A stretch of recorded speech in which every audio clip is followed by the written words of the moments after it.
I will now call the House to order. Let us take up question number 52. Minister in charge to reply, please. Honorable Speaker, sir, reply to start question number 52.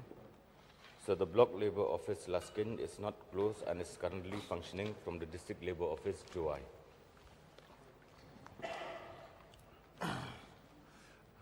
Ms. Baljek, your supplementary questions, please. Thank you, Mr. Speaker, sir. So what I would just like to know from the Honourable Minister, since the Labour Department has already took one rental house in Laskin for the operational of the office of the Block Labour Office, and as far as my knowledge is concerned, this rental has been terminated by the concerned office. So is it not that since the rental of the house has been terminated, is it not that the office has been shifted already to Joai?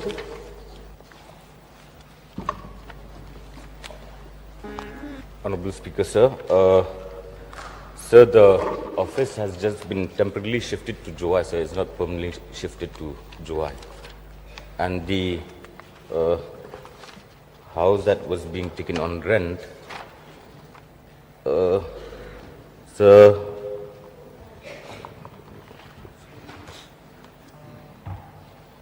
like I said, it has been temporarily terminated, the house that has been taken on rent, sir.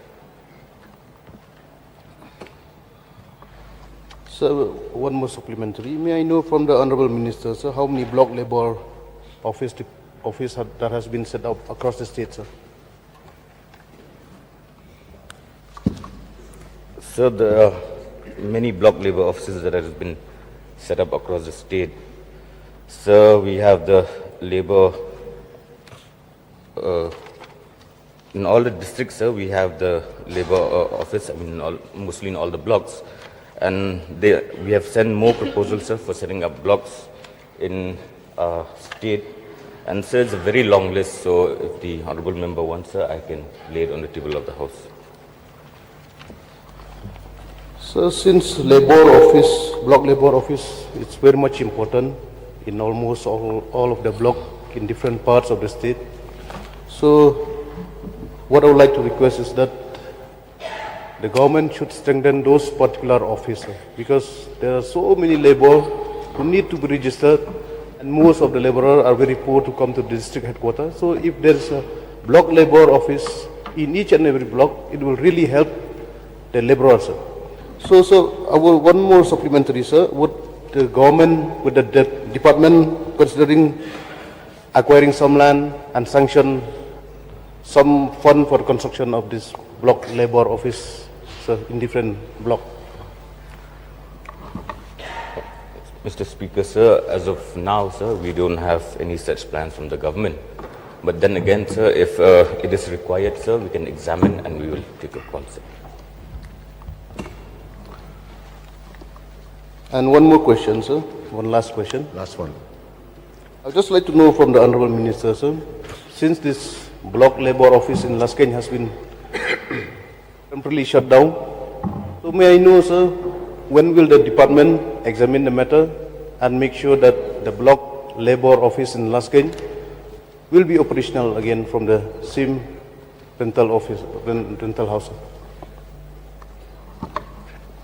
Mr. Speaker, sir, sir, one of the functions of the block is for the people who have registered with the MBOCW Welfare Board, and these registered can avail certain benefits.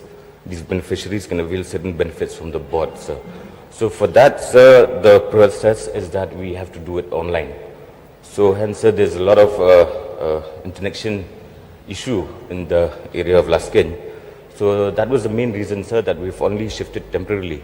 But then again, I can assure the honourable member from Meghalaya that, sir, once the internet connection is stable in the entire area, the block office will be shifted back to Laskin. Just one more clarification, sir. Sir, I disagree with the reply of the department, sir, because Lasken office, Lasken block office is located at merely 200 meters away from this particular place. And in that block office, there's no internet connectivity problem at all. So that's why, sir, I totally disagree with the reply from the department. Sir. Maybe it's just because that those staff, they're lazy to come to rural areas. Sir. So as per the information that is available with me, sir, the shifting of the block office is purely because there was a lack of internet connection. But then again, sir, since the honorable member has mentioned, I will examine and I will sue the department, sir, to ensure and to make sure that no such things happen again, sir. Yes, Pak Swin.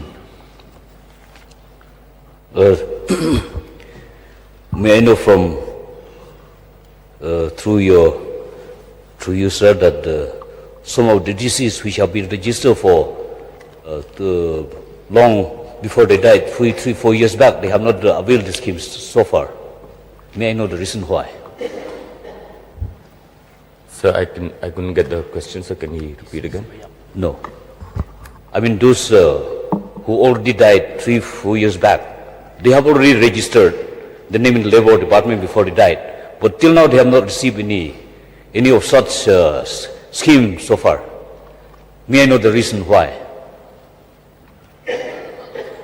Mr. Speaker, sir, like I said, the laborers who are registered within the board, they have to avail, sir, such schemes, they have to apply. So maybe the next of kin did not apply for the scheme. But, sir, if anyone applies for all the benefits that are there to the board, sir, everyone will be given, sir, all the benefits. Okay, now we move on to next question. Question raised by Livingstone Karpran. Sri Kerman Chila, Minister in charge, to reply, please. Mr. Speaker, answer to start question 53. Yes, sir. 1. The government has given relief assistance to Srimati Midaris Day amounting to 1,30,000 rupees as per STRF norm. Number 2. No relief assistance has been given to Srimati Riburam Karni. However, an amount of 1,30,000 has been provided as relief to the owner of the house, Srimati Helmi Karni.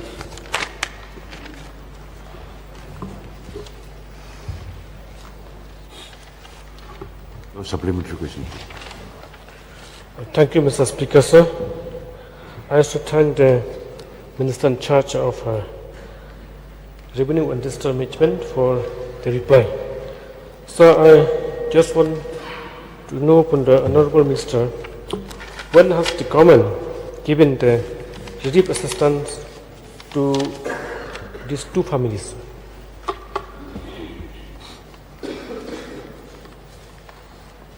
The amount was released on the 18th February 2025 for both, sir.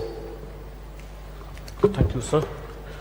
I may know from the Honourable Minister, how many house fire incidents and other natural calamities have occurred in the last 2 years in the East Khasil district?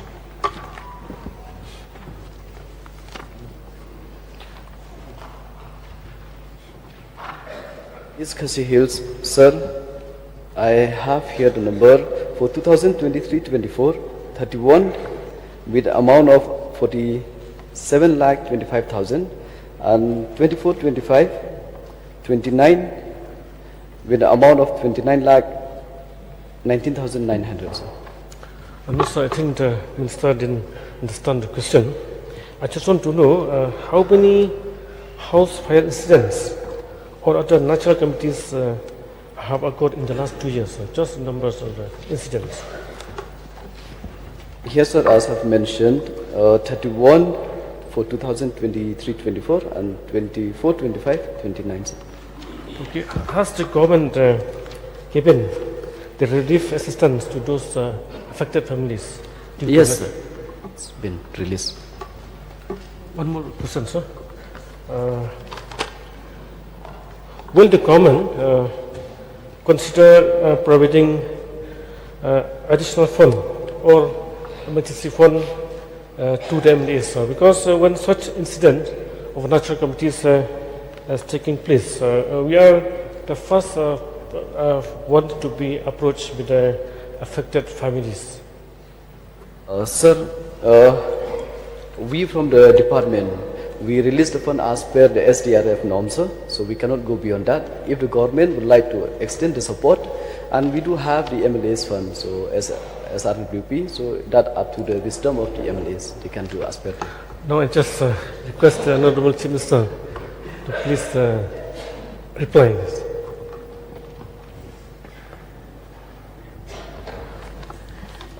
Sir, I think the Honorable Minister has already replied very clearly and categorically that the SDRF norms are very clear, and based on the SDRF norms, most of the areas and concerns are addressed, and whatever funds are available in that is given. On a case-to-case basis, sir, as mentioned by Honorable Minister, the concerned MLA also can give from the SRWP scheme or from the DG, the discretionary grant that is given. And on a case-to-case basis, wherever it is there, so we do intervene in whatever way possible, sir. But there is no specific guideline that says that additional amount will be given. It is all on the basis of SDRF norms, sir. Okay, now we move. Sorry. Yes, please. Mante Jordan.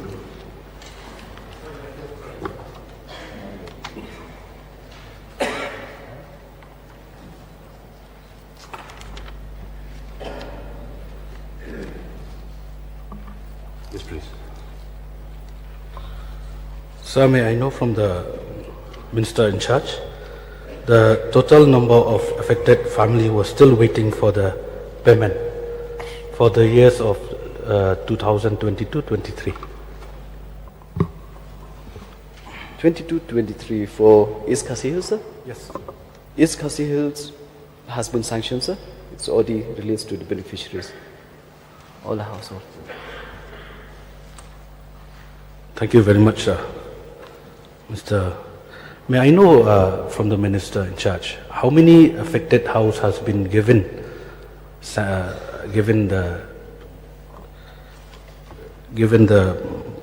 money to the affected families in my constituency, Mukonro, Sianadi block?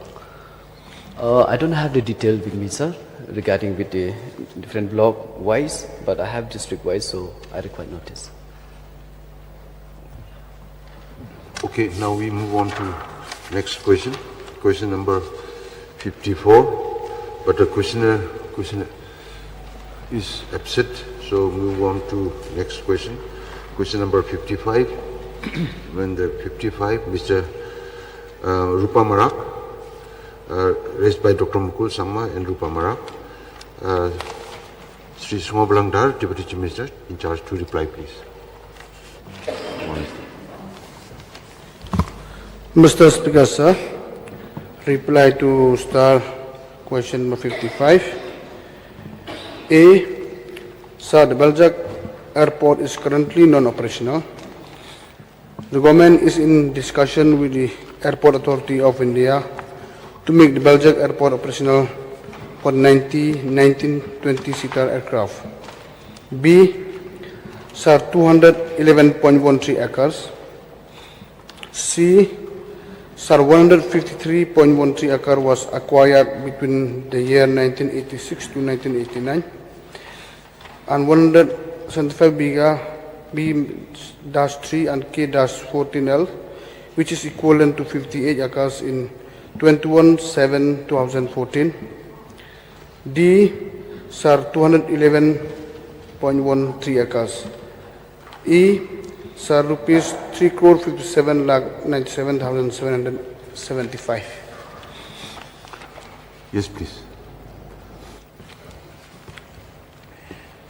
Mr. Speaker, sir, may I know from the Honorable Deputy Chief Minister and Minister in charge Transport that reason for the delay in operationalizing the Baljek airport, which happens to be under my constituency, even after the inauguration, 17 years of its inauguration in 2008. Mr. Speaker, sir. So the main reason of delay is there's too many factors, so I will take little time to clarify properly on this because this issue is very, very important. Here side is the fact that the airport was inaugurated on 2008, 23 October. And from that time, after the inauguration of the airport is non-operational till today. And one of the main reasons was that because the reason was due to the lack of airline operator because no one shown their interest to operate with the smaller aircraft. That is point number one. And also after a few years in 2010, the airport authority submitted a DPR to extend the existing runway from the existing runway 1120 meters to 800 meters to accommodate the operator of the ATR-22 type aircrafts and requested the government at the same time to acquire the additional land of 58 acres, which is accepted by the state government. And in 2014, the state government is acquired the land. And even after the acquired the land, till now the airport authority has not formally taken the land. And yes, we have followed from time to time, discuss these matters, and so many aircraft operator have discussed about they are expressed their unwillingness to operate with the small aircraft.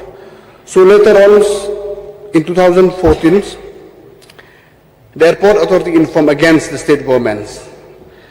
After during that time, they expressed that they are ready to take over the airports and plan it for its developmental activities for ATR-22 type aircraft to operate, and also require the state government to remove all the identified aspect OLS on 20 October 2019, in which at the same time the state government is also agreed to that to remove all the obstacles.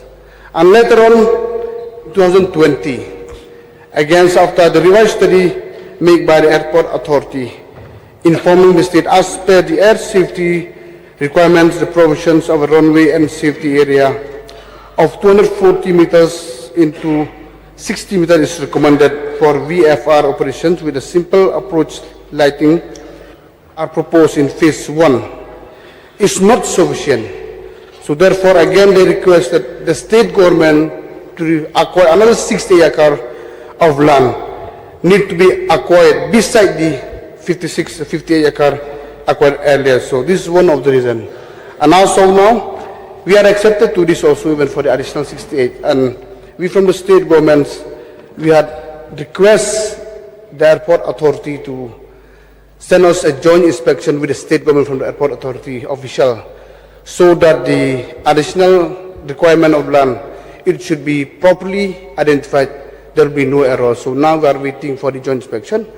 Only then when we get the green signal from the airport authority, and then we'll go ahead for the acquire with another 60 acres, only then we'll go for the expansion of the airport. This is one of the main reasons for delay. Actually, we didn't blame the then governments, and we are following up the exercise from time to time. A number of meetings has been held at the level of the other chief ministers also, and therefore now we are really concerned. We really want that the airport is to operate maybe in a year or two, because it's the need of the hour, especially for this reason. So this is status as of now. This is one of the main reasons the delay of this airport right from 2008 till date. Mr. Speaker, sir, through you, I would like to put one question to the Honorable Minister in charge. May I know the number of landowners who has donated the land for the construction of airport in Jengjal?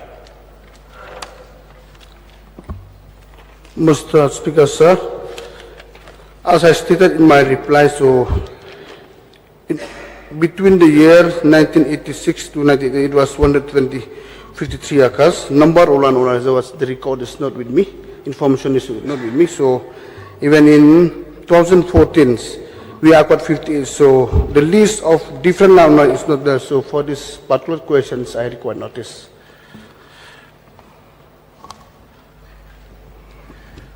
May I know from the Minister in charge, as I have seen already the land acquisition has been done, so whether the donors has received any compensation for the land they have donated for the construction of the airport? Yeah, full payment has been made. Full payment has been made. One more question, sir. Yes, please.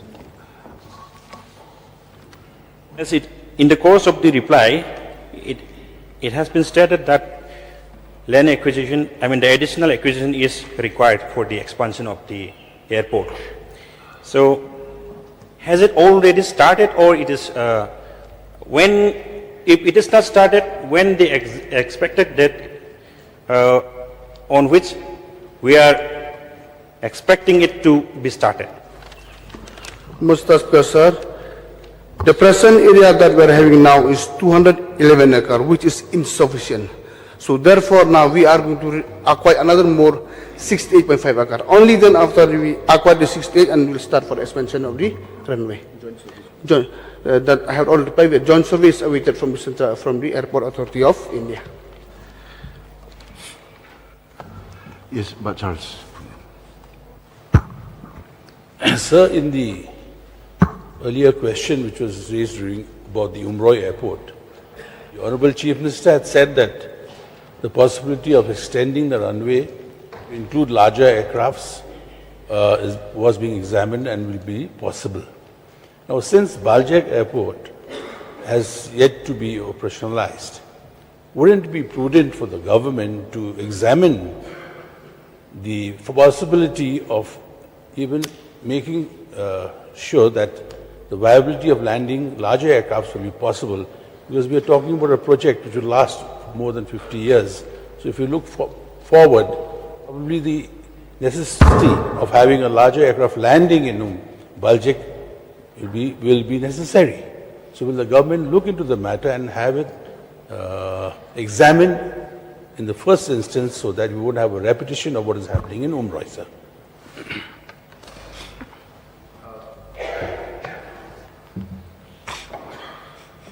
Sir, let me take the liberty to reply to this particular question because this is something, sir, I have been personally pursuing at different levels without really talking about it too much in the press. So this is one of the issues that had come up earlier.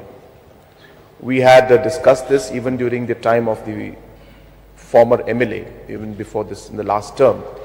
This was precisely what we've been discussing, that once we expand, might as well expand for the larger aircrafts. And of course, the question of cost came in and feasibility came in. Airport Authority had a lot of questions and we had to explain. All those issues led to a lot of delay. And they were showing not so much of inclination to investing so much at that point in time. And that is the reason why we decided if we continue to just be on discussion mode, we'll not get anywhere. And therefore we came to a meeting point where we said, look, at least let's start the ATRs like we are doing in Shillong. And as I said, it's not that we didn't explore that path. We explored that path, absolutely. And what Honorable Member from Nong Thomai has mentioned is absolutely correct, sir. So we have done that, sir. And as I said that we looked at all the options, but as I said, because of so many feasibility aspects and aspects of cost and other logistics, which Airport Authority of India had expressed during that time, we felt that we should at least go ahead. So that's why we are going ahead with this, with the option of ensuring that we are able to keep the larger aircraft and runway also, because by the time we wait for that, sir, again there may be more further delay, more detailed discussion.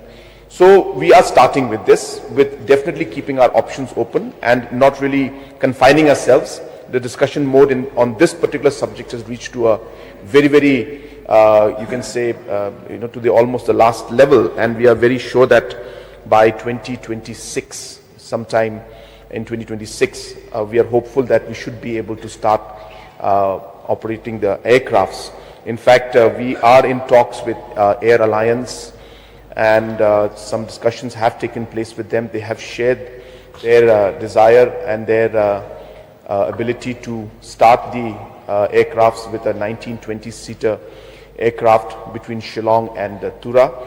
And all those detailed discussions are on, sir. So I want to also give a very strong message to the House that we are very committed to this airport. We will ensure that both Umroi, the expansion takes place, commercial planes land, and we will also ensure that flights start operating from Baljek Airport. So this commitment we are making, we are very sure, we are working very hard on this. We're not talking about it too much, but we will make sure that this happens, and keeping the honorable member's suggestions that he has given. So we are already on that track. But as I said, because these talks have moved so fast and so far, for us now to again start discussing and again opening up the chapters would again further delay the discussion, and then we don't know when we'll be able to. So we have to make a decision and a choice, and we moved ahead with this, sir. Sir,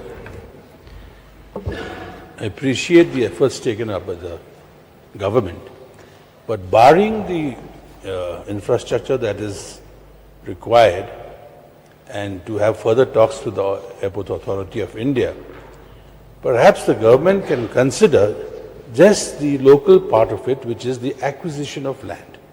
Because 20 years down the line, you may not get that land, even if you want to extend the airport. So this is an internal arrangement with the government. So will the government consider at least acquiring the land prior to, and continuing with the progress now so that the ATRs can land, if they can consider just the acquisition part, because maybe 20 years down the line when you want to bring back aircrafts, the lands will be occupied. So we'll examine the matter, sir. Okay, now we move on to the next question, question number 56. Sri Rakhame Sangma, Minister in charge, to reply, please. Speaker, sir. Reply to question number 56, sir. A, sir, yes. B, sir, sir, 11 persons. C, sir, 14 persons have been arrested. D, sir, the program developer and employee of NAICOM Impression Printing Press Guwahati. E, sir, Tura Government College, Press College, Tura, sir. Your supplementary question, please, Mr. Rupa. Thank you, Mr. Speaker, sir. I don't have much to ask in this question, as Honorable Minister in charge has already replied to all the questions on which I need information. But still, I want to make one clarification on this, rather a clarification. May I know from the Honorable Minister in charge the steps that have been initiated by the department that such incidents do not occur in future? Sir, definitely, sir.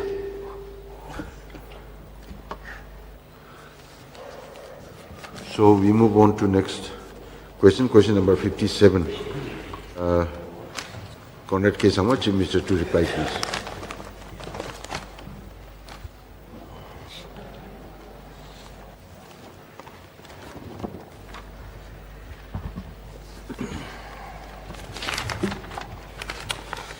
So reply to star question 57A. Sir, 1, individual consultants 39, consultancy firms 69. B, so the total number of emoluments paid per annum to the above consultants cannot be determined due to the heterogeneity of the period of payment amongst the departments and scope of work and timeline for projects. Source of funding is from the specific project under which the consultants are hired. C, so mostly the traveling cost, traveling expenses is inclusive in the project cost. However, there are cases that the state government bears the expenses for official work as required by the state government beyond the scope of activities as per the agreement. Barbara, sir, your supplementary, please.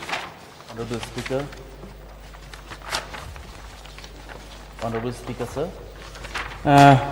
Why I am raising this question is that on one hand, we have a huge number of unemployed technically qualified youth in the state, be it engineers, MBA graduates, or graduates in agriculture, horticulture, etc. And on the other hand, we have so many consultants. So my question is whether our unemployed youth are not good enough or not up to the mark as these consultants who are working for the government, whether it shows our incompetence. If that is the case, why not train up our unemployed youths for a 6-month course or on delivery systems methods, since we understand that what is taught in university or colleges is different from what is expected at work. If our youth are to work as professionals, I believe that government can invest in these short-term courses, as most companies do for the graduate trainees who enter newly into the companies, or what they call probation training programs.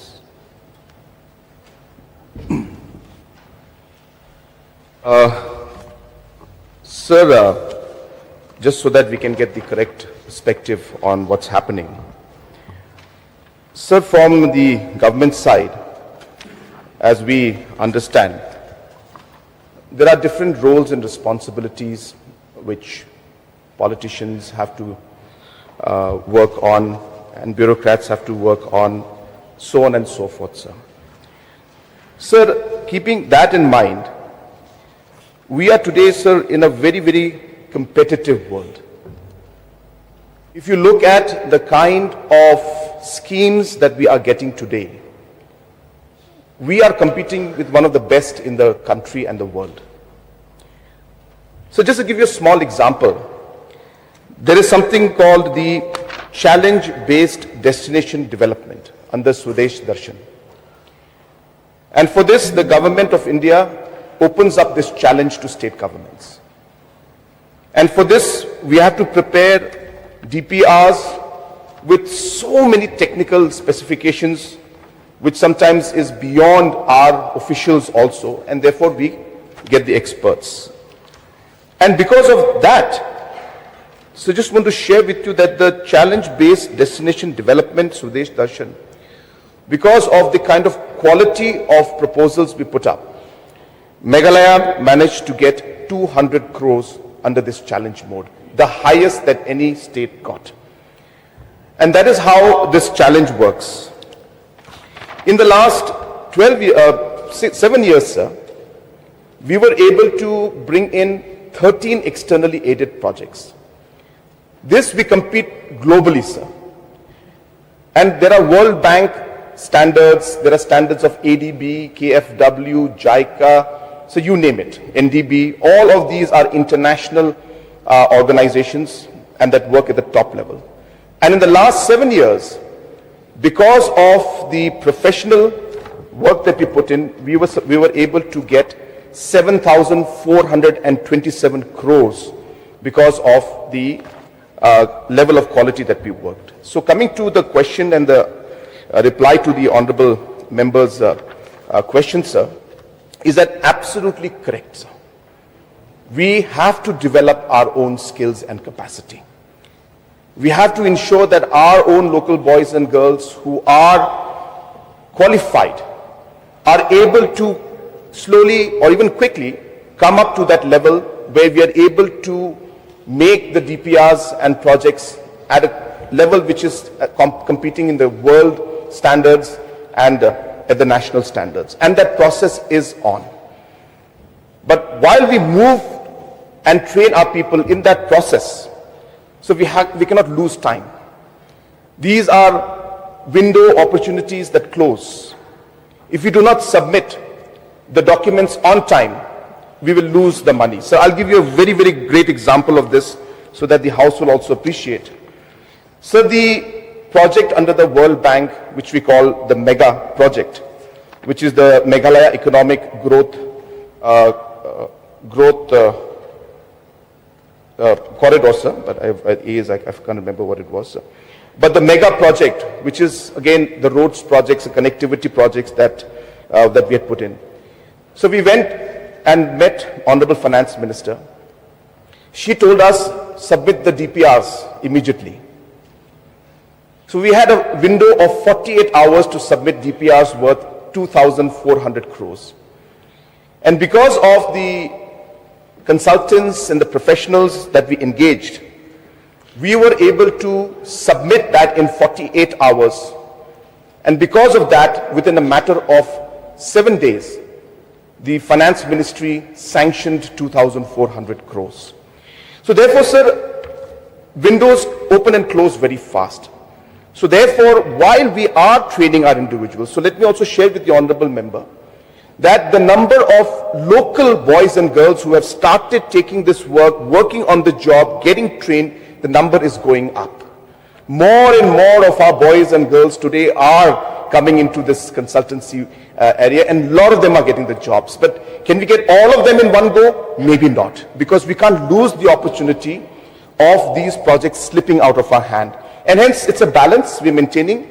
I appreciate the point mentioned by honorable member, and I'm assuring him that that is precisely what my target also is. And that's why we are training them on the job, we are giving them training. There are different skill programs that we're having, different conferences, we have different exposures that we send our boys and girls to. So all of this happens, sir.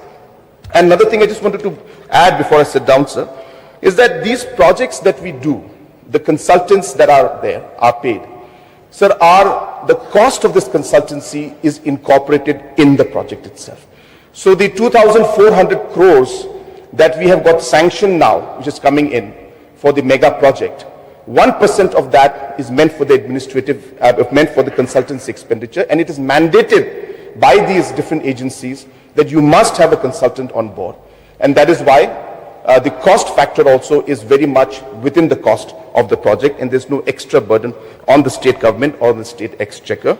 And to close this question, in terms of this particular supplementary, that just to give an idea, so the caliber that's required, so we have a lot of environment and social impact norms globally. We need legal experts who understand these environment and social impact at the World Bank and other agency level. There are very complex technical aspects that have to be put in. There are a lot of financial modelings that need to be done, which again is at an international level. There are different IRRs, the internal rate of return has to be calculated, so on and so forth. So my point being, these are technically very complicated. We cannot miss out the time, and hence we have to move forward. But in the process, we have to, yes, ensure that slowly and steadily our boys and girls also, their capacity goes up so that we are able to maximize on this opportunity as well. Thank you, the Honorable Chief Minister, for the reply. But then I would like to specifically know from the Honorable Chief Minister, like from his reply to the question A, with regards to individual consultant, there are 39, and consultancy firm 69. So may I know from the Honorable Chief Minister, out of these consultants, whether individual or firm, how many are local and how many are from outside? So it's a large number, but there are many firms and individuals who are working who are local, sir. Roughly plus minus, because what happens is these numbers keep changing, because these posts are very task specific. So maybe somebody is employed today and maybe tomorrow the person is relieved. So therefore these numbers fluctuate. But just to share, sir, in the beginning when we started off, there were hardly 2 to 3% of the people working in these consultancy firms who were local. Hardly 2 to 3%. All the people, we had to bring experts in from outside. But in the matter of the last 5 years to 6 years, slowly and steadily by training our own individuals, we are almost touching 30% today who are our own local boys and girls. And slowly, maybe that number will go up to 50%, 60%. So without compromising on the quality and the project, because of the larger picture, of us getting these big projects. When we get this, for example, we got this 200 crores under the Swadesh Darshan challenge mode. This project is going to then further create employment also, because these tourism projects will be implemented. There will be a lot of local work generated, and obviously when the tourism grows, the employment will also grow. So we need to look at the entire larger picture. And as I said, I'm sharing with the honorable member that in the beginning there were hardly any of our local boys and girls because they had to be trained up. But today almost 30% of the people working are our own local boys and girls. And we are trying our best to ensure that more and more come into the field. Yes, Barden, please. I know from the Honorable Chief Minister, as per his reply A, two types of consultants. One is individual consultant and the other is consultancy firm. So may I know what is the type of service that individual consultant is supposed to carry and the type of service that the consultancy firm is supposed to carry, sir? So all of this depends on project to project basis. So depending on the project and the scope of the work, different kind of expertise are required. For example, sir, sometimes in a particular project, we only require accounting experts. We only require some financial experts. So at that point in time, we don't go for a firm. We go for individuals who then can at individual capacity support the complicated accounting works that need to be done. Sometimes, sir, we just need an expert who is there in terms of, say, the social impact assessment, the environmental impact assessment. So in those cases, we go for, again, individuals who are there who can manage. So any work that doesn't require us to go for larger firms, there, sir, we go for individual consultants. Then we have projects where, sir, we need a PMC, a project management consultant. For that, sir, everything from hand-holding from the point of preparing the DPR to actually helping in the designing of the project, the architectural design, to actually then help on implementing it. So in those complex areas where multiple tasks and multiple expertise are required, there we get the firms, and all these firms and processes are done through proper tendering process also, sir. So there's a procedure to also select these, and that is the kind of work that is done by individual and firms, consultants, sir. So, may I know from the Honorable Chief Minister whether the government is employing locals to support these consultants appointed by the government? Yes, sir. As I have replied earlier, our target and our goal is to... You want to ask something? No, you carry on. Our goal and our target is to ensure that 100% of this work that is there, we bring in and we try to bring our own people so that the employment generation is there. But as I said, sir, there's a window. We cannot compromise on the larger goal of getting the expertise in terms of the work that is to be done to enable us to then finally get the project. Because the goal is to get the project which will then benefit the economy and the youth at large. And I mentioned, sir, in the beginning, hardly 2-3% of our local boys and girls were in these firms, in these groups and individuals, because we were not able to get the kind of level of expertise that was required. But slowly, as we have moved along in the past years, the number has now almost touching 30%. And we will do our best to ensure that it goes to 50%, 60%, and we'll keep training our boys and girls, because that's really what we would want. We would like to see that our boys and all girls also are able to then work at this highest level and compete with global as well as national competitions. Sir, why I'm asking this question, this is not the first time that our Honorable Chief Minister has explained on the need to have consultants. But sir, the question here is, why do we need to have consultants? When the service of our boys and girls can be taken along with those consultants, because it is through the hard work, the struggle of our local boys. These consultants, they are just instructing, but the struggle and hard works are being carried out by our local boys. So the government is paying lakhs, we were told, that the government were paying lakhs of rupees to these consultants and thousands only to our boys who are struggling and work hard to get the work done. So it shows that our local boys can carry out the work, can be engaged, and instead of engaging these consultants from outside the state, why don't the government make use of our boys who are competent enough to prepare the project? Of course, we understand that we need a network where we need someone to be there in Delhi to negotiate and maneuver the entire scheme. But the service of our boys, the credit I feel should not go to these consultants, because we are told that it is the struggle and the hard work of our boys.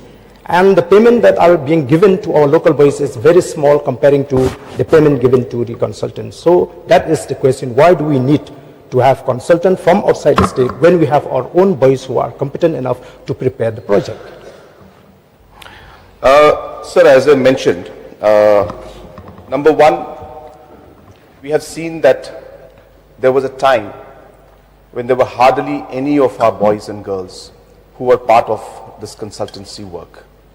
In the beginning, when we started off, very aggressively to move towards large projects.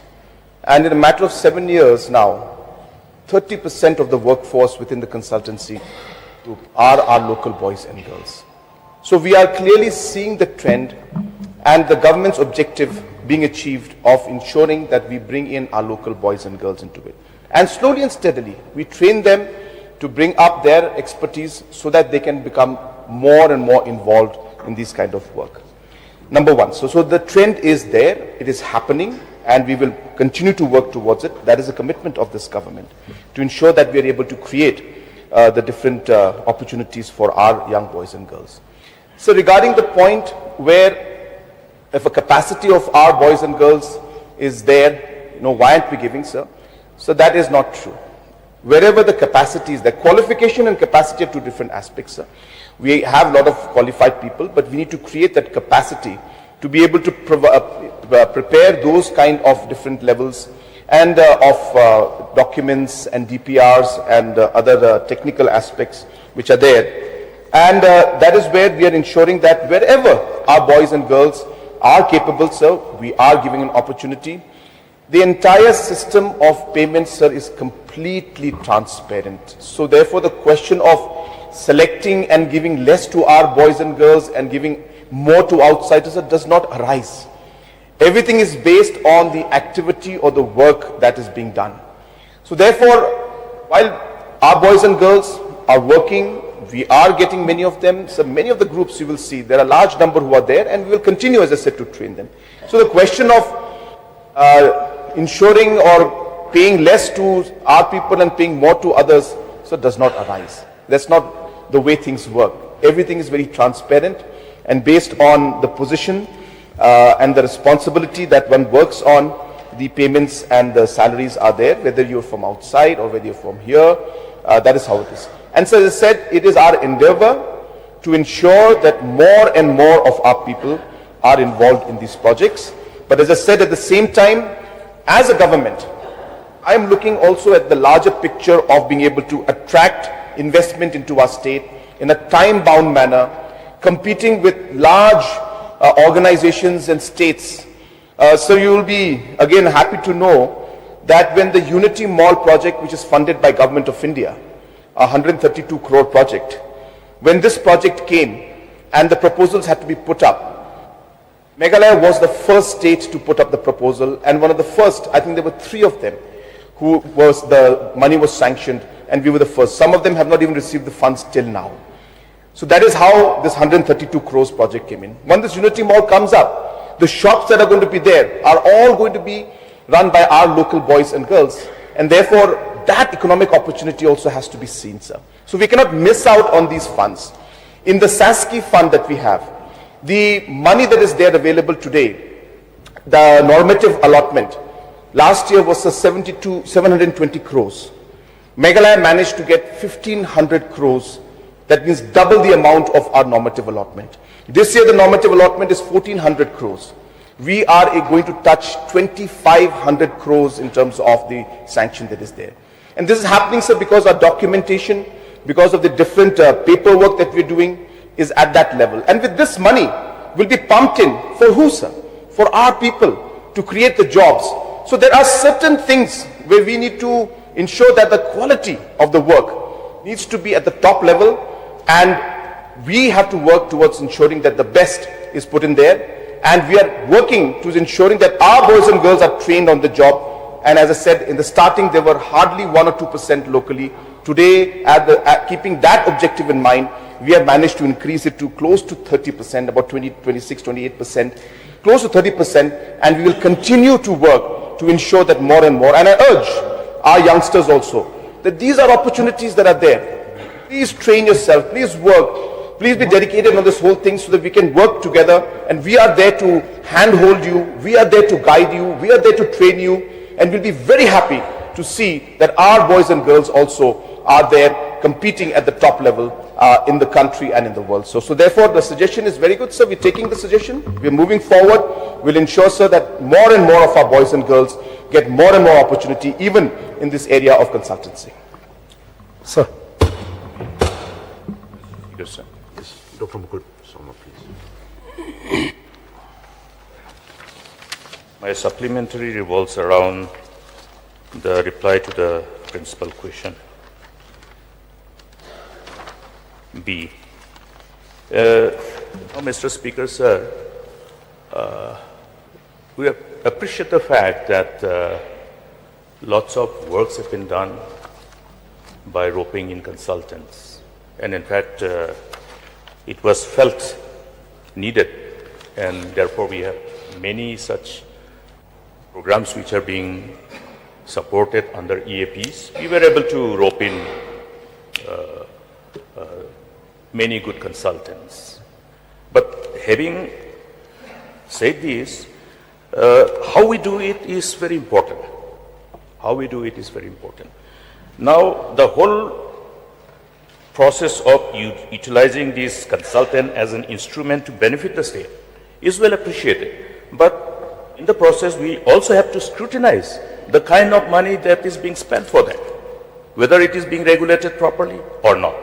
Now, may I therefore know from the Honorable Chief Minister whether it is a fact that while we have number of instruments, direct project management consultants, individual consultants, and also consultants appointed by the companies constituted by the government.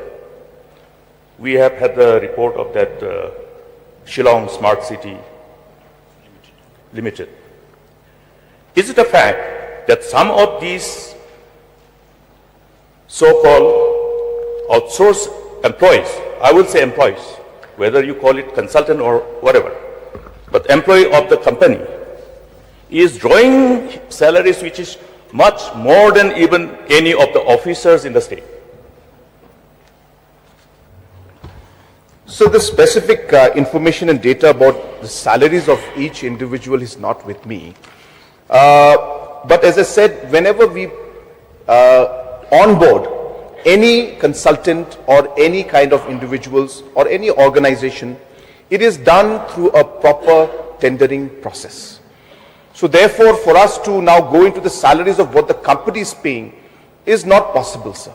The companies that come in, they pitch in terms of the overall cost they can complete that task under. And based on that, we are able to then give the money to the companies pay. So therefore, it's not that, we do that. So when in case of individual, again, there are procedures that we follow that has to be done. And those procedures based on which, and all are transparent, based on which the amount is decided based on the task that is given. As I said, sir, these are not permanent jobs. These are all projects that are based on a particular task, and the work closes. Mr. Speaker, sir, I think CM has already replied that he doesn't have it. Sir, but I'm giving you have already reason. explained other things. Allow us to have some more supplementary. Yeah, I'll give you. No, it is a tactical way to deprive us from putting on more supplementaries. Sir, you are perfecting this art. I appreciate, but then that is not the way. It's a question hour. No. Let the Honorable No, Mr. Speaker, sir, repetition, merry-go-round, yeah, you know, it's like a merry-go-round.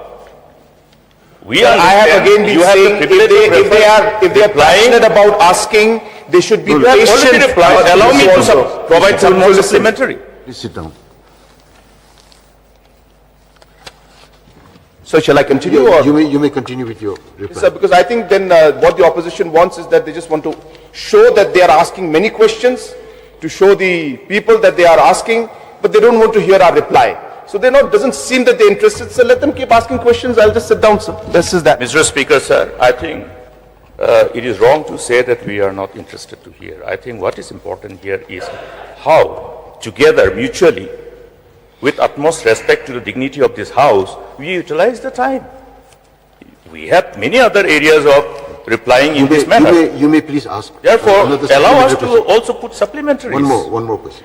So Sir, my I- other sir, supplementary, sir, to my reply other to- supplementary now, may I be allowed to put another supplementary, is that in view of the reply to my supplementary, since the Honorable Chief Minister has said he doesn't have this information, therefore, specifically pertaining to the salaries being paid, which is approved by the governing or the board of directors of the respective companies, may I get an assurance from the Chief Minister to put all these informations on the table of the August House. All the informations pertaining to different categories and salaries thereof. Sir, I'll reply to that. But in general, I also want to share that the questions that are asked need an explanation. I am not trying to, extend my reply. I'm tired of replying, to be very frank, because it's tiring. But then I have to do it because I have a responsibility. And therefore, if I give a one-line answer, it does not give the entire picture. That is my only point, sir. I'm not trying to bore anybody. But then you have to understand why. Now, for example, they said salaries. Sir, the salary is not based on, say, what individual is paid. It's the task that is given. So you have to complete this within a matter of 1 year. So for that task to be completed, say 10 lakhs is given. Now if you divide 10 lakhs by 12, then you say, oh, per month the person is getting 80,000. So that cannot be seen because that will end after 10 months. That is what I'm trying to explain to everybody so that the people can understand. That You may take your time to reply. Yes, sir. Thank you, sir. So, but this question was very simple, sir. We can provide the information to the House.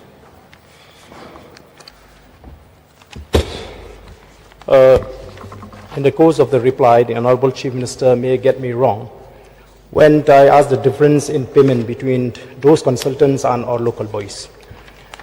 It is the kind of the nature of work that I am questioning. When our local boys are doing all the struggle and the hard work, why should they be paid less? Because these consultants, they are not working on their own. We are engaging our boys. They have to go to the field and they work so hard. But the payment, as I've said, is very low to the locals and very high to these consultants because they carry the name of consultants and the local boys, they are just the assistants. So if our boys can carry the work, then why do we need these consultants, sir? So I just want to clarify that question. And my question, sir, here is whether it is a fact that the government is contemplating or may have appointed consultant in various government departments. Yes, sir. So two questions were asked. So the reply to again the first one is that wherever our boys and girls are competent to come in and think, we are the happiest to engage them. It gives me personal satisfaction to see that our boys and girls also are able to perform at that level. So definitely, wherever our boys and girls are able to and capable of providing that service that we require to be able to meet the national and international standards, so we will be the happiest people, I'll be the happiest person to engage. Number two, sir, the question again, as I said, of giving somebody more for the same task. There are different tasks, so we cannot compare. But if the same task is there, so the question does not arise. Maybe project to project basis it may be there, that I cannot say, but for the same project, if the same position, those kind of differences cannot be there. And if there are differences, then I'll be happy to address that issue. Regarding the point of... The question hour is over. Now, we move on to the next item. Item number 2, voting on demands for grants, which will be taken up to 1:30 p.m. Now we will take up grant number 1. Sri Preston Tungsong, Deputy Chief Minister in charge, to move, please.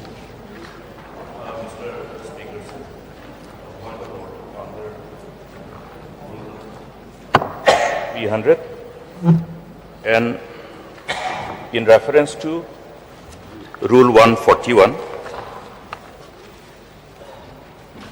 pertaining to the demands for grants, and also refer to Rule 151 which applies for the SDs. Now, Mr. Speaker, sir, there's quite a number of supplementary demands here, and if we look at 141, Rule 141, it is clearly indicative of the need to have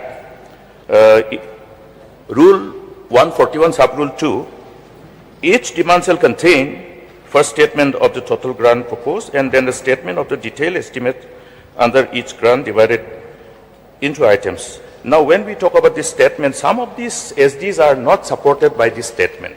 So it is very difficult for the members to actually have a discussion and focus on that particular item. Now, I have one demand which I would like to refer to. Please be brief. Because it is necessary for the Honorable Ministers also to understand what exactly is the program for which the department is asking this support, additional fund. Mr. Speaker, sir, for the knowledge of the Honorable LO, in the document that has been provided, there's an explanatory note for each demand, sir, at the bottom. I'm coming to that. I'll be very specific. Wait, I will come. It is necessary for the benefit of this House because it is a matter of scrutiny of the programs. Here, at page 32 of the SD, explanatory notes. Number 1, the amount of, it is pertaining to demand number 14. Explanatory notes. The amount of rupees 8 crore 48 lakhs is required to regularize the amount moved by way of SCF sanction white memo number finance oblique 1266/2024-25 FC within bracket 2 20 24 25. You may skip the file numbers, please. Yeah. So there is no explanation here. We don't know what the purpose is for which this particular additional amount is being proposed. I'm sure even the minister will not be able to understand if he doesn't refer to the file again. Therefore, it will be very difficult for the minister also to reply. And the House will not have the privilege of knowing the purpose for which this whole expenditure is being sought for. So, first I think we should know about, can we get at least this corrective before we move, because I have tabled a cut motion on this. Sir, I have gone through the points that are mentioned. So there were almost 5 to 6 memos attached in that.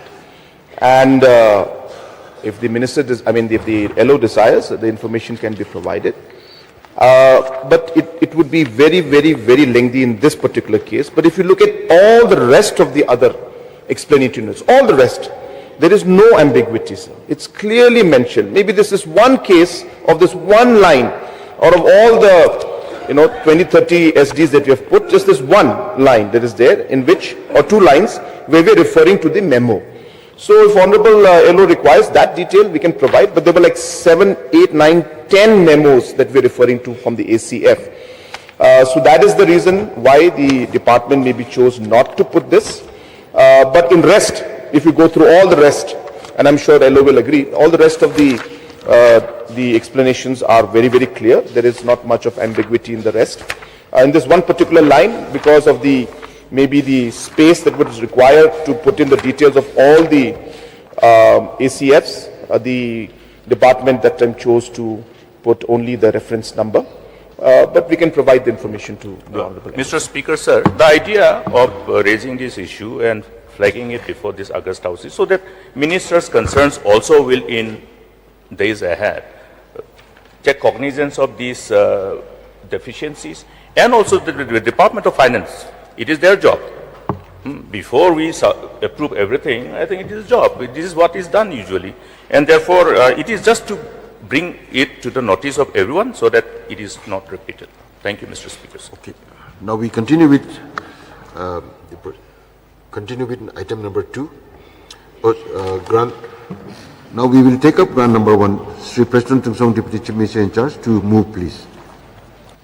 Mr. Speaker, sir, on the recommendation of the Governor, I beg, sir, to move that an additional amount of rupees 3 crores 24 lakhs be granted to Minister in charge to defray certain charges which will come in course of payment during the year ending 31st March 2025 for the administration of the heads 2011 Parliament / State Union Territory legislatures, 2058 stationery and printing, 4058 capital outlay on stationery and printing, 4216 capital outlay on housing, sir.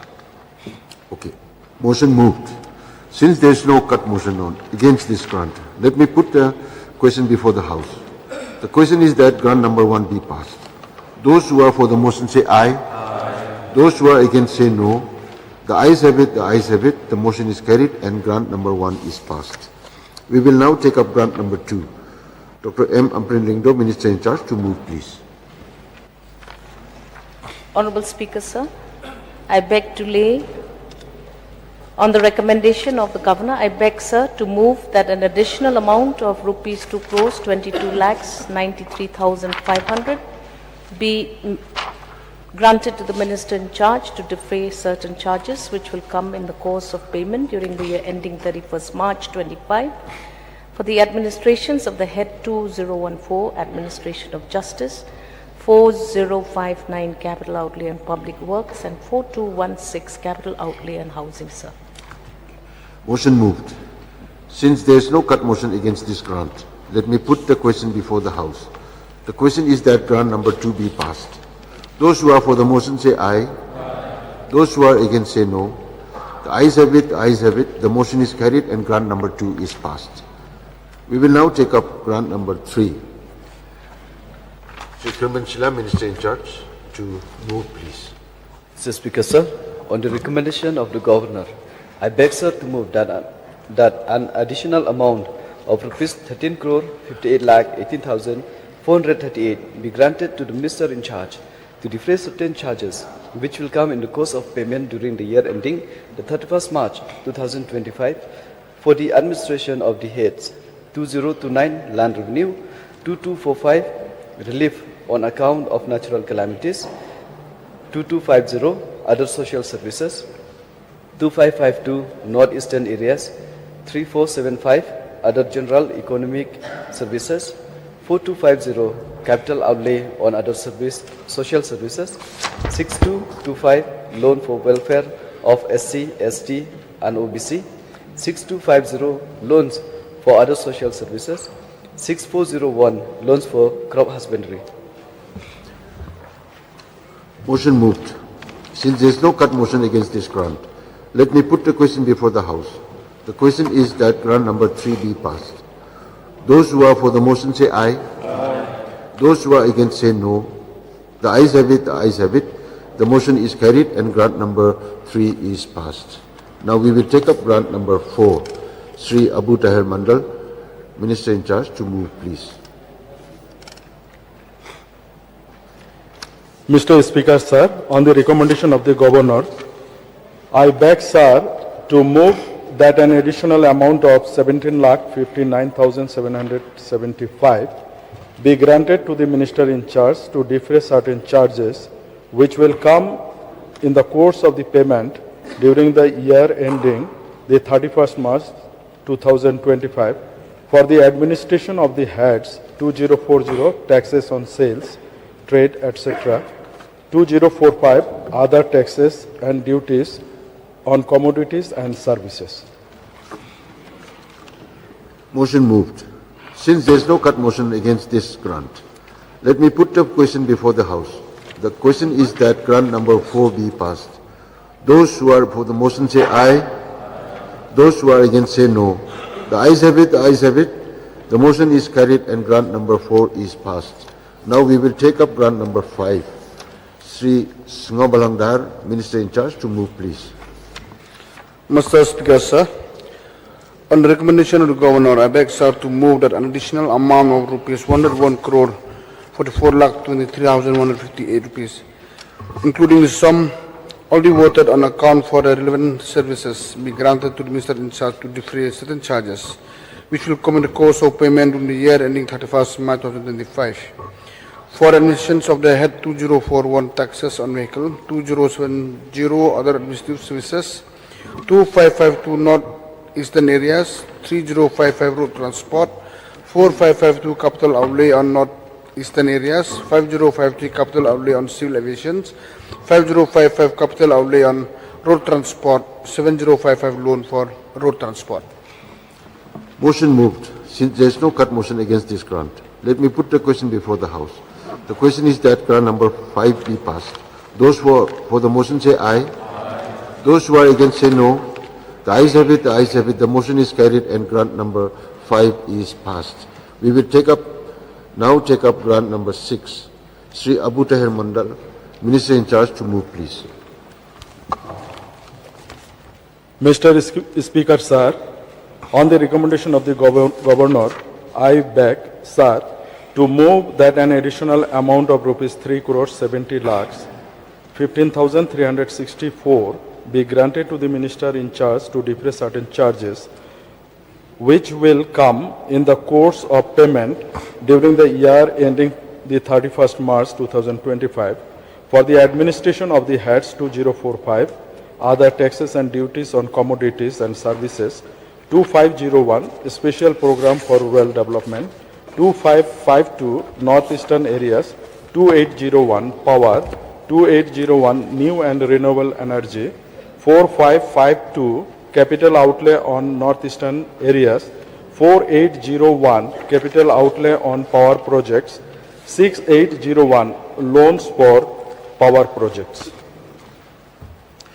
Motion moved. Now there is one cut motion against this grant tabled by Dr. Mukul Sangma, MLA and Leader of Opposition. Dr. Mukul Sangma, you may kindly move, please. Mr. Speaker, sir,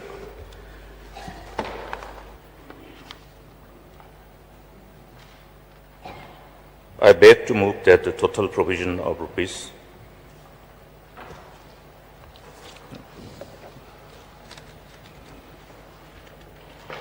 Demand number 6. Number 6. Yeah.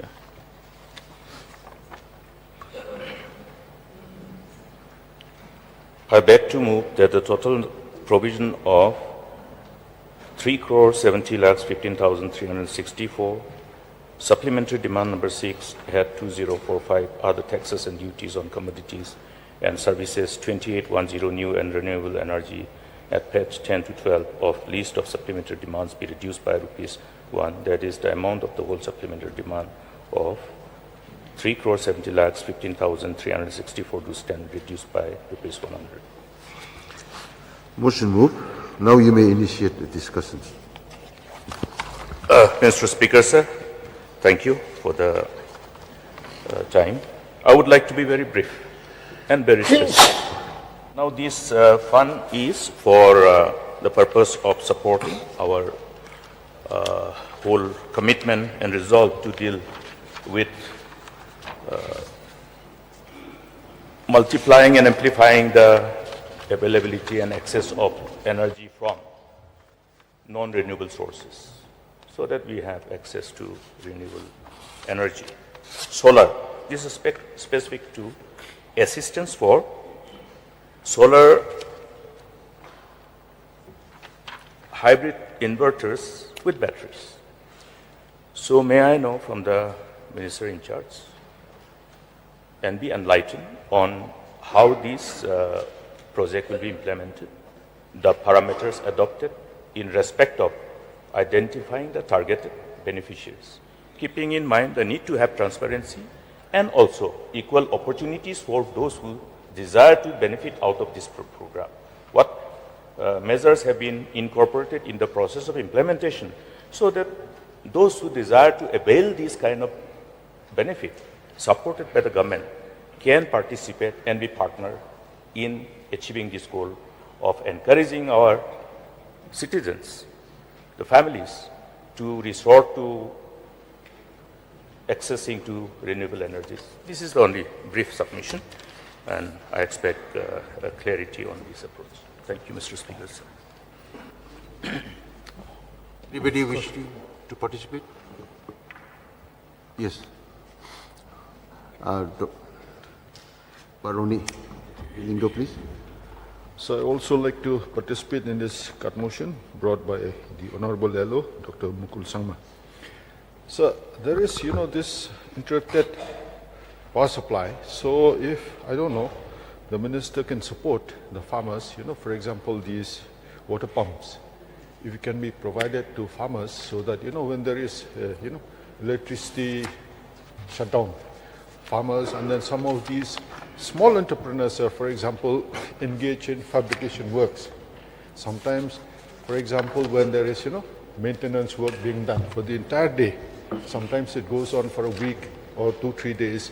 So most of these small entrepreneurs, for example, sir, those who are engaged in this fabrication works, welding works, the entire day is spent useless. And in the evening, they cannot do the work because it interrupts the power supply in the locality or in the village.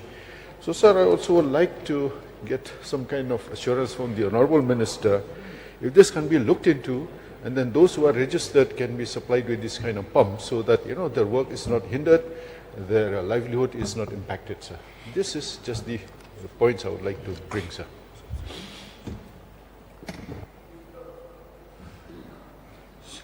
Since there are no more participants, you may take your time to reply, please. The Minister in charge. Thank you, Mr. Speaker, sir.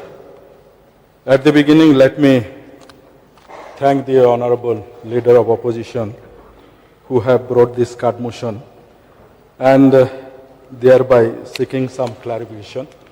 And as he was also very precise to the points, and I would be also limiting to those points only.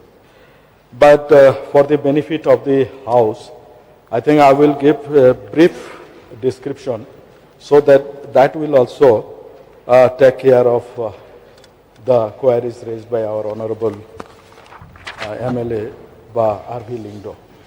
Sir, the CM Solar Mission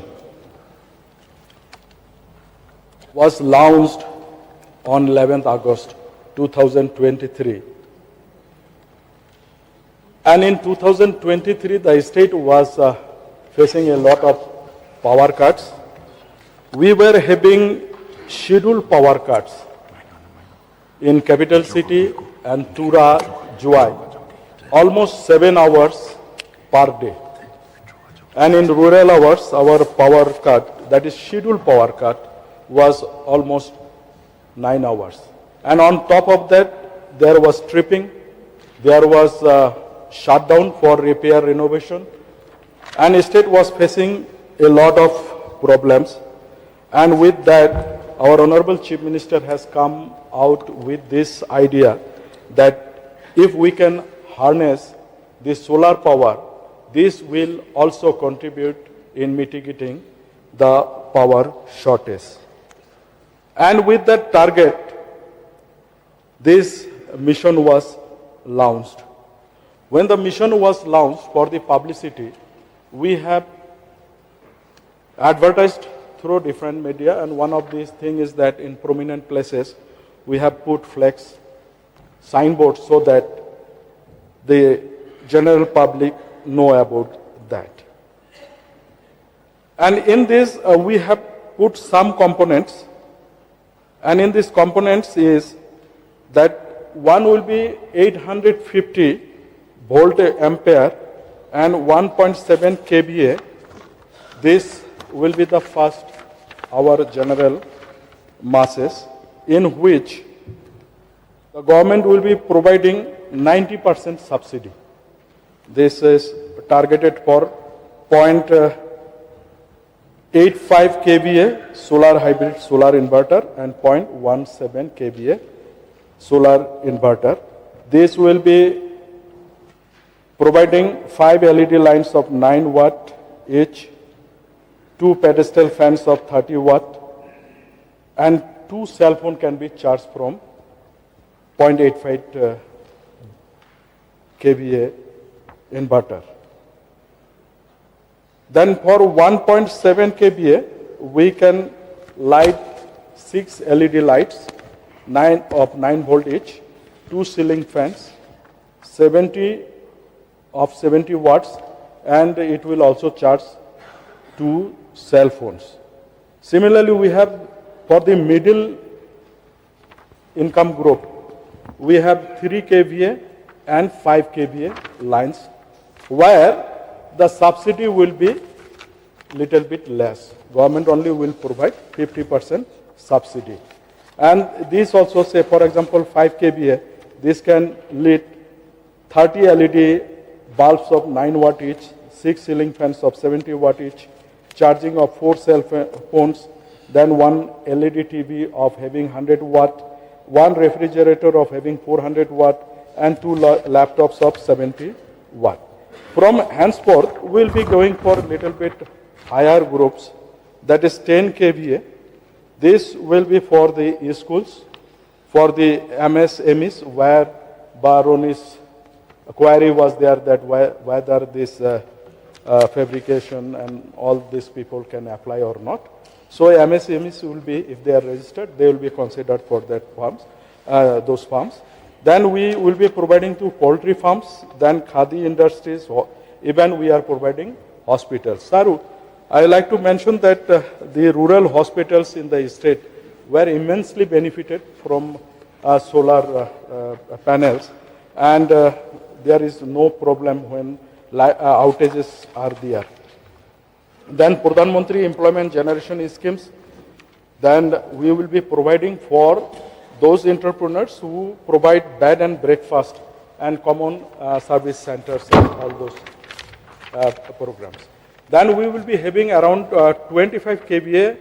This is also for bigger schools, say secondary, higher secondary schools, if they want to have also, will be even including for the MEs, hospitals and other institutions. Then on top of that, we will go for 40 kVA for hospitals, hotels, colleges and large scale factories. So here, this higher version, the subsidy rate will be only 50%, and remaining 50%, 10% will be the contribution of the beneficiary. And remaining 40%, if the beneficiary wants, they can go for loan from the banks because it is tied up in that way. So these are the basic things, and on top of that, we are having some small components like 1.1 kVA and 2.2 kVA, which we will be providing to lower primary schools to provide them electricity, and of course this will be from government side, so 10% will be subsidized. Sir, this is the things. Now what our honorable leader of opposition has said that how the beneficiary will be selected.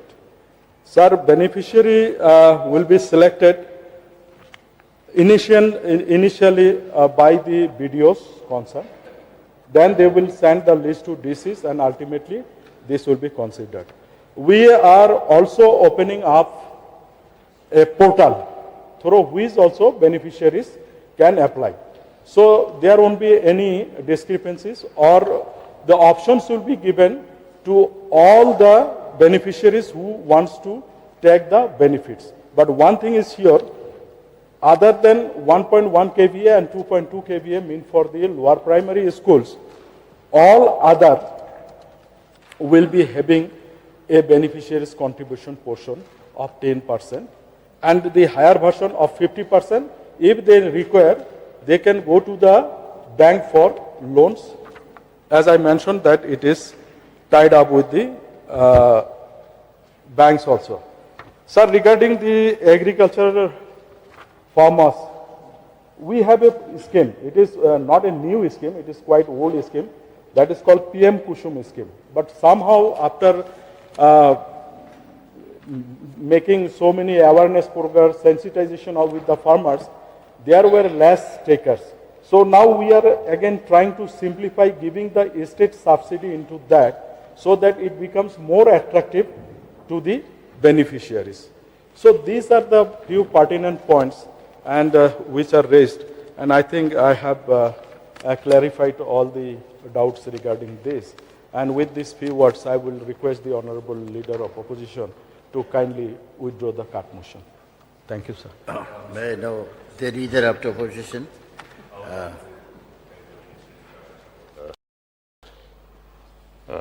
Reply in precision. But the targeted beneficiary, why I have sought this information from the Minister in charge is because there are a number of institutions which probably are skipping the attention of the implementing agency. I have visited quite a number of schools. I am happy that schools are included, but specifically, you may recollect that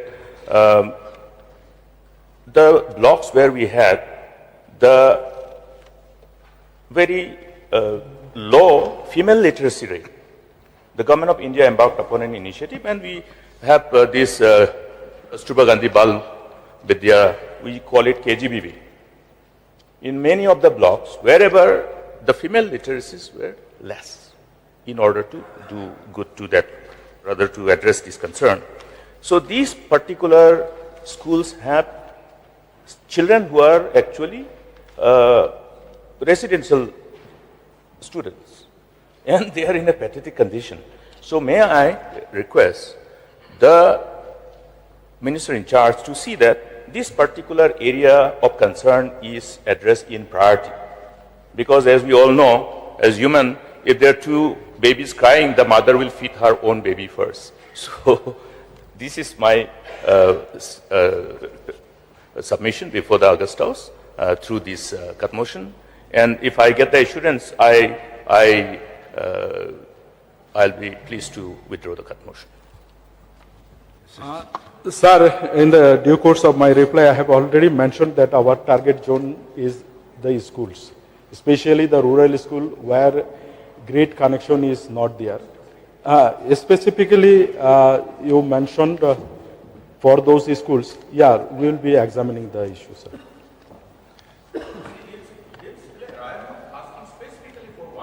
KGBB. We have KGBB. I would request the minister to go and visit also. So let us say that, okay, we will give priority. Otherwise, you depend on BDO, how the BDO will use the parameters. These are questions. That's why I'm suggesting this. They are our baby. Yes, sir. I told that we will see how many schools are required and we'll prioritize on the schools. So I am very pleased with the reply and assurance, and I beg the leave of the House to withdraw the cut motion. Since the mover has withdrawn his cut motion, now let me put the question before the House. The question is that the ground number 6 be passed. Those who are for the motion say aye. Aye. Those who are against say no. Ayes have it, and the motion is carried and grant number 6 is passed. Now we will come to grant number 7. Sri Konat Kesangma, Chief Minister in charge to move, please. Mr. Speaker, sir, on the recommendation of the Governor, I beg, sir, to move that an additional amount of 2 crores 76 lakhs 86,195 be granted to the Minister in charge to defray certain charges that will come in the course of payment during the year ending the 31st of March 2025 for the administration of the heads 2053, District Administration 2070, other administrative services. Motion moved. Since there is no cut motion against the grant, let me put the question before the House. The question is that grant number 7 be passed.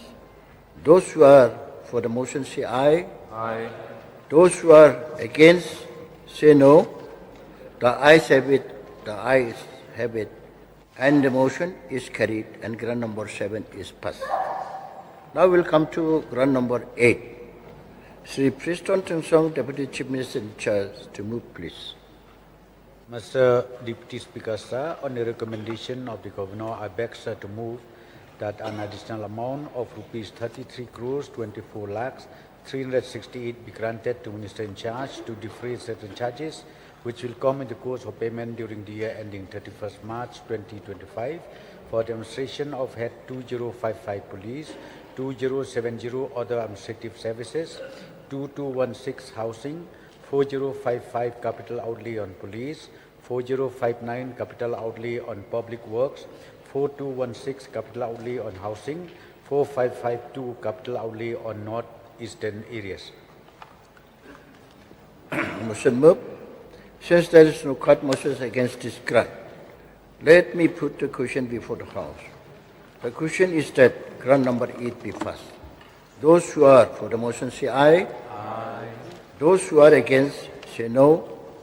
Ayes have it. Ayes have it. The motion is carried and grant number 8 is passed. Now we come to grant number 9.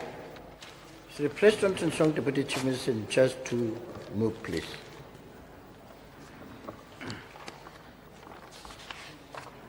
Mr. Deputy Speaker, sir, on the recommendation of the Governor, I beg, sir, to move that an additional amount of rupees 41 crores be granted to Minister in charge to defray certain charges which will come in the course of payment during the year ending 31st March 2025 for demonstration of the Heads 2052 Secretariat General Services, 2059 Public Works, 2203 Technical Education, 2204 Sports and Youth Services, 2205 Art and Culture, 2216 Housing, 4059 Capital Outlay on Public Works, 4202 Capital Outlay on Education, Sports, Arts and Culture, 4210 Capital Outlay on Medical and Public Health, 4216 Capital Outlay on Housing, 4403 Capital Outlay on Animal Husbandry, 4404 Capital Outlay on Dairy Development, 5465 Investment in General Financial and Trading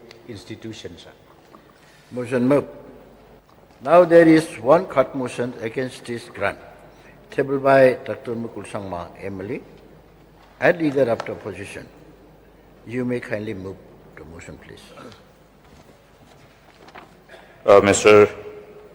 Deputy Speaker, sir, I beg to move that the total provision of rupees 41 crores, supplementary demand 9, Head 2059 Public Works, 2216 Housing, 4059 Capital Outlay on Public Works at page 19 to 21 of list of supplementary demands be reduced by rupees 1, that is the amount of the whole supplementary demand of rupees 41 crore do stand reduced by rupees 100, sir. Motion moved. Now you may initiate the discussion, please. Thank you, Mr. Deputy Speaker, sir. Now this cut motion has been tabled keeping in mind the problems being faced by all these partners in the government, whom we refer to as contractors, because the demand is specifically for paying the committed liabilities for repairs and maintenance of the government residential buildings in the state as well as Meghalaya houses located outside the state. And also another reflected demand is for, which is again required to enable the department to clear the pending committed liabilities of GAD projects, and the amount is proposed by the way of SD. Now, we should appreciate our friends who have at least taken this avenue to somehow grow as entrepreneurs. But I think we all know that is the reason why the demand is being sought for by the Deputy CM in charge for the purpose of providing this fund. Delay in payment to the contractors has somehow crippled the contractors. Therefore, I would appreciate the department for asking this money to pay the liabilities. But my point here is, I think it is very important to know whether this amount will be enough to deal with all the cumulative liabilities over the years that has been accumulated. And if so, good, but then otherwise I think it will be only in the fitness of things for the House to know what is the total cumulative liability in each of the programs against which works have been done and for which committed liabilities have accrued, because of which the committed liabilities have accrued and which are going to be cleared. Whether all those contractors who have implemented or taken up these works, whether we will do justice to them. Many of the contractors are patiently waiting, though. We all are aware of them. And at the same time, while paying, will also the department take care of the necessity of paying to those contractors whose pending bills against the committed liability has been lying unpaid for longest period of time. And this cumulative whole figure of committed liability has accrued from which year, I think that be appropriate for us to know as a house, so that we will be able to appreciate whether all those contractors' pending bills will be taken care of with this money or not. So with these few words only, I seek the clarification, and with this few submission, I move this cut motion. Mr. Deputy Speaker, sir. Any member who would like to participate?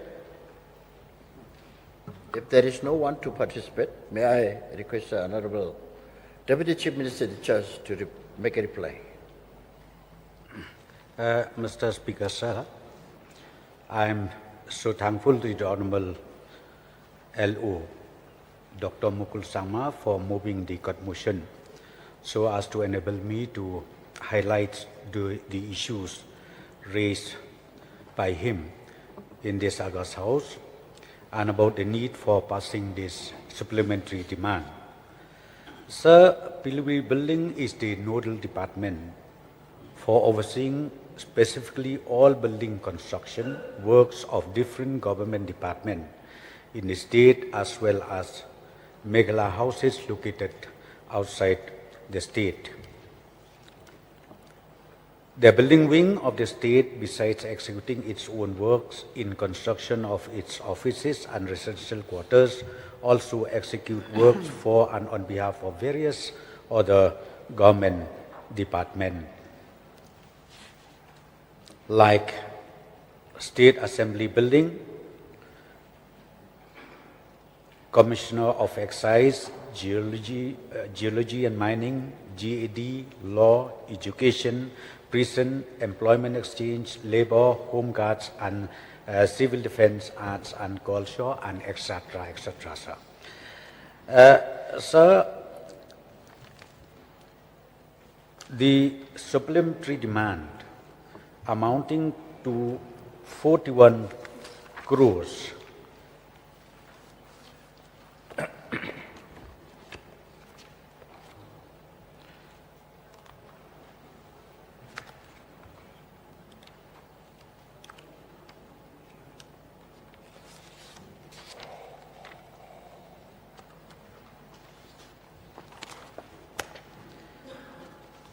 in the grant number 9 is in addition to the grant originally voted by the Assembly, totaling amount to 245 crores 12 lakhs 35,000, and the additional amount therefore now required is 41 crores. As far as the head of account 40559, additional amount of 13 crores is required, sir, to clear the outstanding dues of the ongoing GAD schemes in different parts of the state. So therefore, 13 crores additional amount is required. Number 2, sir, as far as the head of account 2059, again it is required 16 crores additional amount to again meet the outstanding committed liabilities during this financial year. And as far as the head of account 2216 again, 12 crores is required additionally, and therefore the total SD is rupees 41 crores rupees. Sir, as mentioned by the Honorable LO, asking about the total committed liabilities as of today, meaning till the end of 31st March 2025, the department is having 48 crores 80 lakhs 48 crores 80 lakhs 26,000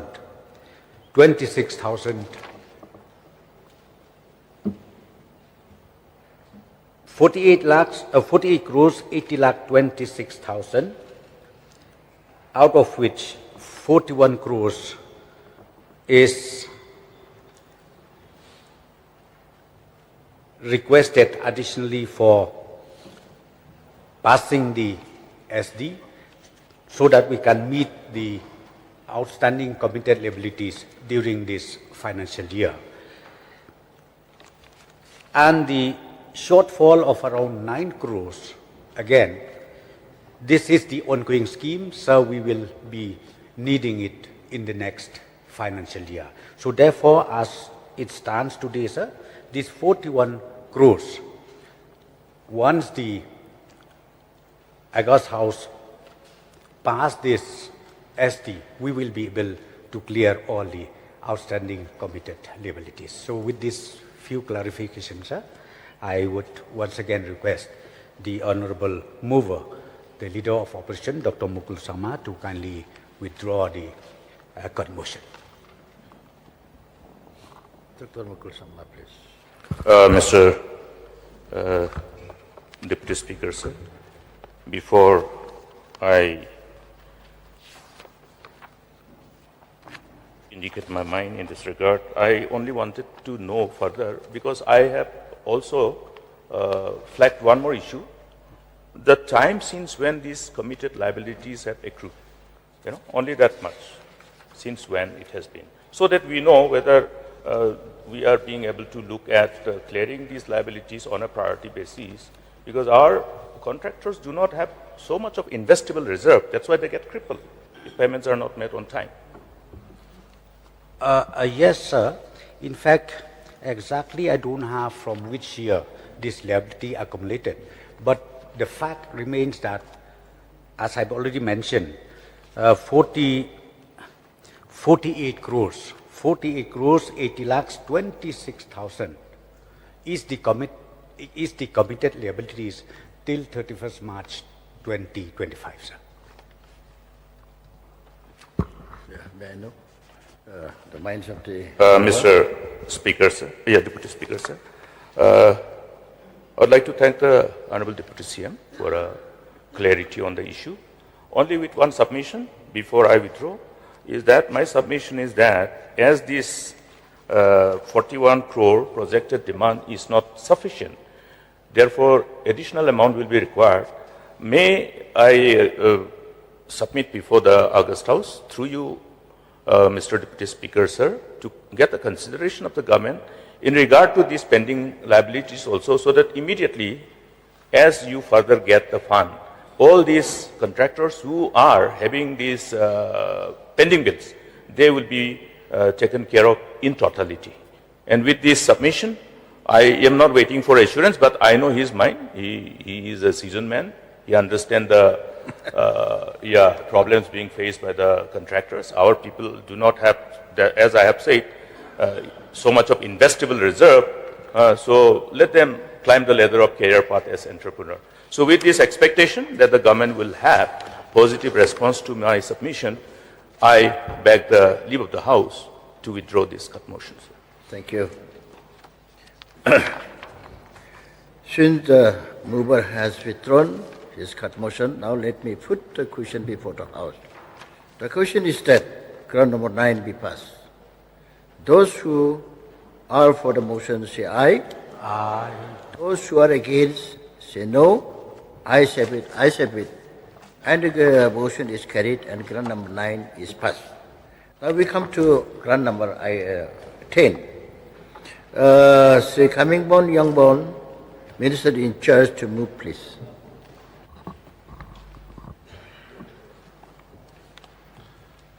Deputy Speaker, sir, on the recommendation of Governor, I beg, sir, to move that additional amount of rupees 2,45,953 be granted to the Minister in charge to defray certain charges which will come in the course of payment during the year ending the 31st March 2025 for administration of the head 2070 Order Administrative Services 4059 Capital Outlay on Public Works.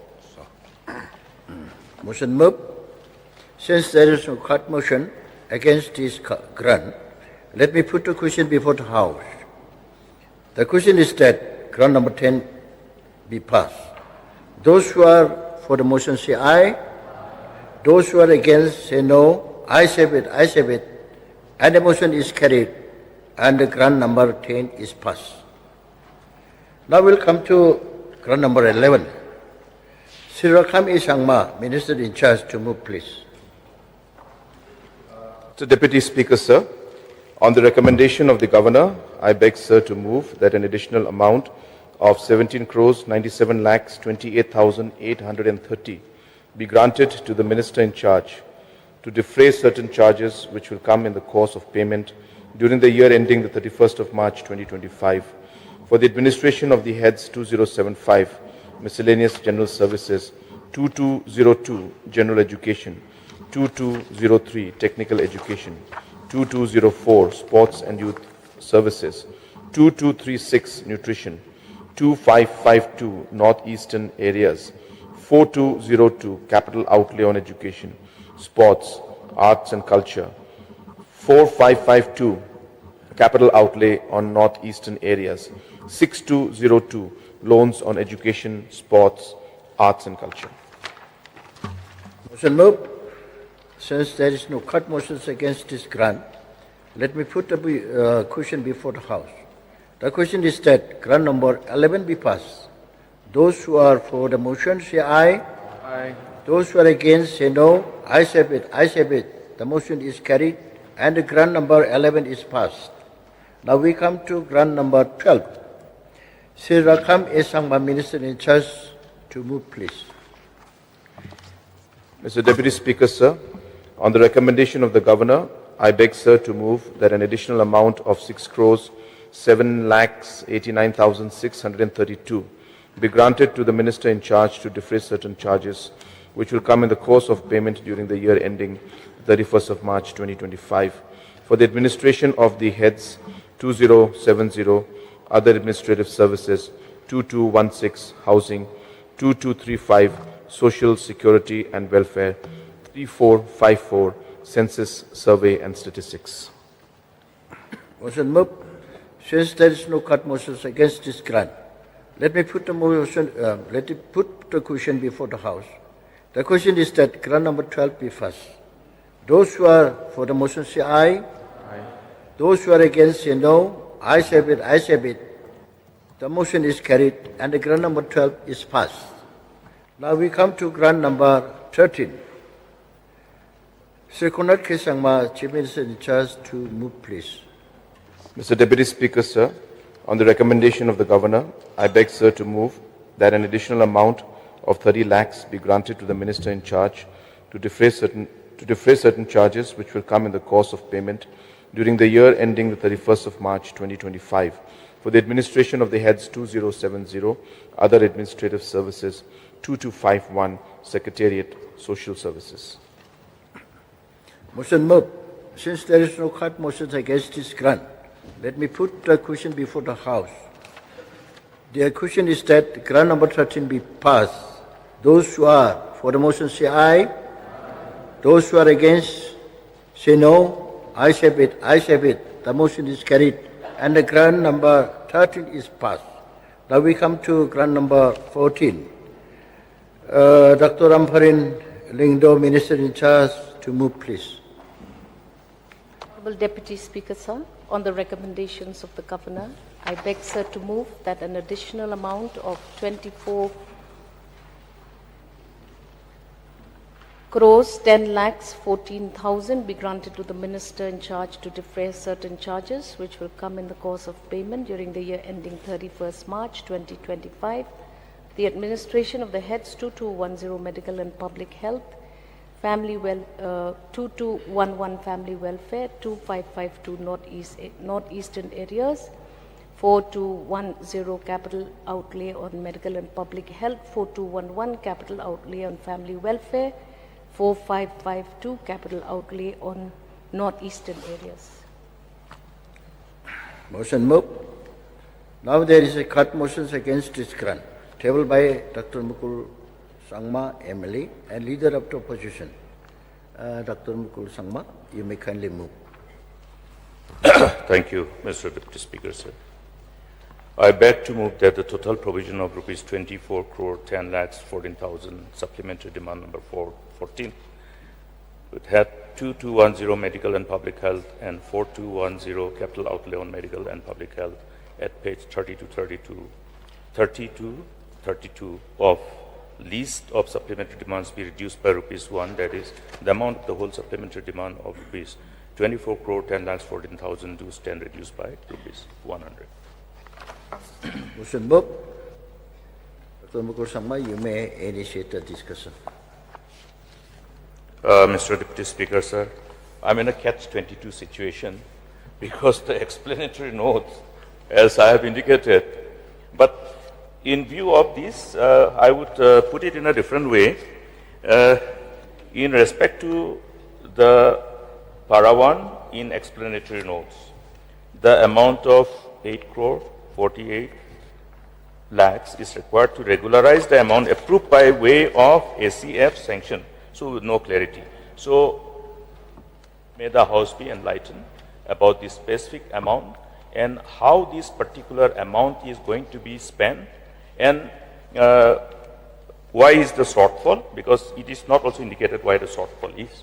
Therefore, the components of work and the shortfall, the reasons thereof, and another one is the para 2 of the same demand, which is reflected in the explanatory notes, the amount of 14 crore, which is required to regularize the amount approved by way of CF, that means advance from CF, sanctioned by white such and such. So these also, what was that particular scope of work, which was funded that money, and where it has been spent and how it has been spent. And then another one is, which of course is covered by the explanatory notes. Here this 1 crore 12 lakhs 14,000 is proposed for it as additional amount for following essential needs. And that's pertaining to food safety, everything related around food safety. Now, Mr. Deputy Speaker, sir, why I have why my attention has been drawn to this particular supplementary demand is this food safety issue has become very important for us. From the nutritional perspective, many of our lifestyle diseases are connected with food. And at the same time, while a number of initiatives are on at personal level and also through various sensitization intervention, I think this is an area where government need to focus further, because this is an area where we find complete deficiency. I have tried to do some kind of personal auditing on these. Now, go to any market. In fact, one day there was a very interesting thing.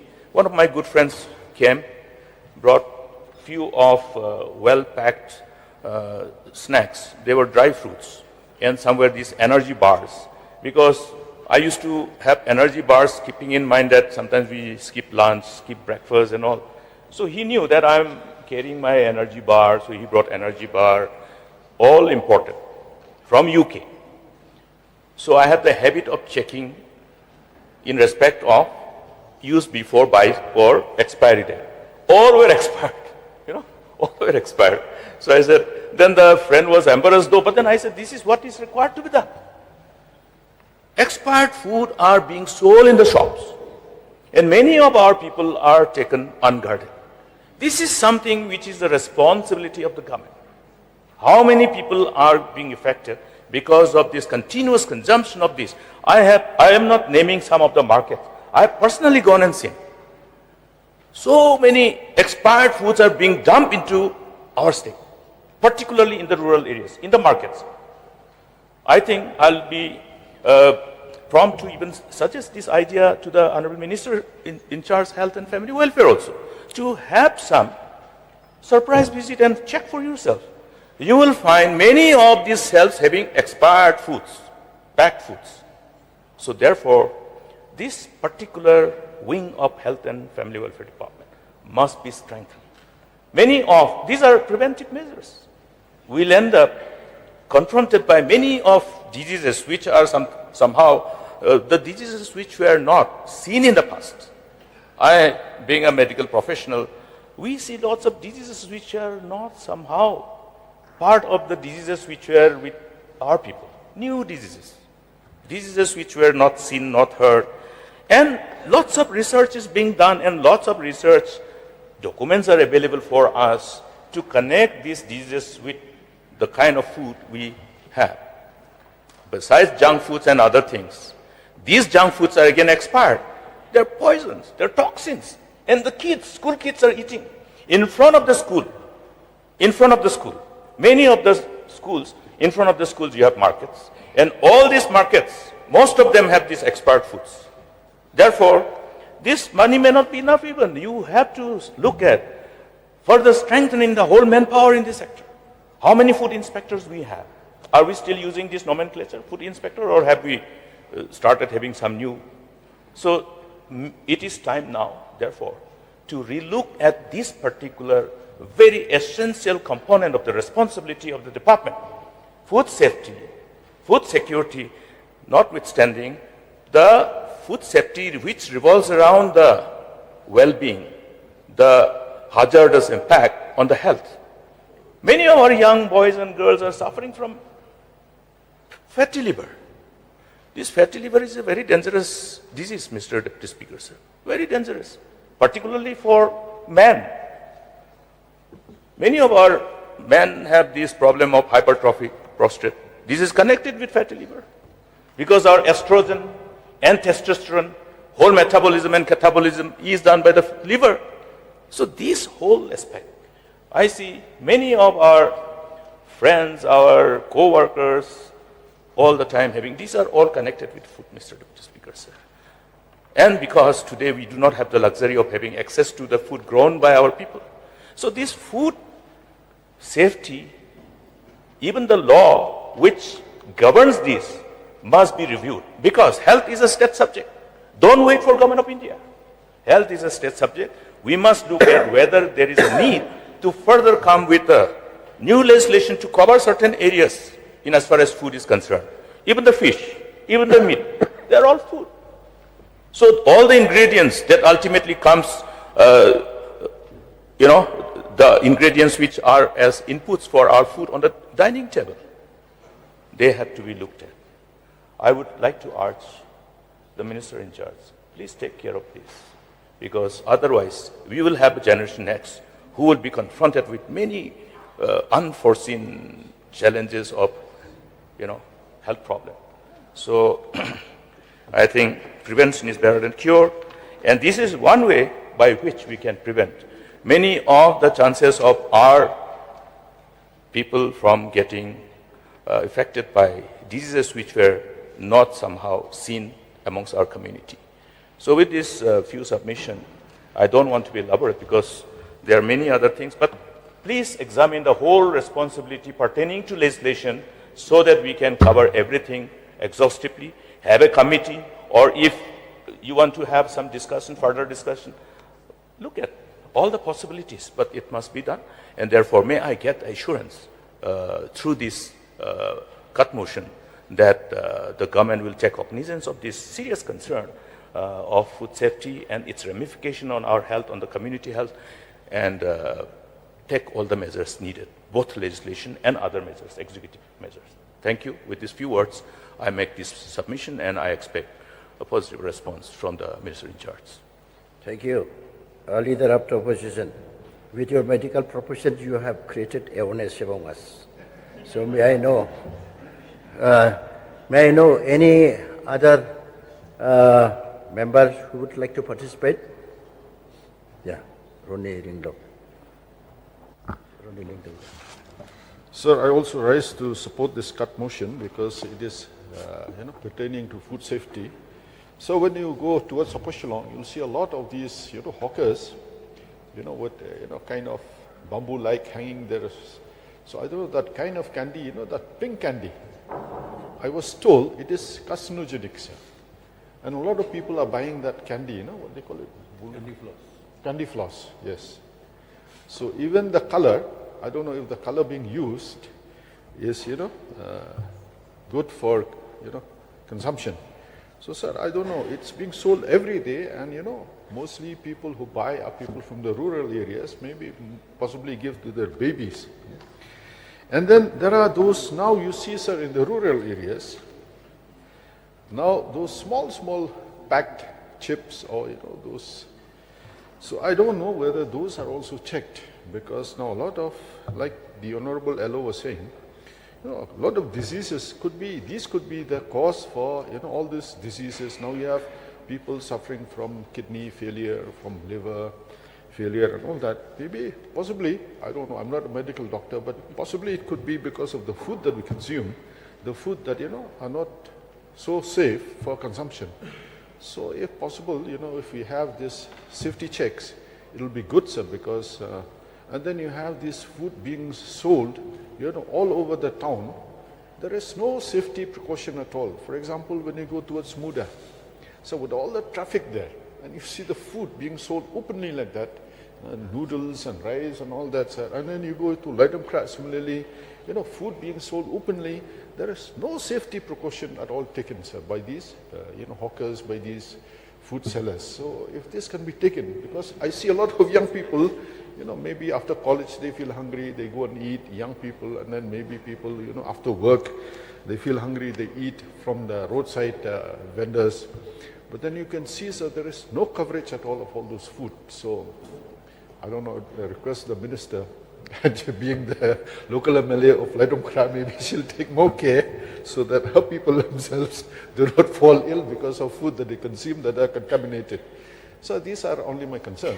So ensure, and then of course, like for example, when you go towards Appropriation, just near that junction we call Relbong, sir, you'll see a lot of these line up, these people with all that candy floss being sold, and even the color, looks so hazardous. So this we can check. That's all, sir. Any other member? If there is no other member to participate in the discussion, may I request the Honorable Minister in charge to make a reply, please. Honorable Deputy Speaker, sir, I am thankful to the Honorable Member from Songsang constituency and LO, Dr. Mukul Sangma, for moving this very, very important cut motion. Sir, this gives me an opportunity to explain why there is a need for the passing of this supplementary demand, sir. Yes, there was ambiguity in the explanatory note, which I hope in the course of my reply will be self-explanatory. And yes, we regret and we will ensure that this is not repeated, sir. Sir, the total breakup of the 24 crores, 10 lakhs, 14,000 is as follow under the heads that I will indicate now. So number 1, continuing medical education. 50 lakhs was indicated under this head. Number 2, health infrastructure related works. Rupees 18 crores is indicated. Number 3, solarization of health facilities, rupees 4 crores 48 lakhs. And the 4th component is the food safety equipment and infrastructure amounting to 1 crore 12 lakhs and 14,000 only, sir. Sir, every medical professional in this modern generation of work and work culture has to attend continuous medical education and continuous professional development. So all of these efforts have now become mandatory in every life of every professional in the health sector.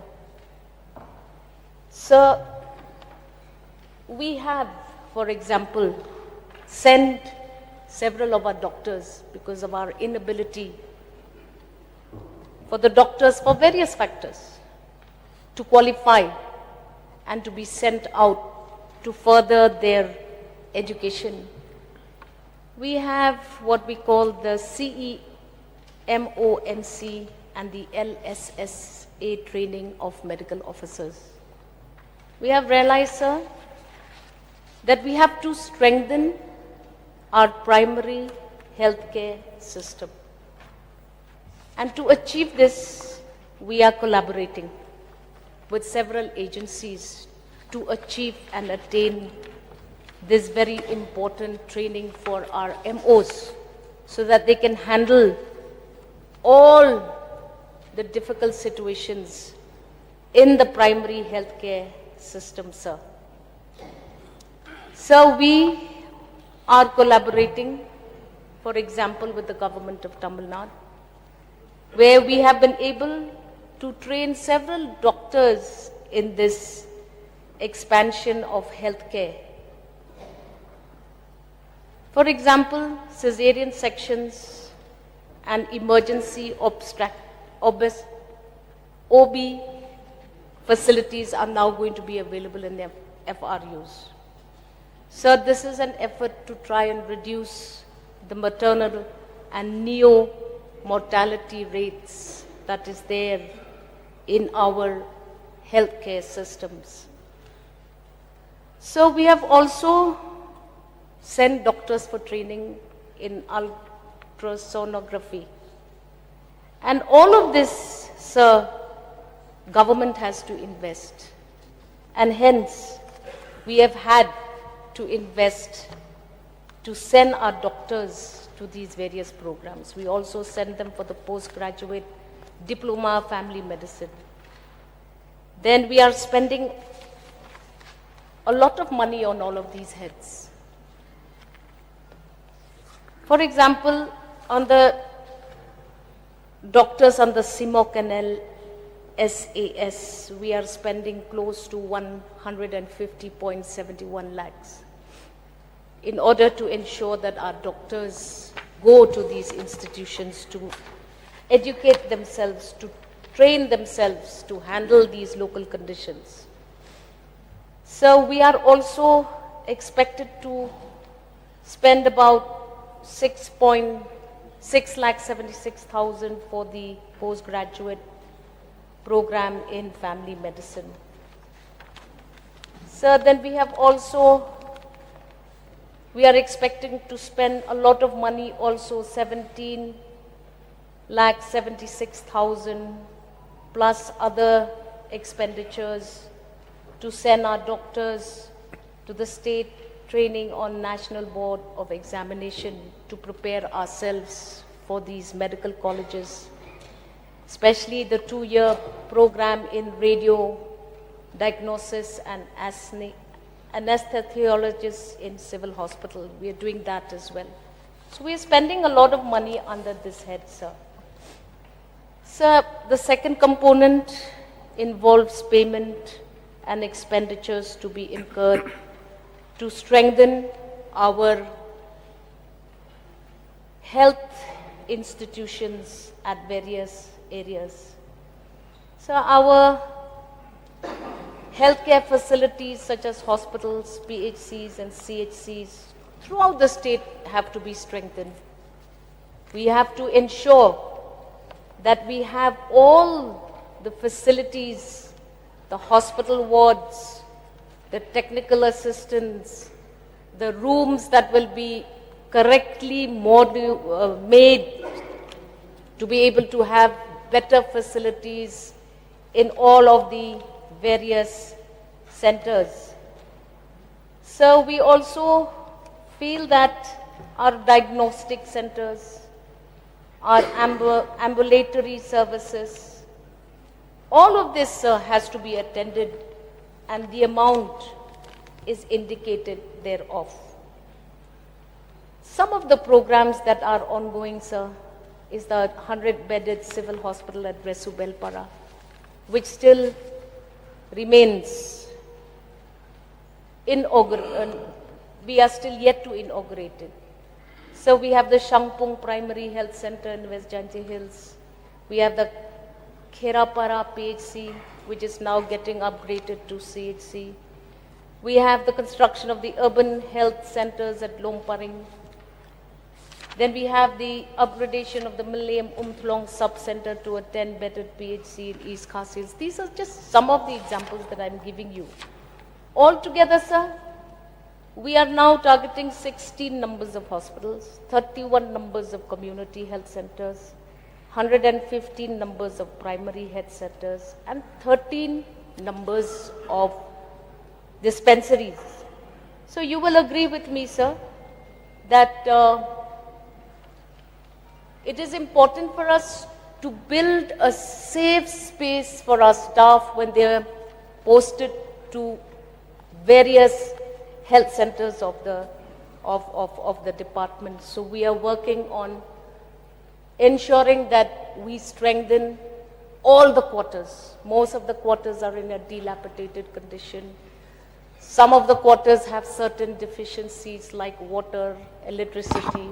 We are working on all of this, and hence we need this SD to cover all of these expenditures that have been incurred by the department, and hence the amount has been moved by advance of contingency fund and this supplementary demand.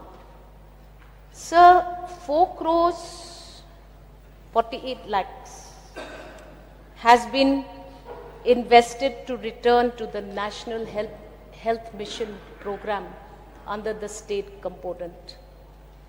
The National Health Mission Meghalaya, in association with the donor partners, implemented decentralized renewable energy solutions with efficient medical equipment at the public health facilities in Meghalaya to strengthen the health facilities and to provide quality healthcare service. Because of the breakdown of a power service because of weather conditions or any other conditions, some of these facilities remain in the dark and cannot function. So we have decided that a total of 531 health centers needed to be solar powered. And we are on the job to make sure that there is this renewable energy, and we decentralize renewable energy as a solution to some of the problems that we see happening in our health facilities.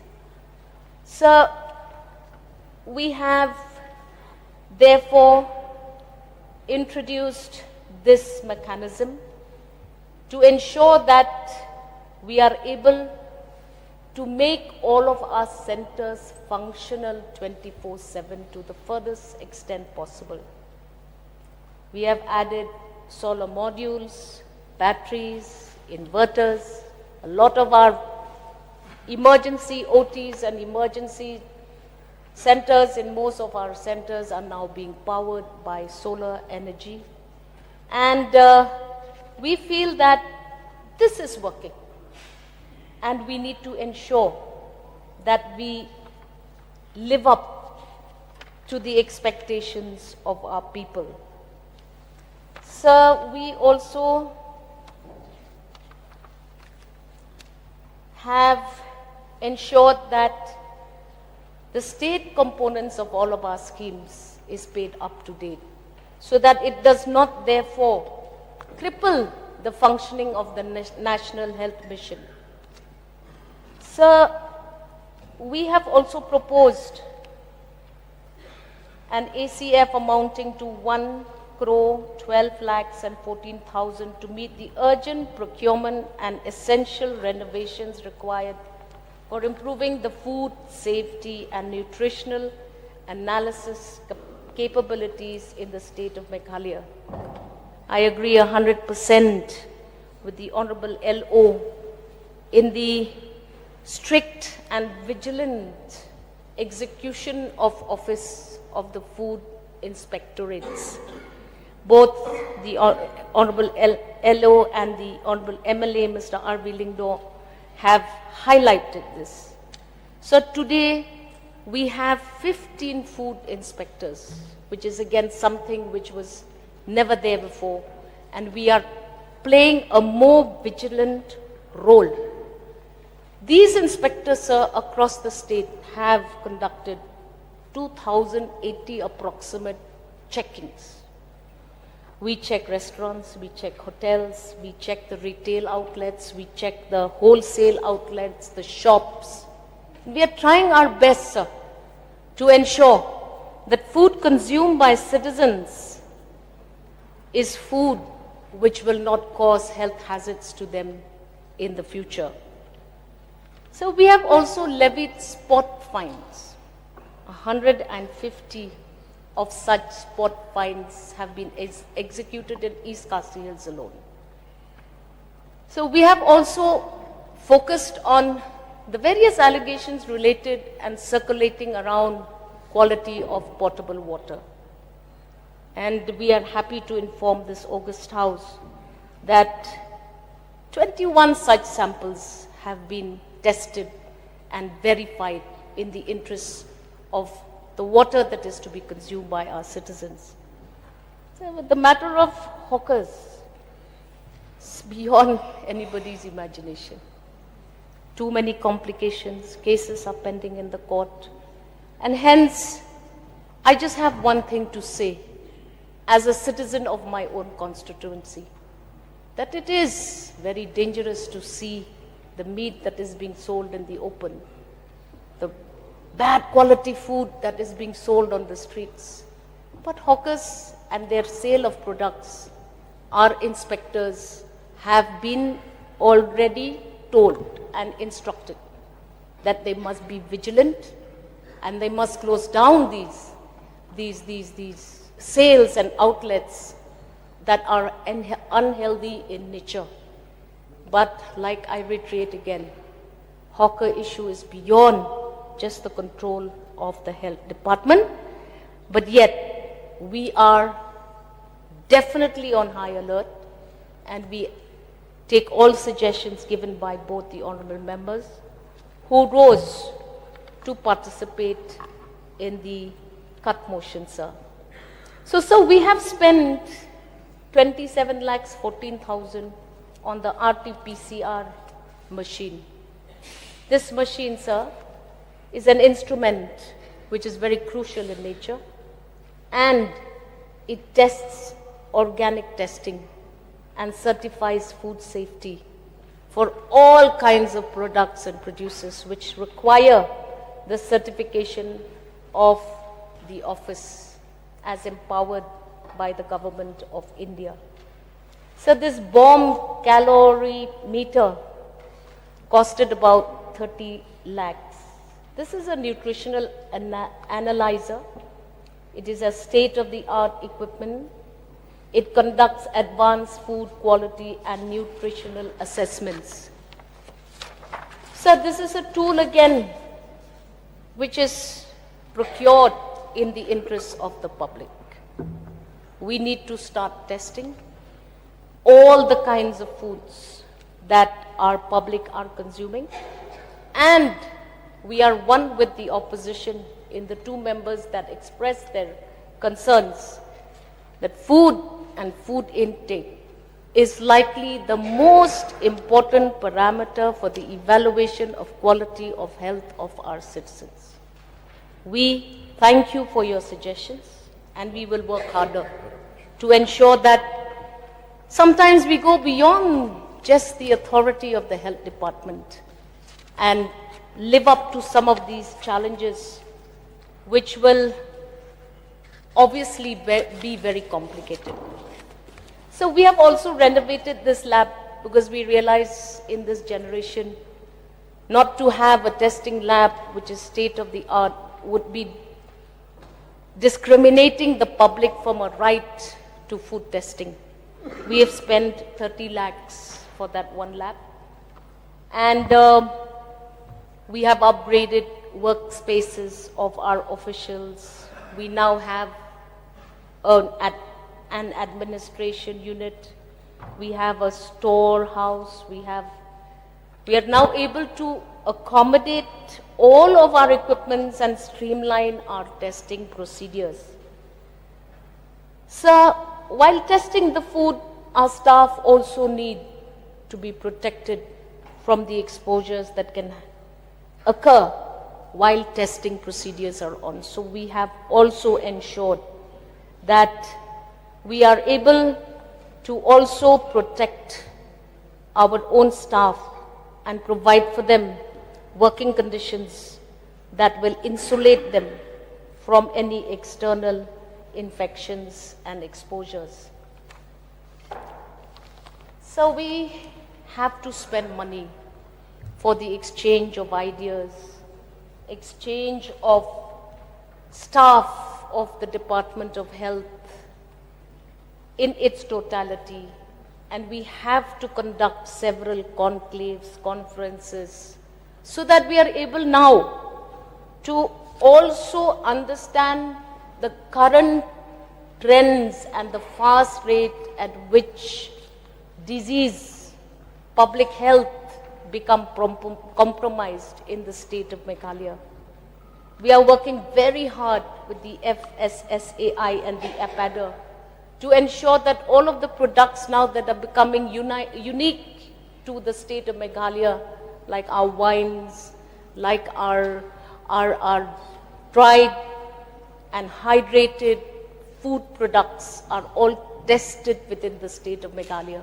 Once upon a time, a producer producing such items would have to go all the way to Guwahati or Assam to do these testings. But today we have these testing facilities within the state of Meghalaya. Yes, sir, we have to spend to create public awareness. And this head also contains publicity and media awareness.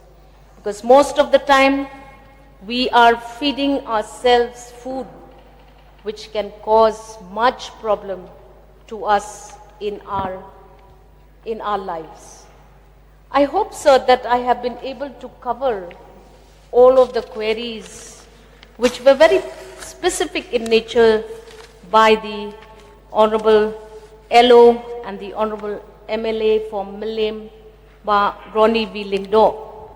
And I hope that the Honorable LO, the mover of the motion, will withdraw his cut motion and allow the department to go ahead, strengthen its infrastructure, work on all our challenges, make sure our dispensaries are well furnished, make sure our testing materials are state of the art, make sure an ultrasound reaches the furthest PHC or CHC that is possible.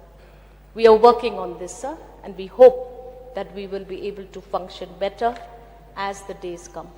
With these few words, sir, once again, I request the Honorable LO and mover of this motion to kindly withdraw his cut motion.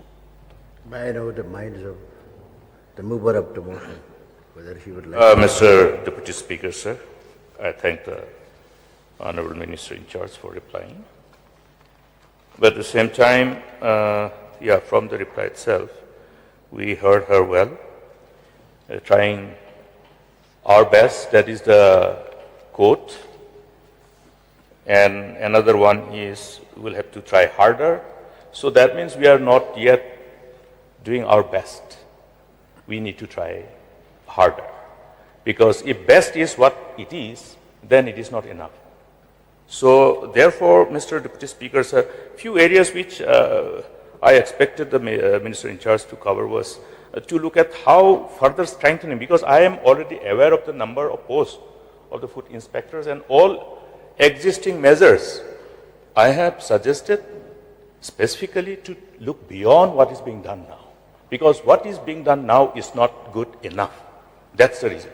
You still have expired food and food which are not subjected to this stringent scrutiny from food safety still taking place. So we have to go beyond what is being done.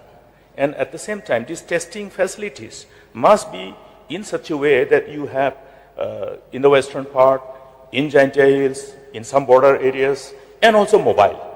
So I think I would like to submit through you, Mr. Deputy Speaker, sir, that these points may be taken into cognizance. And with these few words, I beg the leave of the House to withdraw the cut motion. Thank you. Since the mover has withdrawn his cut motion, now let me put the question before the House. The question is that grant number 14 be passed. Those who are for the motion say aye. Those who are against the motion say no. Ayes have it, ayes have it. And the motion is carried and the grant number 14 is passed. Now we come to grant number 15. Sri Marquis and Marak, Minister in charge, to move, please.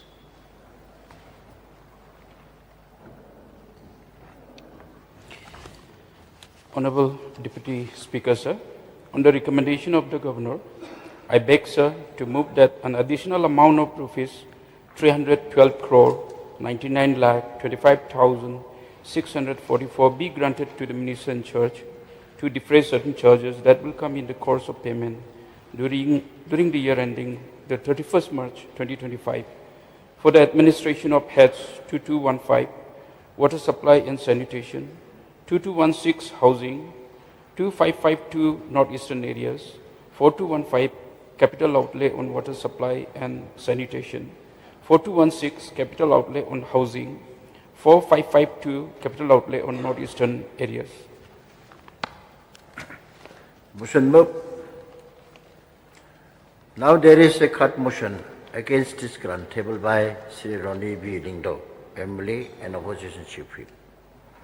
You may kindly move, please. Yeah, Ronnie. So I beg leave to move a cut motion that the total provision of rupees 312 crores 99 lakhs 25,644 SD number 15 head 2215 water supply and sanitation and 4215 capital outlay on water supply and sanitation at page 33-34 of the list of supplementary demands be reduced by rupees 100. That is, the amount of the whole supplementary demand be of rupees 312 crore 99 lakh 25,644 do stand reduced by rupees 100, sir. To discuss the implementation of the new Shillong water supply scheme, phase 1 and components of works covered under the indicated fund, including Greater Tura water supply scheme, sir. Mr. Mook, you may initiate your Yes, sir. discussion, please. So looking at the explanatory note, the amount is quite substantial, sir.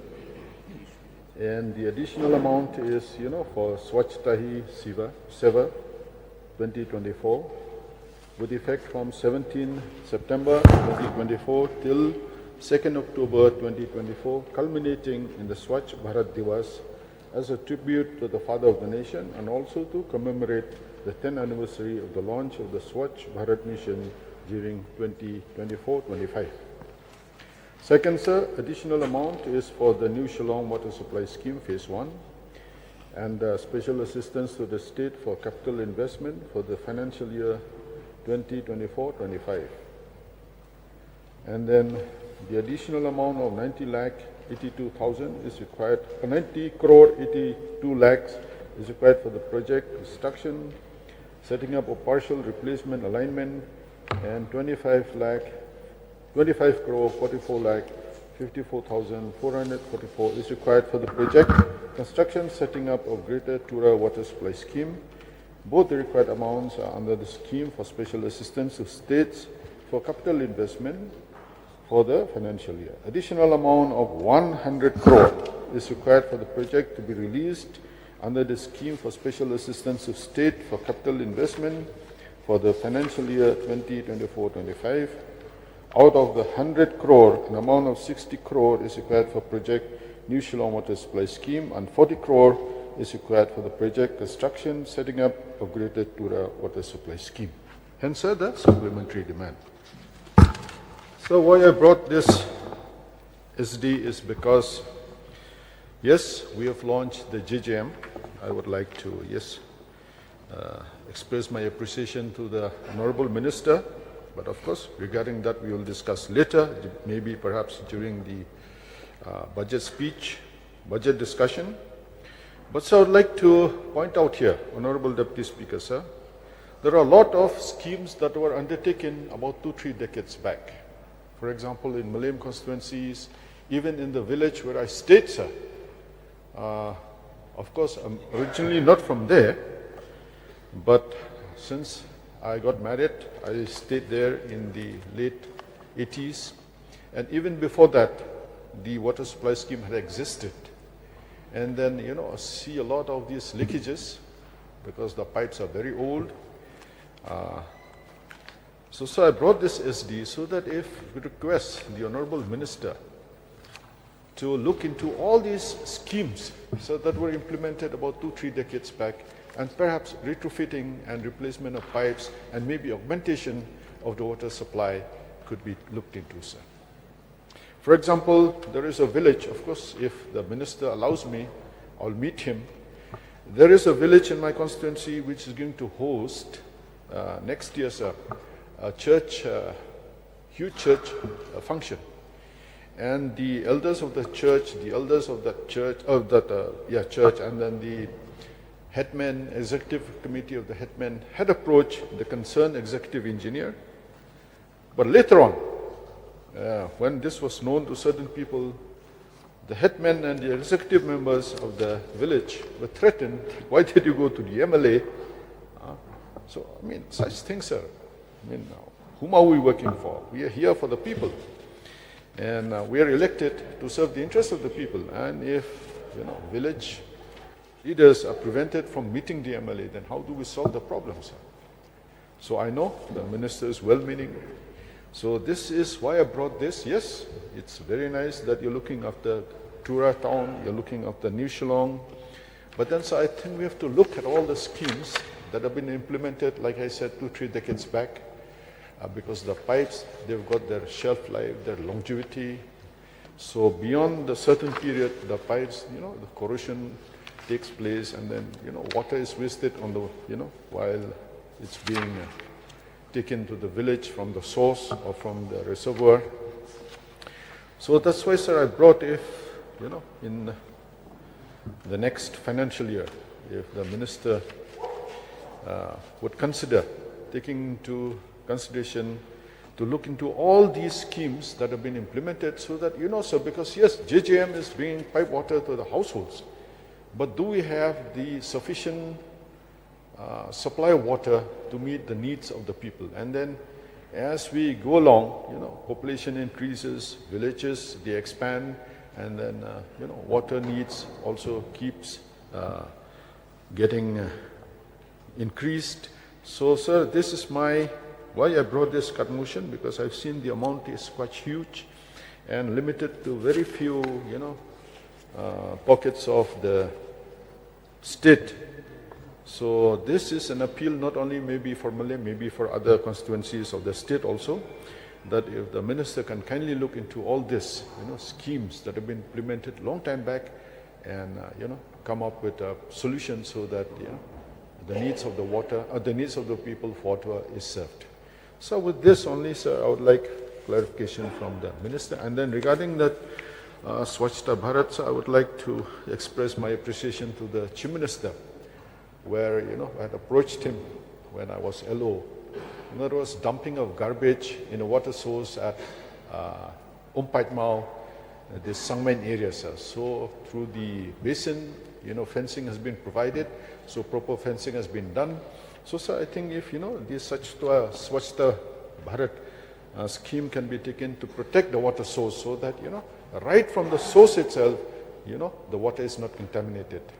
So, sir, with these few submissions, so I will resume my seat and hope the Minister will give his clarification and assurance that, for example, the villages, the issues that are flagged will be considered and taken care of, sir. Any other member? Yes, Charles. Mr. Deputy Speaker, sir, I rise to support this cut motion tabled by Honourable Member from Millim.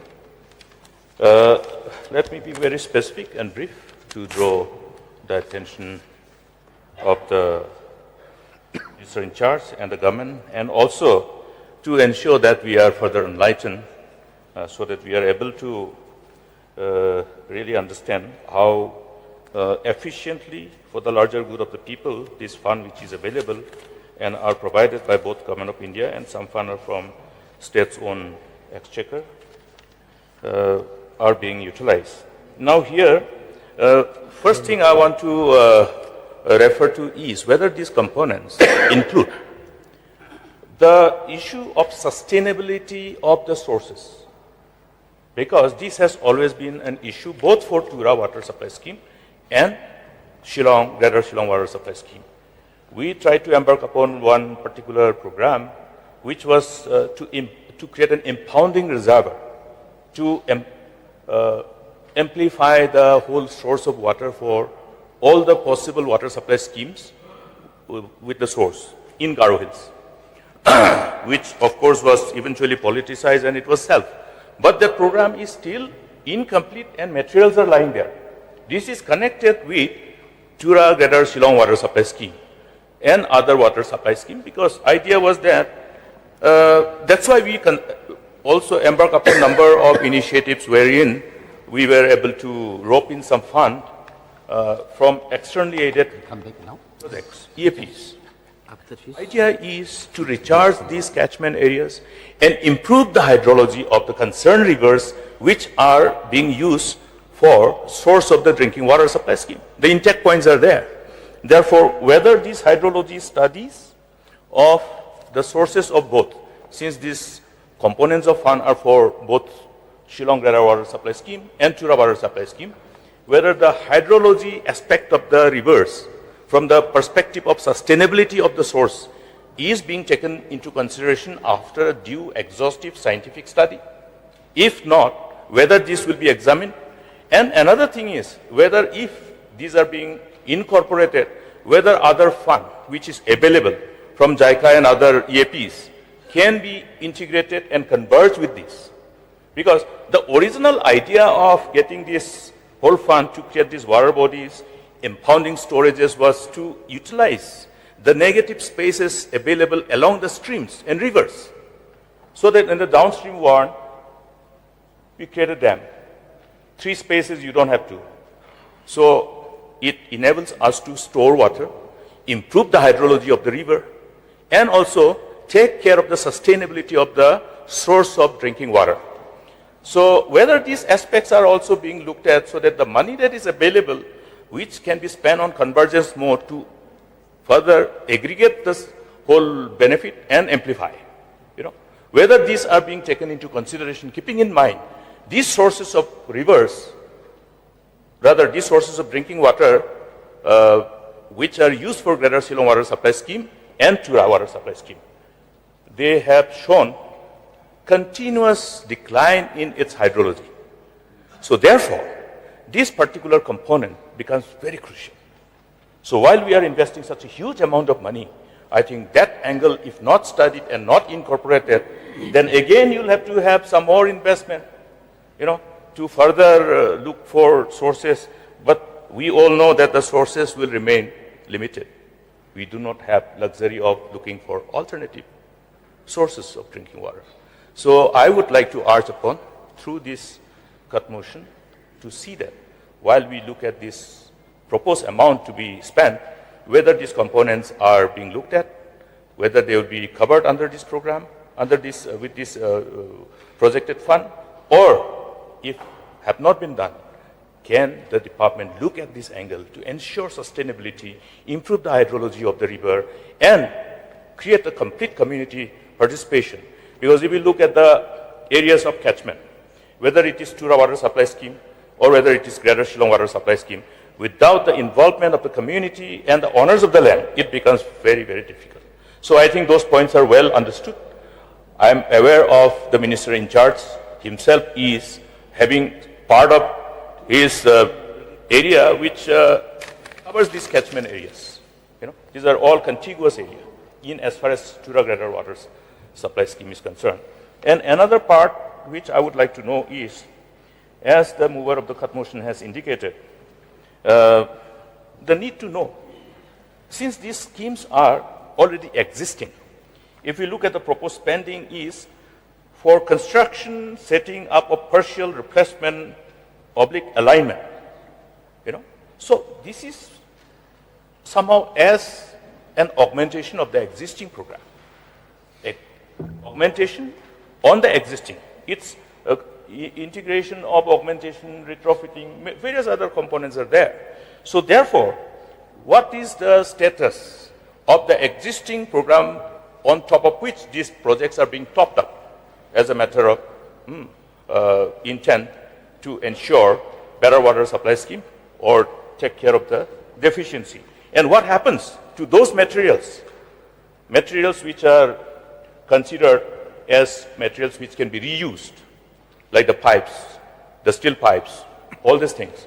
So how they will be audited, whether a proper mechanism is being put in place to ensure the real, your proper figure of the inventories, the resultant inventories after this realignment and replacement in an inventory as far as the material of the existing plant is concerned, existing schemes are concerned. So these are a few things which will enable us to have greater understanding about how meticulously we are working on, so that every resources that has been created from the precious public exchequer are utilized, further utilized, as long as they are usable. So with these few words, Mr. Deputy Speaker, sir, these two areas of concern I flagged before the Minister in charge, and with these few words, I support this cut motion. May I request Charles Polo? Mr. Deputy Speaker, sir, I also take part in the cut motion to the supplementary demand regarding the water supply. So I would like to draw the attention of the Honorable Minister. When in the year 2023, the month of April, after he had assumed the chair of the minister, we had gone to Nongra village under my constituency for the implementation of the JJM scheme, which needed to be done immediately, lest it missed the deadline. The Honorable Minister was very kind to visit the constituency and sit with all the officials involved to expedite the process of implementing this special scheme for Nongra, and also in Pokse, where earlier he was a resident of that locality also. But I'd like to draw the attention that even after 2 years that have passed, we have seen that the work has been carried out, but the manner in which it has been done has not been proven beneficial to the people of that area. In fact, for the last couple of months, we have been going, they have been calling me all the time, and out of the funds that were available to the MLA under the SRWP, we had to buy extra materials to repair the pipes which were laid at that time. This is under the JJM scheme, sir.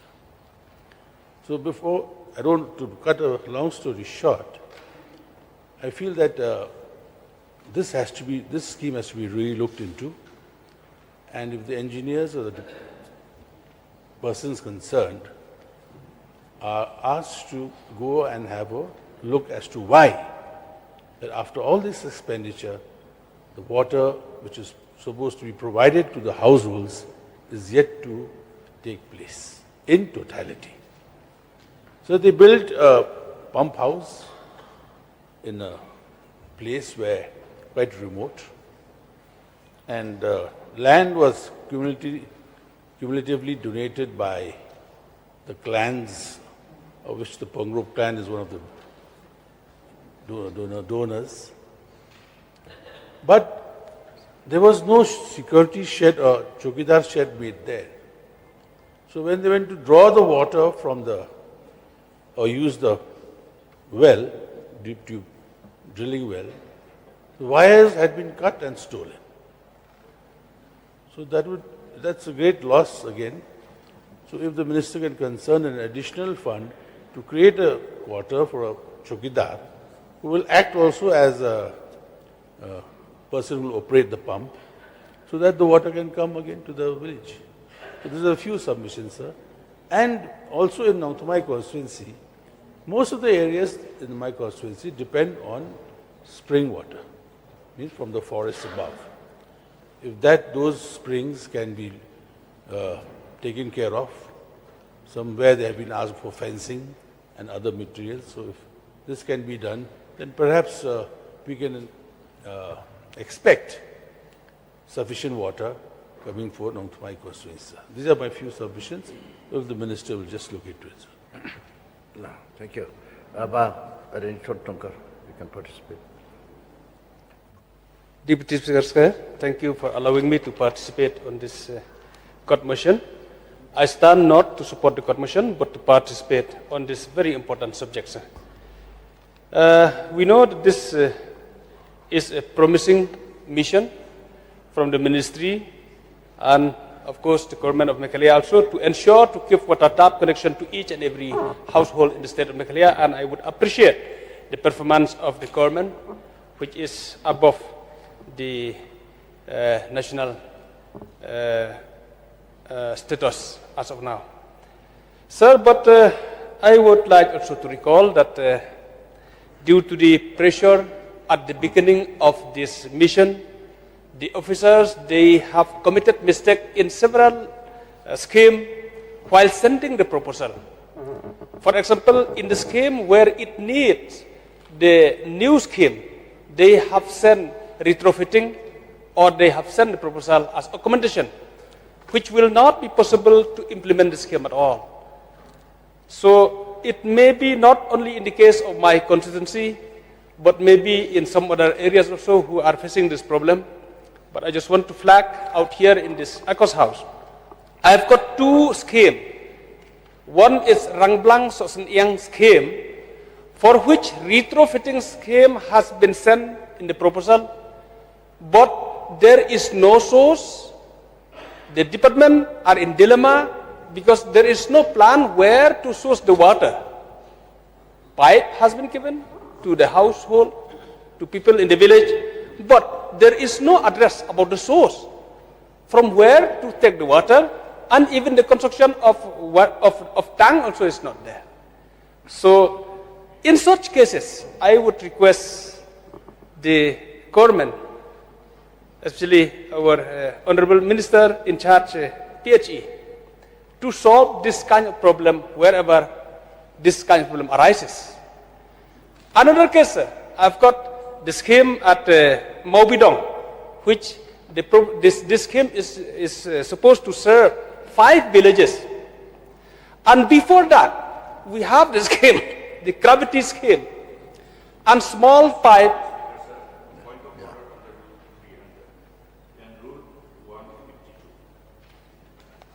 Allow me to raise this motion.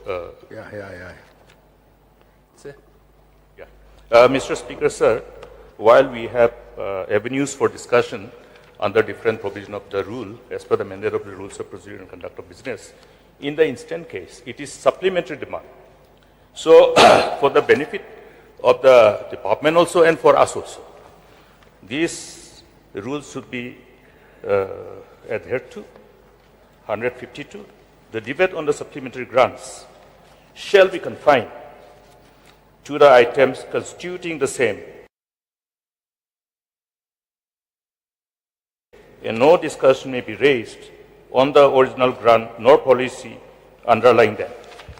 So it is specific. This is SD. It's not a cut motion on general demand. That will happen in budget the moment the demands for grants are moved. So therefore, I think the House also must be governed by the rules, and therefore my submission. Okay.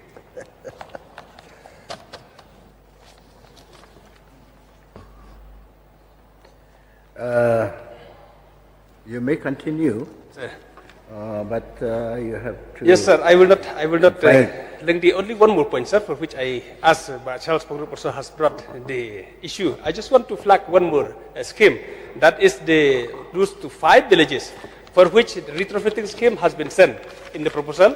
And now, sir, the same pipe who has given water for 10 platform in those years, the same pipe has been left to give water to the 300 households now.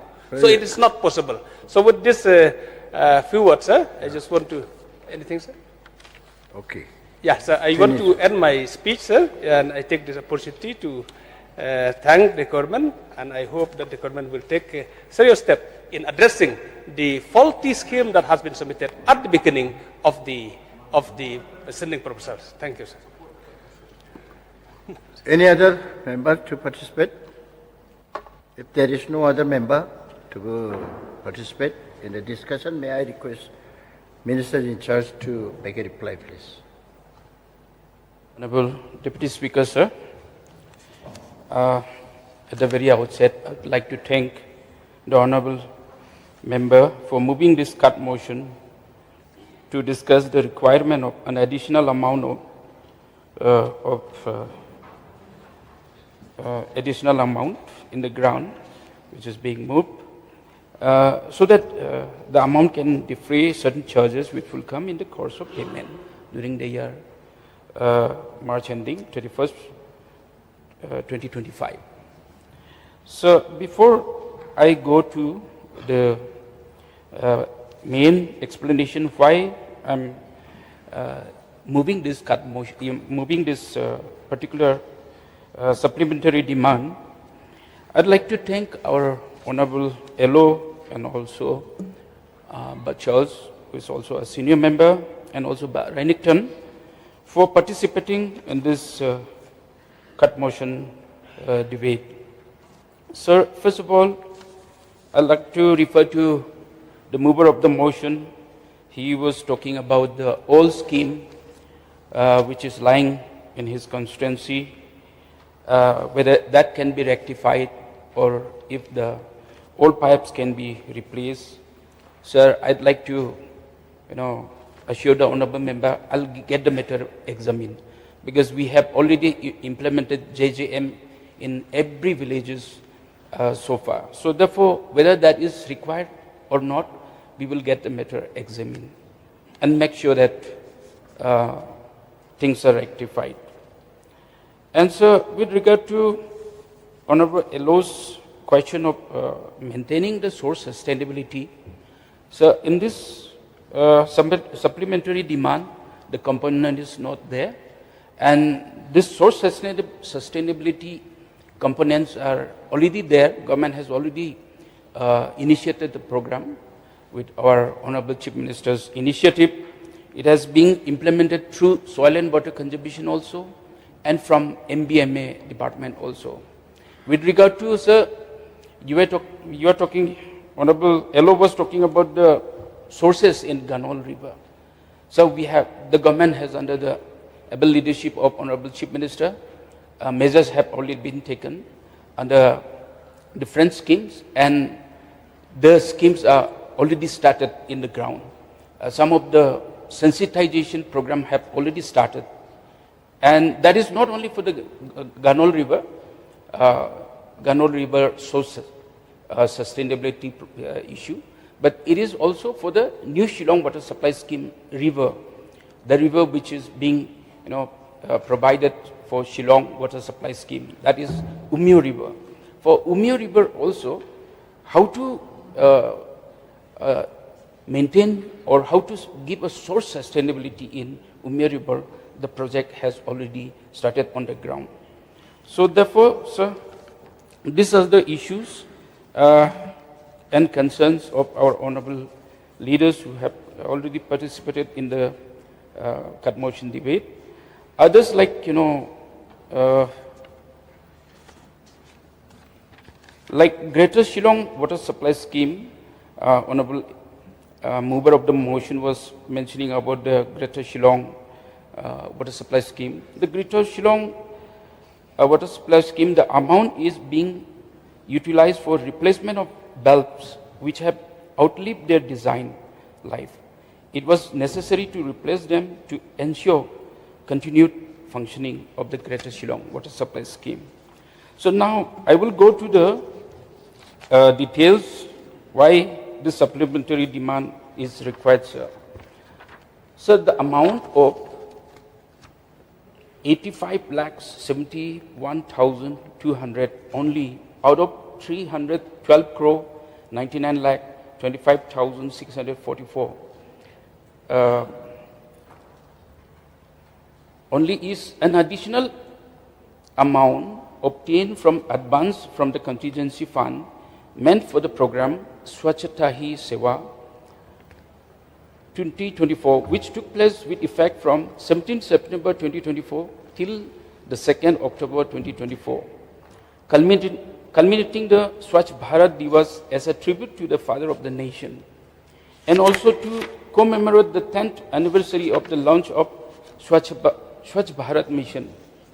Since the budget provision under the head of account 2215 Water Supply and Sanitation, 02 Sewerage and Sanitation, 001 Direction and Administration, 02 Information, Education and Communication, that is IEC project, 36 Grant in Aid General Non-Salary, General Voted 2425 is rupees 16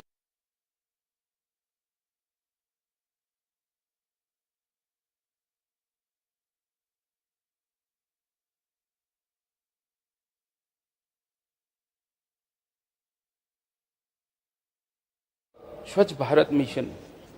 Since the budget provision under the head of account 2215 Water Supply and Sanitation, 02 Sewerage and Sanitation, 001 Direction and Administration, 02 Information, Education and Communication, that is IEC project, 36 Grant in Aid General Non-Salary, General Voted 2425 is rupees 16 lakh 20,000 only. Hence, the amount is insufficient for the program. To the amount of rupees 19 crore 50 lakhs only out of amount 312 crore 99 lakhs 25,644 only is the additional amount meant for the project construction / setting up of the partial replacement, realignment, including supply, fitting, fixing of valves of the existing feeder main and distribution system of Greater Shillong Water Supply Project, Phase 1 and Phase 2, in different areas of Shillong urban agglomeration, to be released under the scheme for special assistance to the state for capital investment for the year 24-25 under the head of account 4215, capital outlay on water supply and sanitation state schemes, 01 water supply, 101 urban water supply, 05 each schemes Khasi, previously 01, 09 new proposal, 53 major works, 6 schedule part, 6 schedule part 2 areas, voted 24-25. Number 3, the amount of 95 crore 87 lakhs only out of the amount of 312 crore 99 lakhs 25,644 only is the amount obtained by advance from the contingency fund which is required for the project New Shillong Water Supply Scheme Phase 1 and released under the scheme for special assistance to state for capital investment for the year 24-25. Under the head of account 4215, capital outlay on water supply and sanitation state schemes 01 water supply, 101 urban water supply, 05 each schemes, Khasi previously 01, 09 new proposal, 53 major works, 6 schedule part 2 areas, budget 24-25. B, the amount of rupees 131 crore 32 lakhs only out of the amount of 312 crore 99 lakhs 25,644 only is required for the project New Shillong Water Supply Scheme Phase 1 to be released under the scheme for special assistance to the state for capital investment for the year 24-25 under the head of account 4215 capital outlay on water supply and sanitation state schemes 01 water supply, 101 urban water supply, 05 each schemes Khasi previously 01, 09 new proposals, 53 major works, 6 schedule part 2 areas budget 24-25. Number 4, the amount of 65 crore 44 lakhs 54,444 only out of the amount of 312 crore 99 lakh 25,644 only is required for the project construction / setting up of a greater Tura water supply scheme to be released under the scheme for special assistance to state for the capital investment for the year 24-25 under the head of account 4215 capital outlay on water and sanitation state schemes 01 water supply, 101 urban water supply, 07 each schemes Garo previously 03, 11 new proposals, 53 major works, 6 schedule part 2 areas budget 24-25. So with regard to Honorable mover of the motion has wanted to know the new Shillong water supply scheme. So I want to go in detail so that the information will be shared with this August House. New Shillong water supply scheme Phase 1 was accorded administrative approval by PHED/1356/1503/2024/4215/05 dated 15/3/2024 for an amount of 538.44 crores under the state plan. The EPC, that is engineering, procurement and construction, the contract has been awarded to MS BSC Infratech Private Limited on 26/6/2024 through an open tender, and the scheduled time of completion is 2 years. The source of supply is the river Umken, having dry weather discharge of 123.16 MLD. The project is designed to cater potable water supply to New Shillong Township and adjoining villages, 32 villages. The villages are Umsauli, Maulong, Mawir, Sesiaj, Maukenring, Lumskese, Alumding Sai, Dieng Yong, Maulin Ray, Maudiang Diang, Umrok, Maukasyang, Sejong, Tinring, Mapadang, Wakshuri, Umir, Maushoru, Mautumdu, Maukanu, Riangshaw, Solaper, Mauyong, Diang Paso, Etcherwat, Kaput, Jairoid, Nongtamai, Nongali, Nongter Kang, Manriang, Bamkamar, including institutions, offices, etc., and supply water to an ultimate population of 4.14 lakh with an ultimate supply of water 70 million litre per day by the year 2057, that is after 30 years.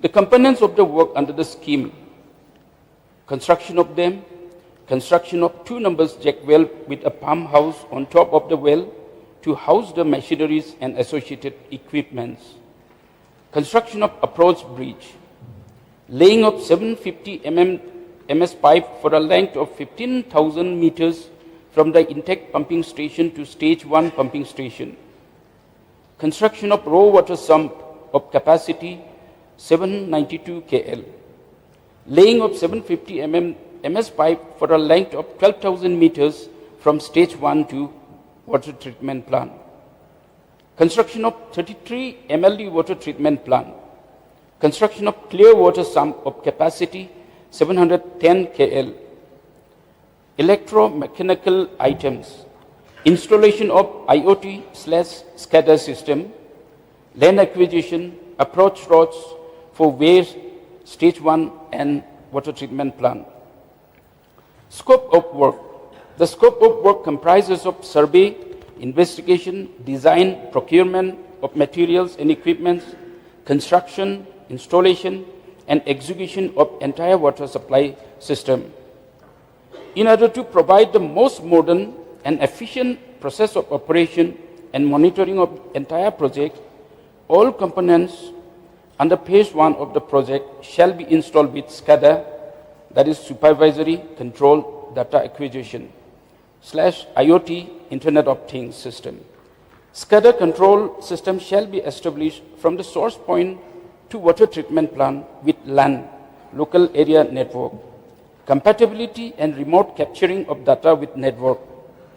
Automation of total systems in common control room shall also be established.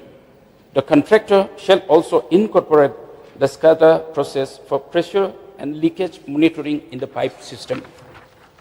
Hence, the entire project shall be governed by SCADA/IoT system, which in general is an automatically mechanized system that controls all the components at a central location, in which operation and monitoring of entire system is being done. This system is extremely important for future operation and maintenance of the scheme.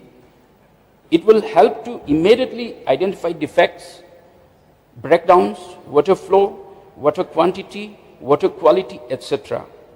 And it will also be beneficial to take up any remedial measures promptly and instantly. Therefore, various components under phase 1 of the project cannot be bifurcated, and it is not at all feasible to allot the work components to multiple firms/contractors, keeping in mind the sophistication involved and the specialized nature of work involving installation of SCADA/IoT system. The firm entrusted with the work shall have to be very capable, experienced, technically competent, and highly acquainted with large projects involving SCADA/IoT system. Status of the work. The work is in progress and the status are as follows. Survey, investigation, design and drawings of different components of the project has been completed. Procurement of materials under progress. Formation of approach road is in progress.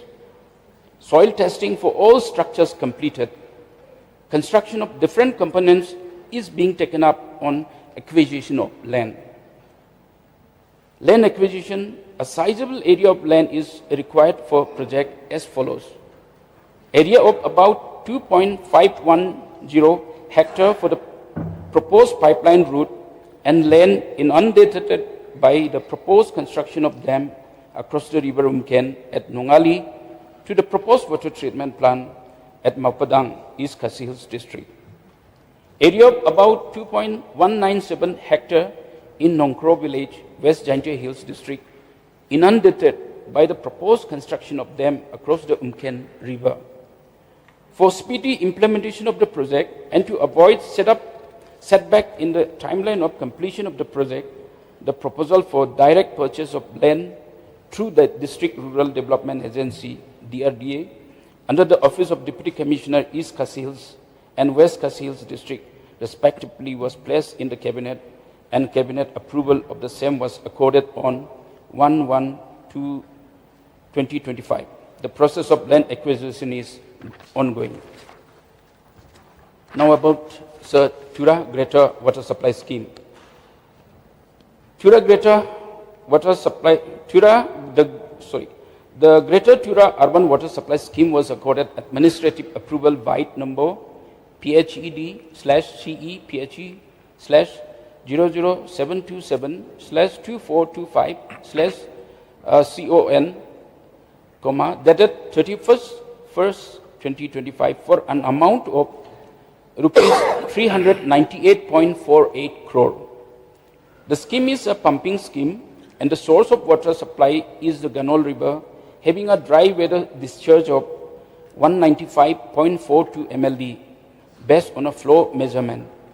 The scheme is designed to cater to the ultimate population of 269,763 and the ultimate water demand of 30 MLD in the year 2055, which shall benefit the entire population of Tura town, including all the institutions set up in around Tura.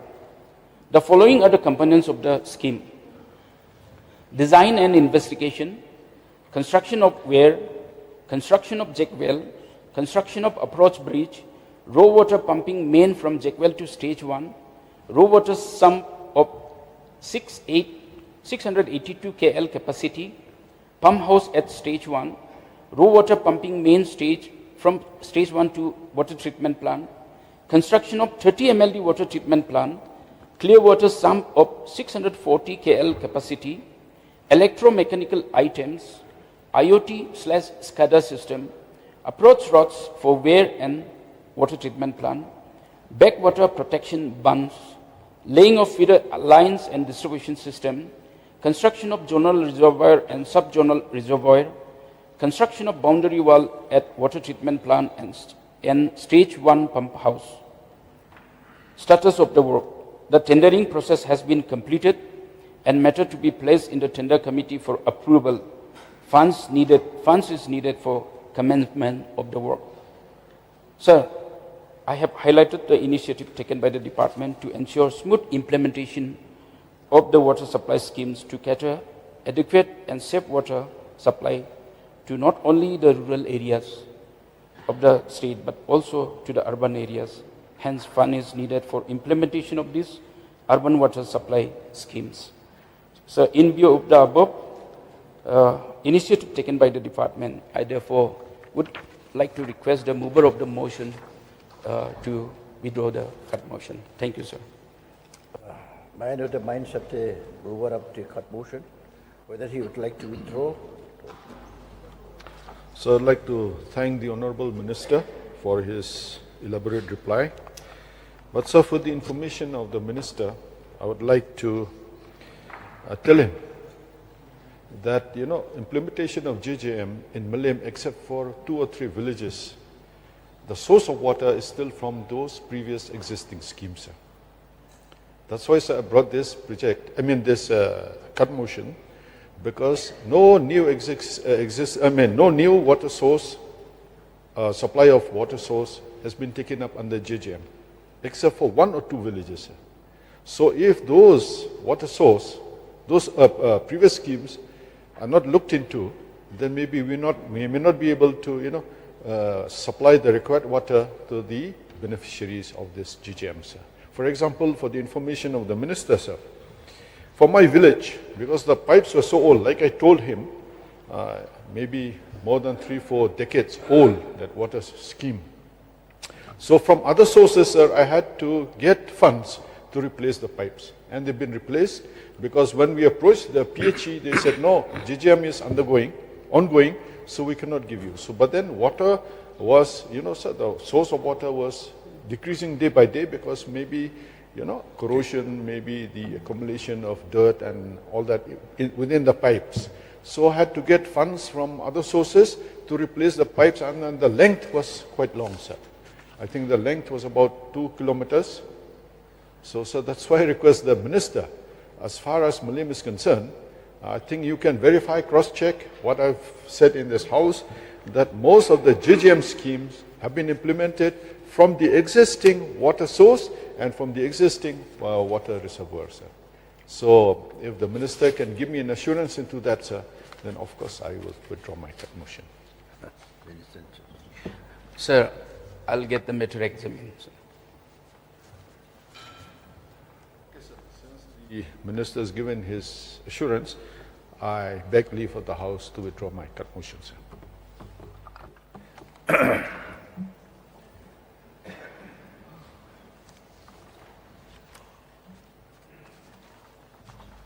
Since the mover has withdrawn his cut motion, now let me put the question before the House.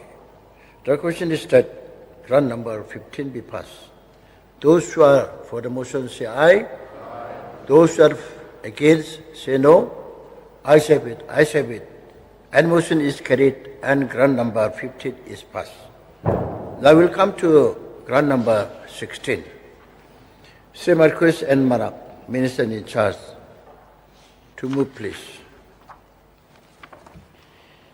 Honorable Deputy Speaker, sir, on the recommendation of the Governor, I beg, sir, to move that an additional amount of rupees 1,45,43,863 be granted to the Minister in charge to defray certain charges which will come in the course of payment during the year ending the 31st March 2025 for the administration of heads 2216 housing, 4216 capital outlay on housing, 6216 loans for housing.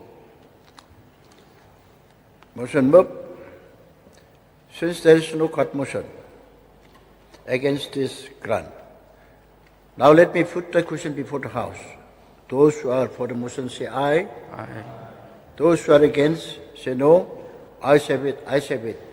And the motion is carried and the grant number 16 is passed. Now we'll come to grant number 17. Please, Honorable Balangdar, Deputy Chief Minister in charge, to move, please.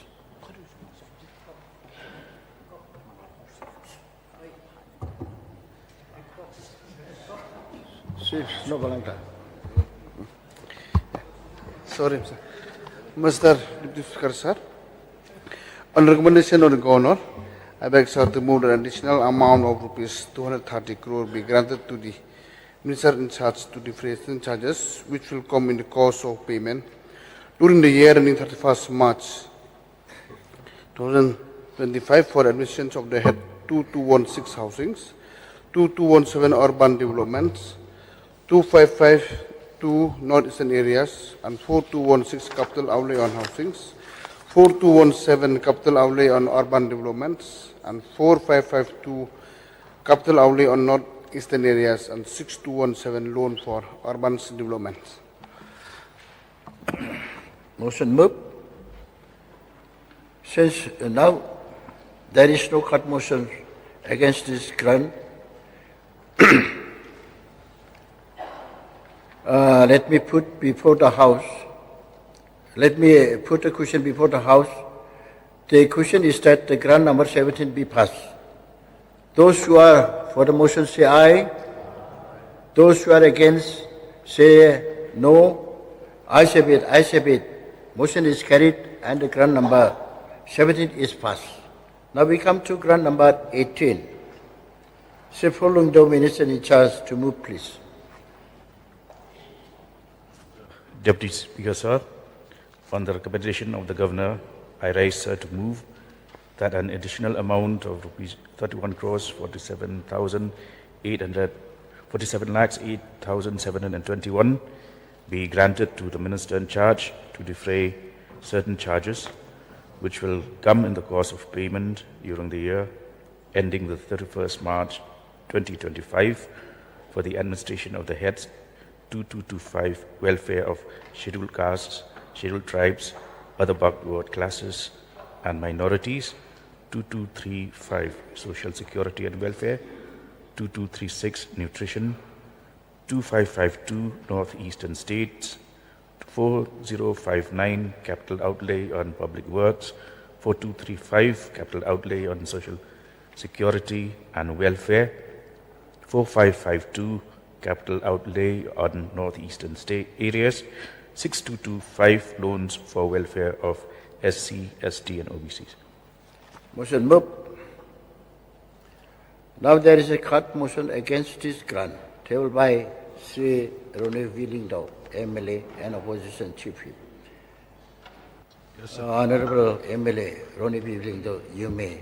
So I beg leave to move that the total provision of rupees 31 crore 47 lakh 8,721 SD number 18 head 2235 Social Security and Welfare at page 3940 of list of supplementary demands be reduced by rupees 100. That is the amount of the whole SD of rupees 31 crore 47 lakh 8,731 do stand reduced by rupees 100 to discuss the delay in payment of staff salaries and assistance to stakeholders of the NGO institution, etc. Motion moved. You may initiate a discussion. Thank you, sir. So I'll be very brief because I know this department is very important, and I think we've discussed about the abuse substance and people being addicted to drugs and all that. So, sir, because we need, I think only the government agencies themselves will not be able to do the work. So, sir, there are a lot of NGOs that are involved in this. So, I request the Honorable Minister that, if payment of salaries are made on time, and then all those NGOs who are involved in, rehabilitation of those people who are drug addicts, people, alcoholics and all that, sir, I think it will go a long way in ensuring that, citizens who have been, engaged or rather involved in all this drugs abuse are taken care of, and all those NGOs who are involved in rendering services to rehabilitate these people are paid on time, so that we motivate them. They don't get demotivated, sir, in ensuring that those people are brought back to normal life. With this few words, sir, I would submit my submit my submission, sir. Any member? Yeah. Support the cut motion tabled by Honorable Member from Malim. My submission will be very brief and specific to the concern, which is based on what I saw myself. I was traveling to one area, saw quite a number of women. They were working, they were collecting sand and carrying sand. One of them is an employee of this concerned department, wages, on wages. That was on Saturday. So I asked her, how are you doing? There was tears in her eyes. Lady employed on wages have not received her salary for 1 year. So maybe I would like to submit before this August House through the Honorable Minister in charge to have a review of all these things, these small timers, how they are subjected to this kind of perversion of justice, maybe because of somebody's omission or commission. And therefore, I would urge upon the government to have a review of every payment of salary at different level, at the block level, ICDS level, so that this kind of omission and commission by any concerned authority who are supposed to take care of this are addressed. With these few words, I support this cut motion and hope that the department will definitely, as they utilize this fund, will look at all these areas of concern and see that the department is able to really have a team which is highly motivated, inspired to ensure the work required to be done by them are fulfilled in the right earnest. Thank you. Any other member? If there is no other member to participate, may I request the Honorable Minister in charge to make a reply. Mr. Deputy Speaker, sir, first and foremost, I wish to express my sincere thanks to the Honourable Member, Mr. Ronnie V. Lingdor, Honourable MLA Milliam Assembly Constituency, for the interest he has shown to discuss the, within quote, delay in payment of staff salaries and assistance to stakeholders, NGOs, and also our LO for having participated in this particular discussion on this cut motion. Sir, I'd like to be very brief because of constraints of time and to point out first and foremost. I'd like to go first to Anganwadi services. The scheme is a centrally sponsored scheme which is funded on a 90-10 basis.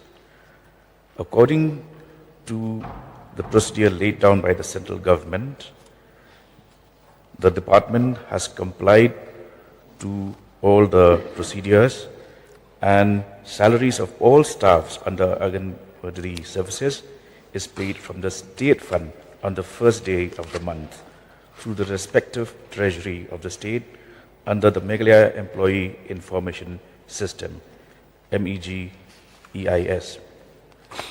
Under the Health 2235 Social Security and Welfare State Scheme, 02 Social Welfare, 102 Child Welfare, 12 Integrated Child Development Services Scheme, 01 Payment of Salaries, the ICDS schemes due to be regularized on receipts of funds from the Ministry OI salaries.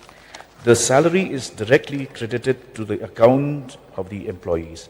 Hence, there is no delay in disbursement of salaries as it is being paid directly every month from the respective treasury under the MEG-EIS.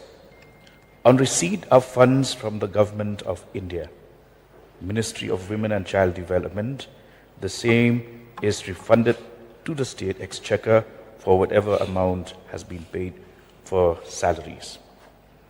Under Mission Vatsalaya, the scheme is centrally sponsored, again on a 90-10 basis. The employees under the scheme are contractual and are not on our regular payroll. Thus, their salaries cannot be paid through MEG-EIS as done for Anganwadi services. In order to avoid delay in payment of salaries pending receipt of funds from the ministry, the department has availed funds from the Chief Minister Special Grant, which has been refunded on funds being received from the ministry.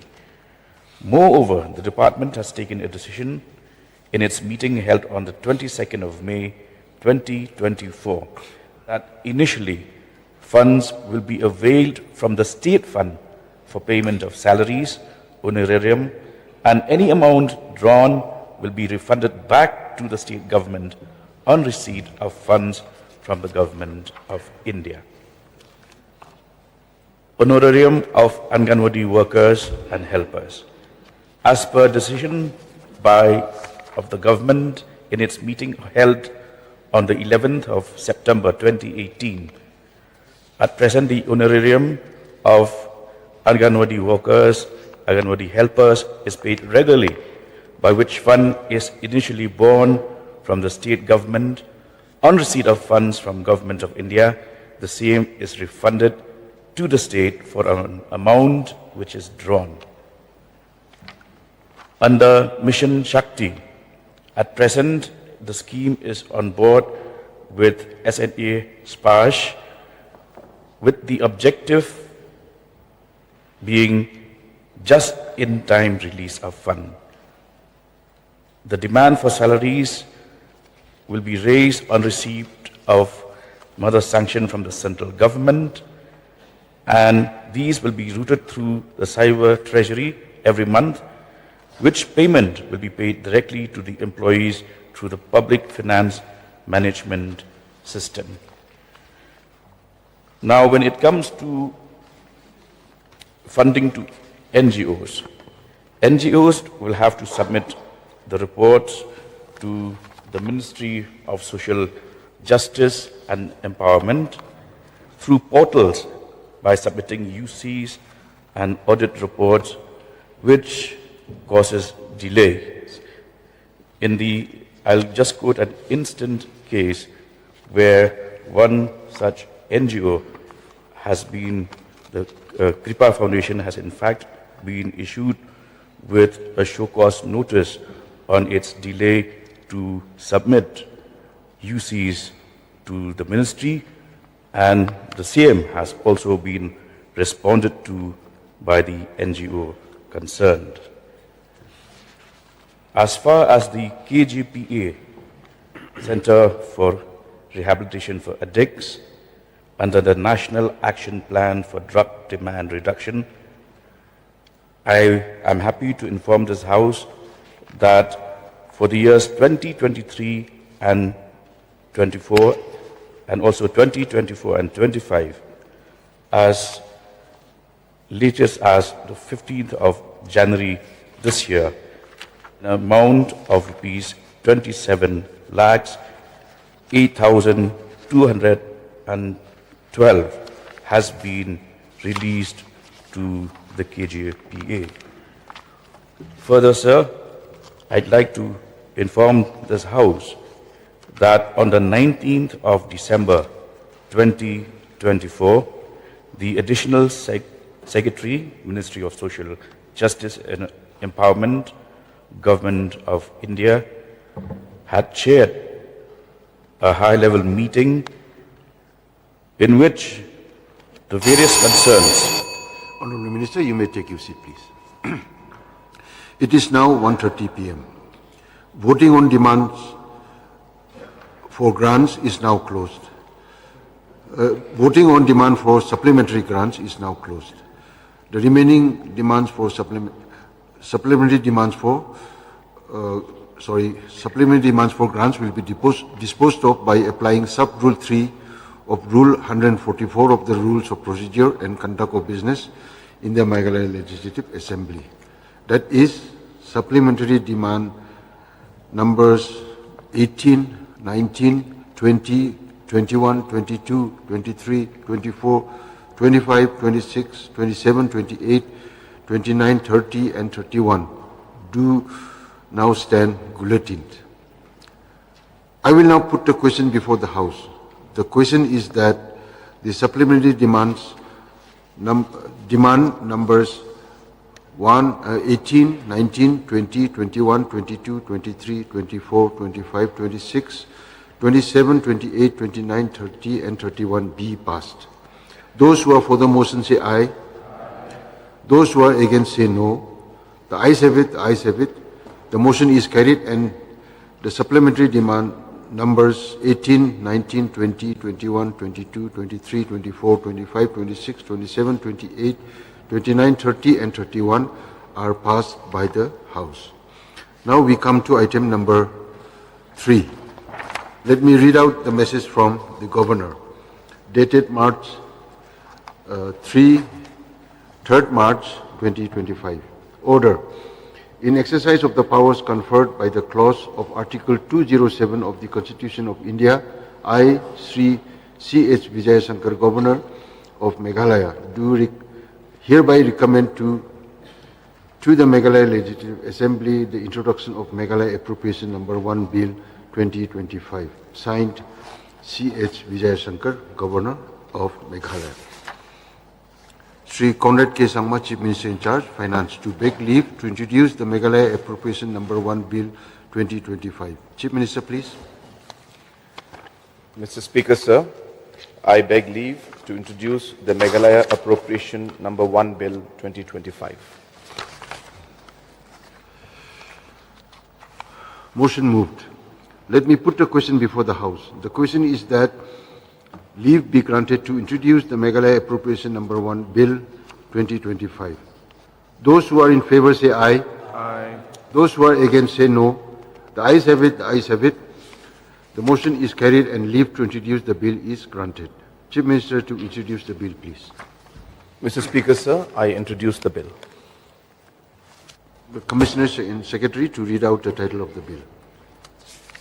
The Meghalaya Appropriation Number 1 Bill 2025 is introduced in the House. Now we come to item number 4. Sri President Tungsong, Deputy Chief Minister in charge, Parliamentary Affairs, to move, please. Mr. Speaker, sir, I beg to move that the second proviso to sub-rule C of Rule 72 of the Rules of Procedure and Conduct of Business in its application to the Meghalaya Appropriation Number 1 Bill 2025 be suspended for the time being insofar as the rule requires circulation of the bill 4 days in advance before the motion for consideration may be moved. Motion moved. Let me put the question before the House. The question is that the motion for suspension of the Rule 72C of the Rules of Procedures and Conduct of Business moved by the Deputy Chief Minister in charge, Parliamentary Affairs, be adopted. Those who are for the motion say aye. Those who are against say no. The ayes have it, the ayes have it. The motion is carried and the motion for suspension of Rule 72C of the Rules of Procedure and Conduct of Business is adopted. Now we come to item number 5. Let me read out the message from the Governor. Dated 3rd March 2025.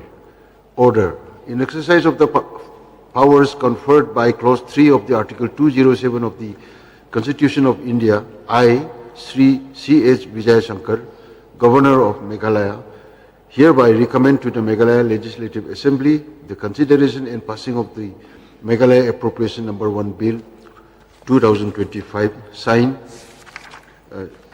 C.H. Vijayashankar, Governor of Meghalaya. Sri Conrad K. Sangma, Chief Minister in charge, Finance, to move that the Meghalaya Appropriation Number 1 Bill be taken into consideration. Chief Minister, please. Yeah. Mr. Speaker, sir, I beg to move that the Meghalaya Appropriation Number 1 Bill 2025 be taken into consideration. Motion moved. I will now put a question before the House. The question is that the bill be taken into consideration. Those who are in favor say aye. Aye. Those who are against say no. The ayes have it, the ayes have it. The motion is considered is adopted. Now we come to item number 6.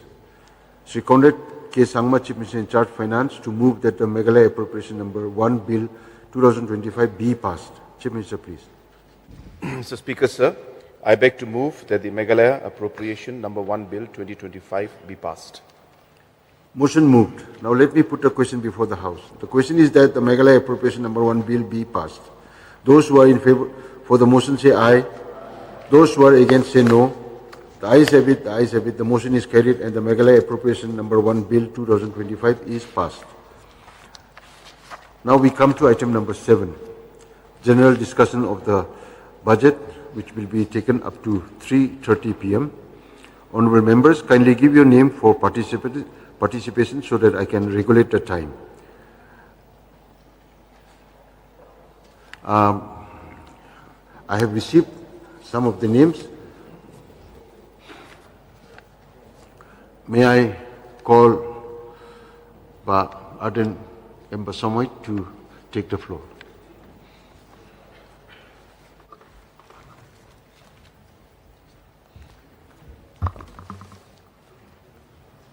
So at the outset, I would like to thank you for allowing me to participate in the general discussion on budget.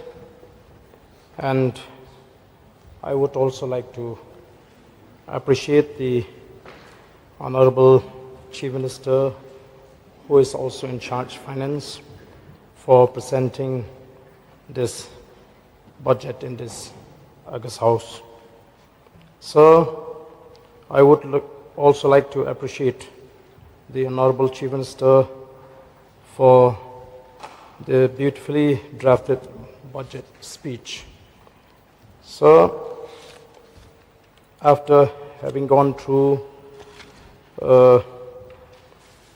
this budget speech, I cannot but to make a remark that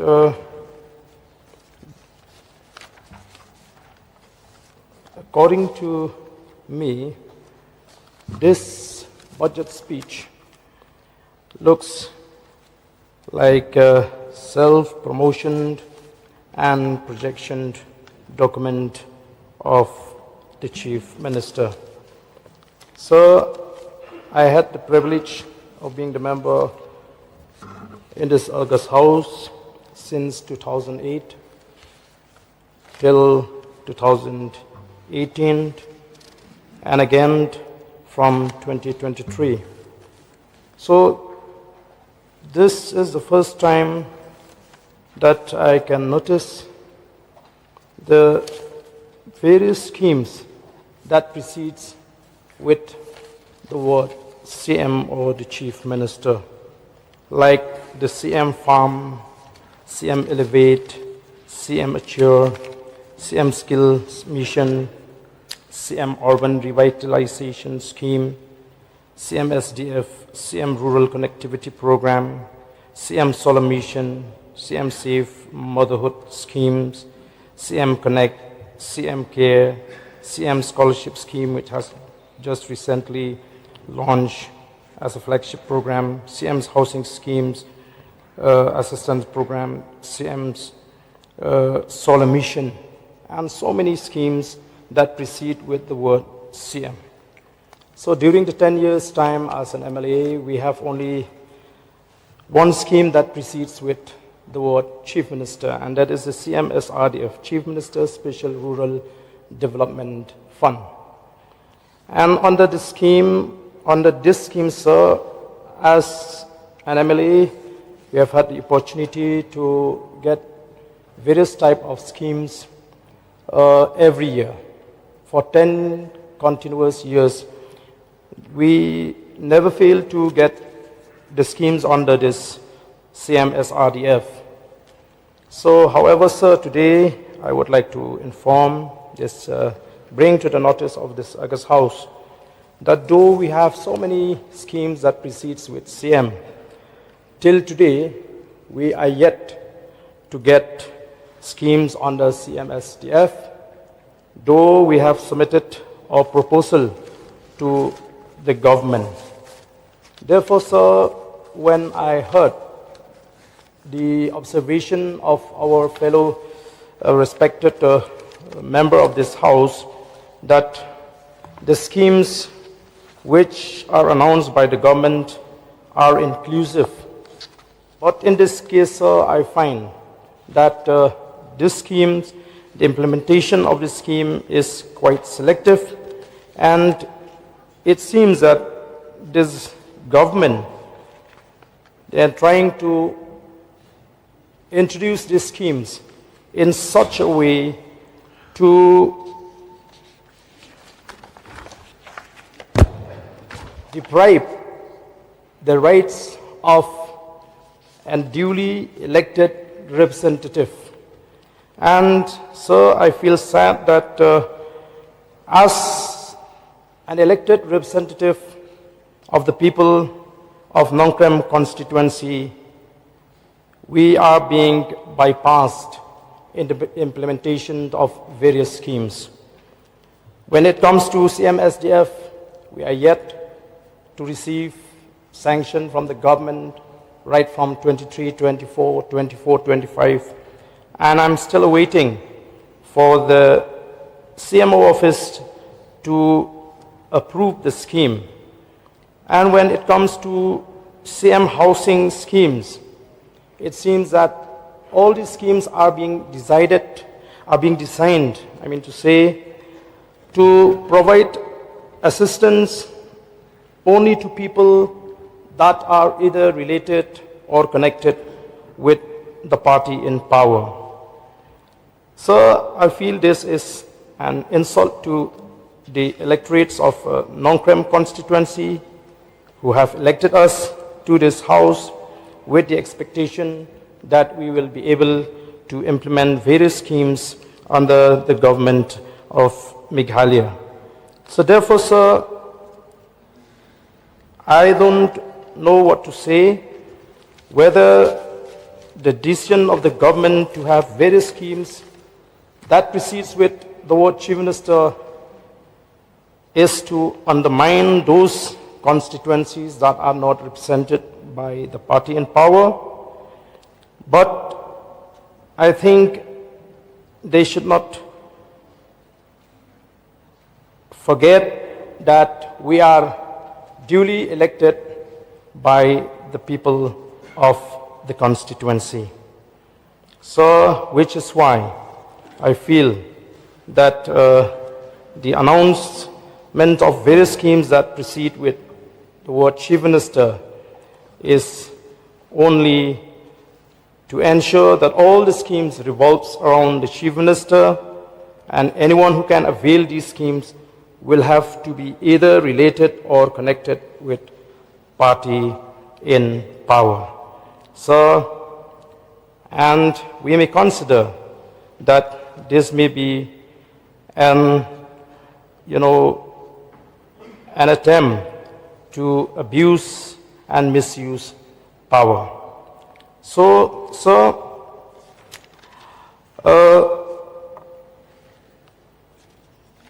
I would also like to bring to the notice of this August House that as far as the allocation of funds to the KHADC, I was informed that in the district budget, the state government did not allot any fund to the KHADC on the ground that a fund has already been used or spent for conducting district council election. But that was not the case in JHADC. This is the information that we have received. So may I get the clarification from the Honorable Chief Minister on this issue. So I would also like to express in a very categorical term that as responsible member of this August House and on behalf of the Voice of the People Party, we are not against the spending of the government. We are not against borrowing because we know that is part of financial management in the state. But our concern is when there is too much dependency on central funds and loan that may put the state in danger in the years to come. So if we go according to this budget document, here I would like to share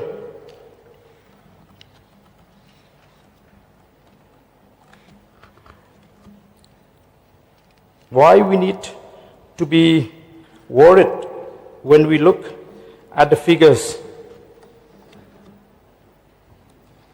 I will touch only a few areas, sir.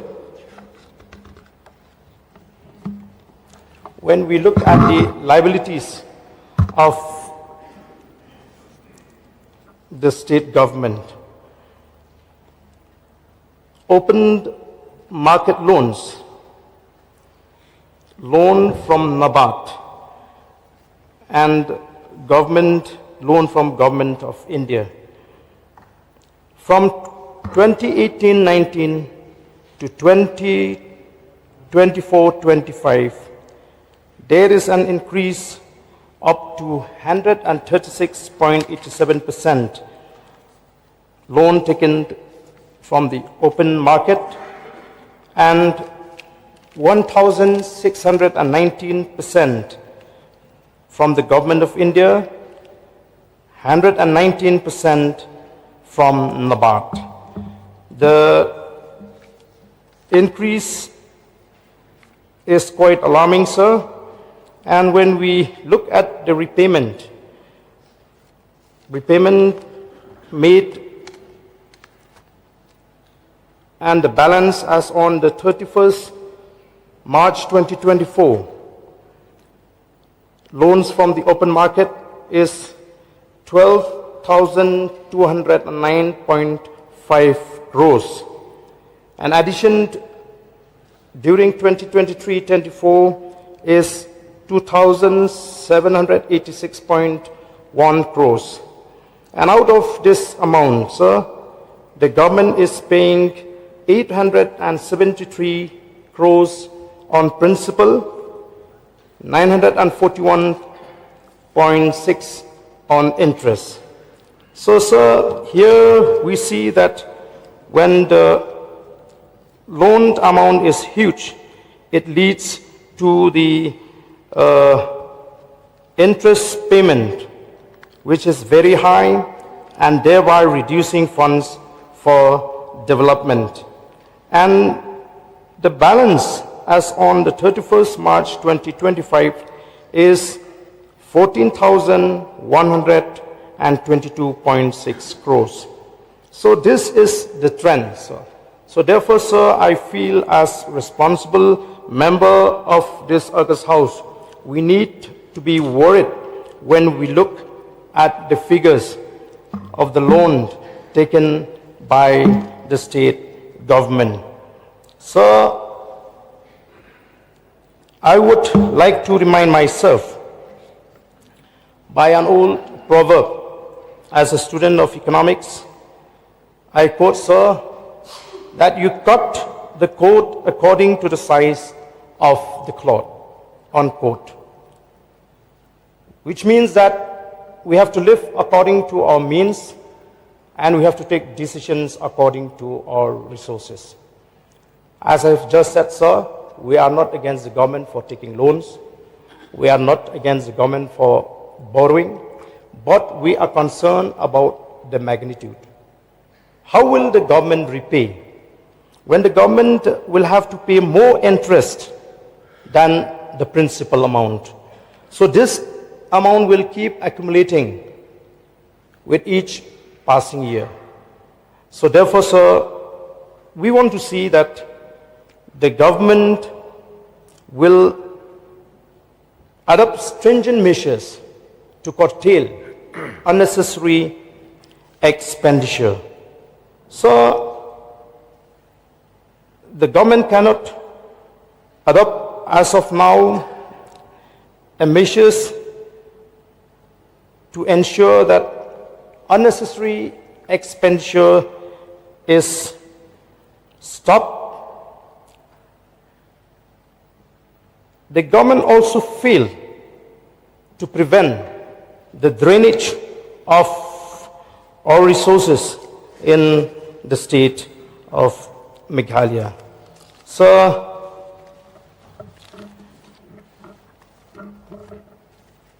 I received an information from Garo Hills that there has been a rampant illegal transportation of coal. And when I tried to inquire in which district, I was informed that this is taking place in North Garo Hills. And the information that I received, sir, is that checkpoints installed by the government are allowing illegal passage of trucks, loads numbering 150 to 200 each night. A truck weighing 45 to 46 tons of coal are supplying to Assam without government challenge and royalty. And the person who supplied this information to me also assured that he can even provide a video recording to justify this allegation. So, sir, I think we need to understand that for a state like us, which is a non-revenue generating state, we need to spend judiciously in order to ensure that we will not fall into the debt trap. It is not my warning, sir, because I don't consider myself an expert in financial matters, but it was the warning of the CEG, who recently we had seen in the media reports that if the state government is not taking remedial measures as far as spending is concerned, the state will be heading towards a debt trap. And as we know, the Auditor General, the Controller and Auditor General is a constitutional authority appointed by the Government of India, which is the supreme audit institution of India. So the CAG is responsible for auditing the government's expenses at the state and national levels. So for the state government to brush aside the observation of the CEG, like what it happened as appeared in the media, where our Honorable Chief Minister and his blue-eyed boy official seems to take this observation of the CEG very lightly. So I think this institution has been established with people who are expert in auditing the expenses of the state government and the central government as well. So,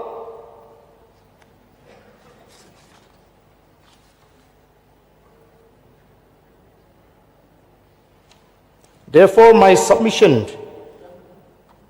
today is to the government to ensure that unnecessary expenditure must be curtailed, and as we had discussed, the government choose to spend on consultants, on chairmen, and many political appointees. So, as the government is in session, the people in the state, they had witnessed and had seen public figures. I will not, in fact, raise this issue had these people are private individual. But as public figure holding public office and position, and for the people to see them in Dubai in a cricket stadium raise a lot of questions, and the people needs to know. I am not saying that they are going with the government's money, but can we say that they are not using any government facility to travel abroad?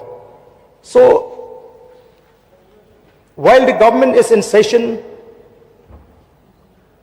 the two advisors to the government are enjoying watching cricket in Dubai. So, the people in this kind of a situation, they have the right to ask whether they are using with the public money, or even if they don't use public money, whether they use government facility or not. You may laugh since you don't experience the first-hand poverty that the people are facing in the state, sir. So, sir, with a very heavy heart, I raise this issue in this August House.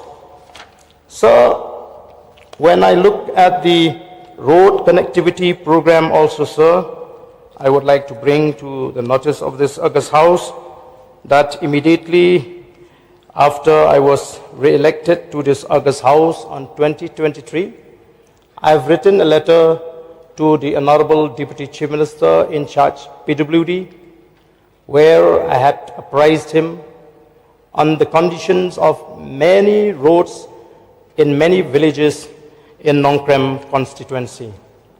But sadly, sir, no action has been taken by the department. I have met the officers concerned. I had gone to the Chief Engineering Office, PWD Roads, to discuss about the condition of the roads. But till today, no action has been taken. These are not new roads, sir. They are all existing roads that needs for repair and renovation, sir. Sir,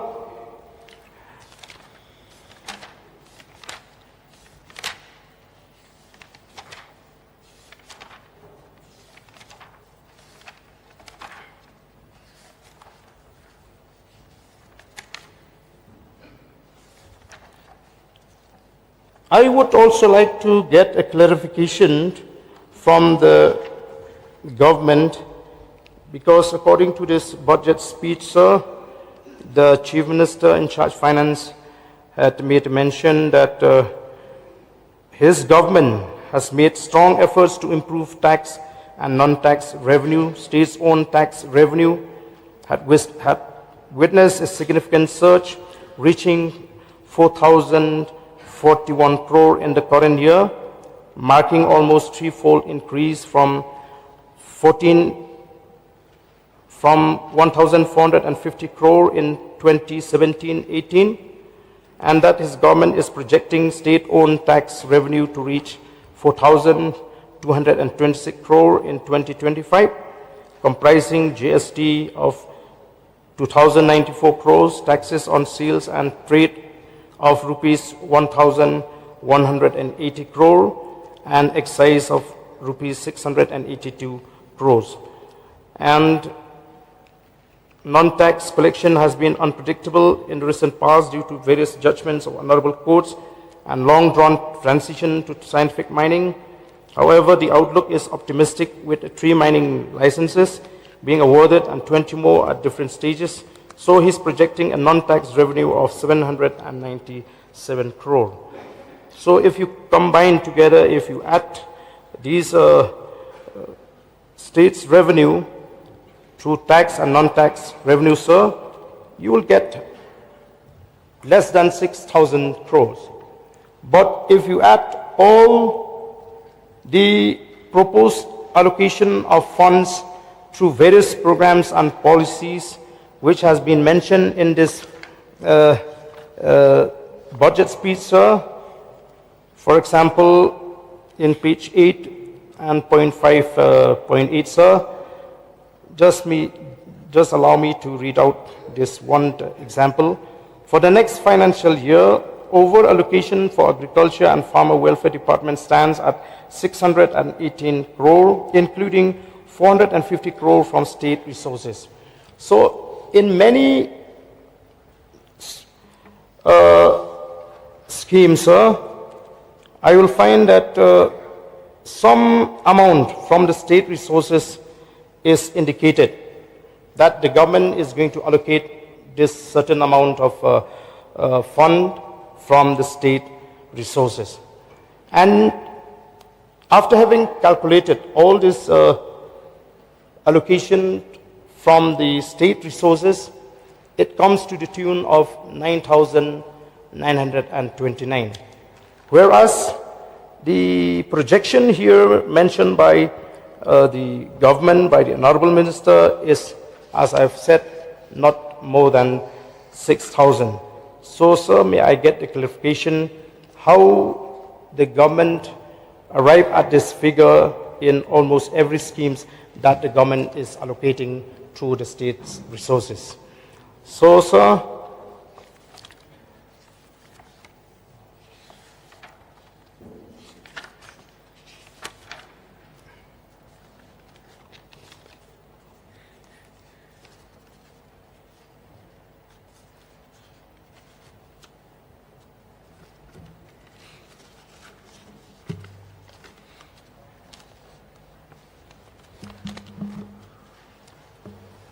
time is running out, Bander.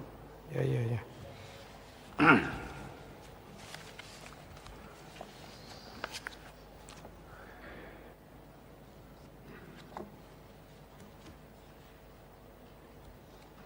So as I have said, that the decision of the government to appoint chairman, consultants, is an avoidable exercise where the government can avoid, as we had discussed during the question also, that the government choose to pay to these consultants lakhs and lakhs of rupees. And I fail to understand why the government cannot answer to the question when we raise about the amount that the government is spent on the consultants. We have asked question on the RTI, the government is not giving us an exact amount, how much they have spent on the consultants. But when we discuss with those who are working under these consultants, we were told that consultants are receiving huge salary, and whereas our boys who are working under them are getting a very small amount of payment. And we were also told that most of the time, these consultants appointed by the government, they are sitting in one room and giving instruction only to those local boys to work and struggle for any project.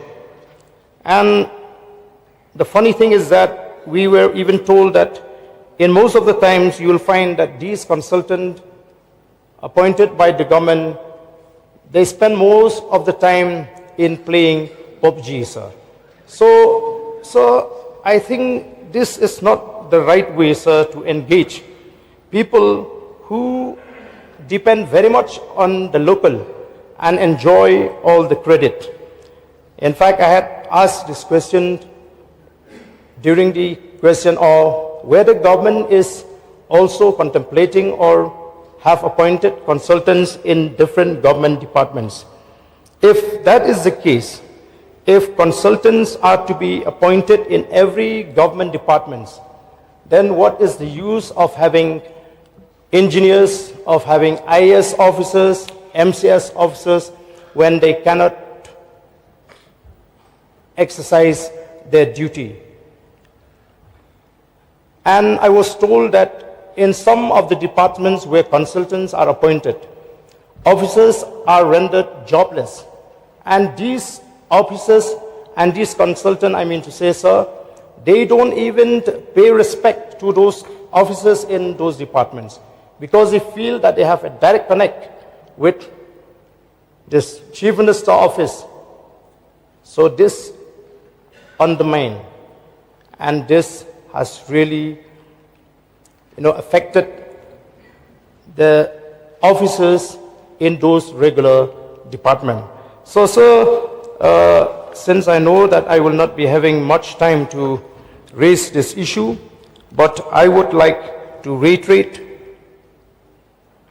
our stance, that we believe that an old proverb is still applying till today, sir, where we need to cut the coat according to the size of the cloth, which means that the government should not feel happy because they can spend more with a huge dependency on loan taken from the open market and the support that we are getting from the government of India.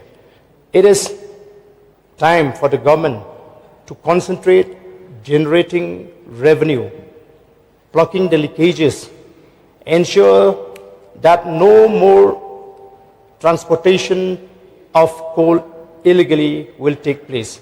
As we are discussed, we know that many trucks are plying throughout the states, transporting illegally the coal from our state. The time will come that resources will be depleted and the state will be left in a very disastrous situation, sir. So with these few words, sir, I resume my seat. Thank you. Now may I call upon Pak Sostinus Sutun to make his budget debate speech.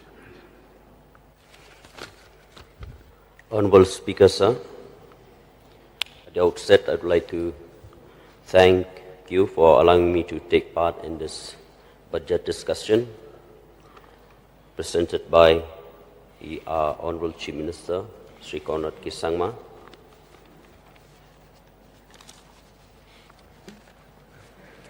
And in thanking our Honorable Chief Minister, who has once again demonstrated that the budget is pro-people, inclusive for the overall growth and development of the state, the importance that the government has given to different sections of the society is clearly evident as we embark to take the state on the path to progress and prosperity.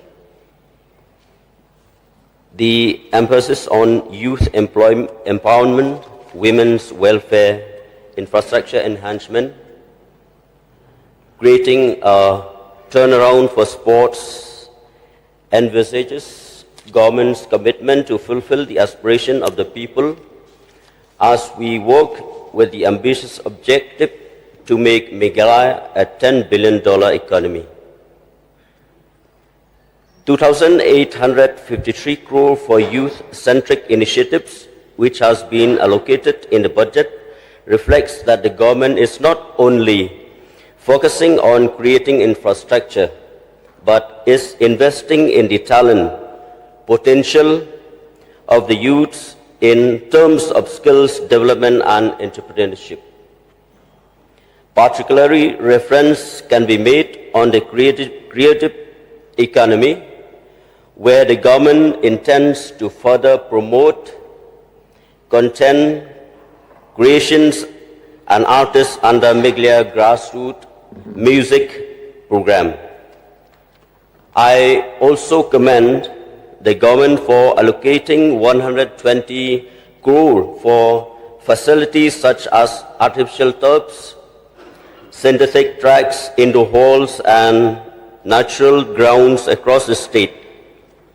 The announcement of the Chief Minister scholarship scheme, in addition to the post-matric scholarship, reflects that the government is concerned to provide relief to students who have to wait sometimes over delay in release of post-matric scholarship. Most students in Meghalaya depends on such scholarships for pursuing their higher studies, and this amount provided to them is a huge financial relief. The additional assistance from the Chief Minister, an amount of rupees 6,000 to each student, shows that the government is addressing the issues raised by the majority of our youth. I would also like to place on record my appreciation to the Honorable Chief Minister for highlighting the key projects, including investments that are being made to take Meghalaya forward. The New Shillong Township is witnessing the creation of New Meghalaya, a Meghalaya which will become the model for the rest of the country. The establishment of iconic infrastructure like the Knowledge City, the Administrative City, will showcase our state, our people, and the vision of the government for prosperity. We never imagined that Meghalaya will have such infrastructure, but all credit goes to the government, particularly our Chief Minister, for envisioning such project with investment to the tune of almost 10,000 crore for development, roads, water supply, sports infrastructure, educational, health infrastructure in the New Shillong Township. And adding to all these, sir, I would like to place in this August House some of the issues where I would like to request the government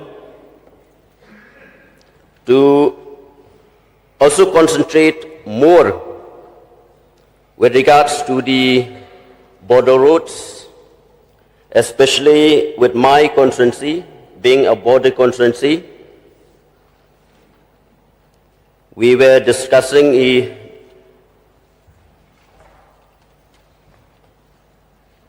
we have been discussing also regarding the interstate border area development program, and in that discussion I got a chance to state about some of the villages which faced their difficulties in the rainy seasons, where they have to go through the road from Assam, because up till now we have not got yet the connectivity, and that particular village which I've already mentioned, sir, the village of Rajakumai, Bilahari, bordering with Assam, where in rainy season they will not be able to go through Maudem to reach Warmausa, Patarkma, but they have to go to Moduki, to Assam.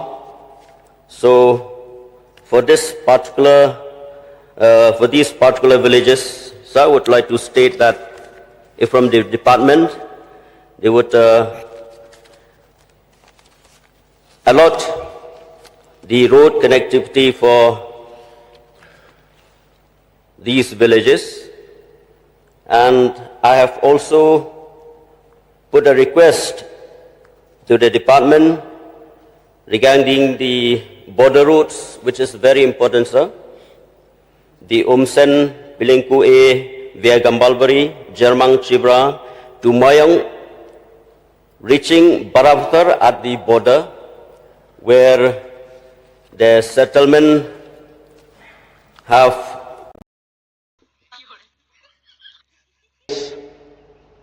of that disputed area. It belongs to Meghalaya.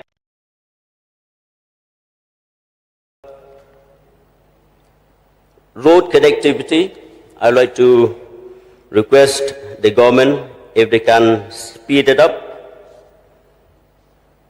in sanctioning of road connectivity. And we have many more internal road connectivity to be done in my constituency, sir.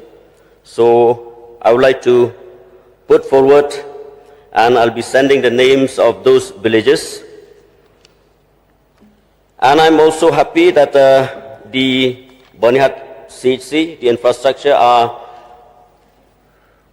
going under progress, and it's in full swing, what I've seen, because I'm a resident of Bonihat. I could see every day that the work is going on. And at the same time, I would like also to request the government to consider for more manpower for that particular CHC, so that we can improve the health system of the people of my constituency. And many more sub-centers or PHCs can be graded in many of the villages which is there in my constituency. And I'm happy also to inform the August House that the Government Model Degree College, Patakma, it has completed since last year. And according to the information, if we are going to start the academic session this year, it will be difficult because road is still not sanctioned yet. So for this also, I would like to request through you, Mr. Speaker, sir. And I'm always thankful to the Honorable Chief Minister, the government, for the civil subdivision of Patakma, where you have sanctioned but to inform the House, the office of the SDO Civil Patakma, we are using in the office of the SDO PHE, so a permanent building, as I've heard. Thank you so much, sir, for the permanent building that you'll be allotting. So I hope this will be the same way, will speed it up. And the permanent staff for that particular office. And now as the dry seasons coming out, it's coming in now, the dry seasons, people of especially rural villages, they are facing problems, especially when fire caught up. And in Pathakma, I would like to request for the sanction of the emergency and fire services where the land is available according to the information.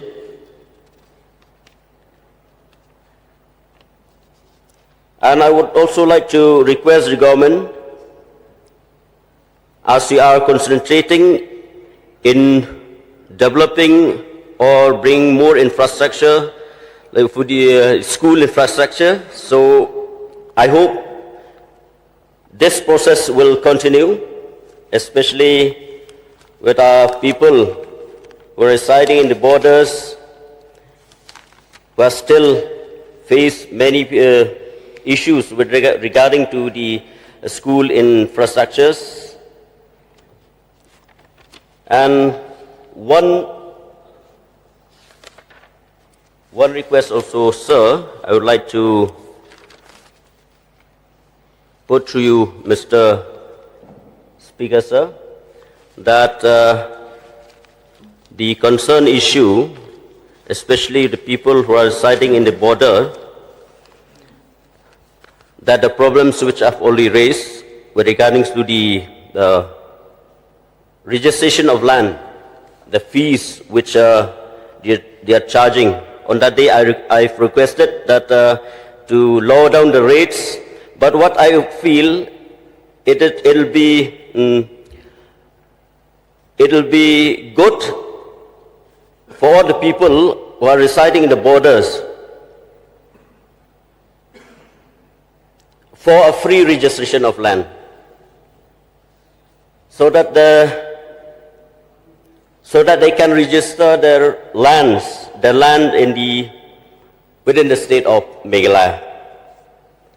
And as the government is concentrating on the markets, border markets, so I would like to inform in this August House, and I had discussed also with the Honorable Minister in charge of Agriculture regarding the market infrastructure in our area, to inform to this August House that, sir, every morning, ladies around 3:30, they will reach that junction of 15 Mile, where they used to sell the betel leaves, betel nuts, and some buyers from Assam, they'll come and buy from our people. So I would like to request for one particular market complex in that area. So I'll be happy, sir, if that can be taken up. So with only these few words, sir, few submission, I would like to thank once again to the Honorable Chief Minister and congratulate him again and the government. So with only these few words, thank you so much, sir. I resume my seat. Thank you. Thank you. Now may I call upon Havingstone Kapran, please.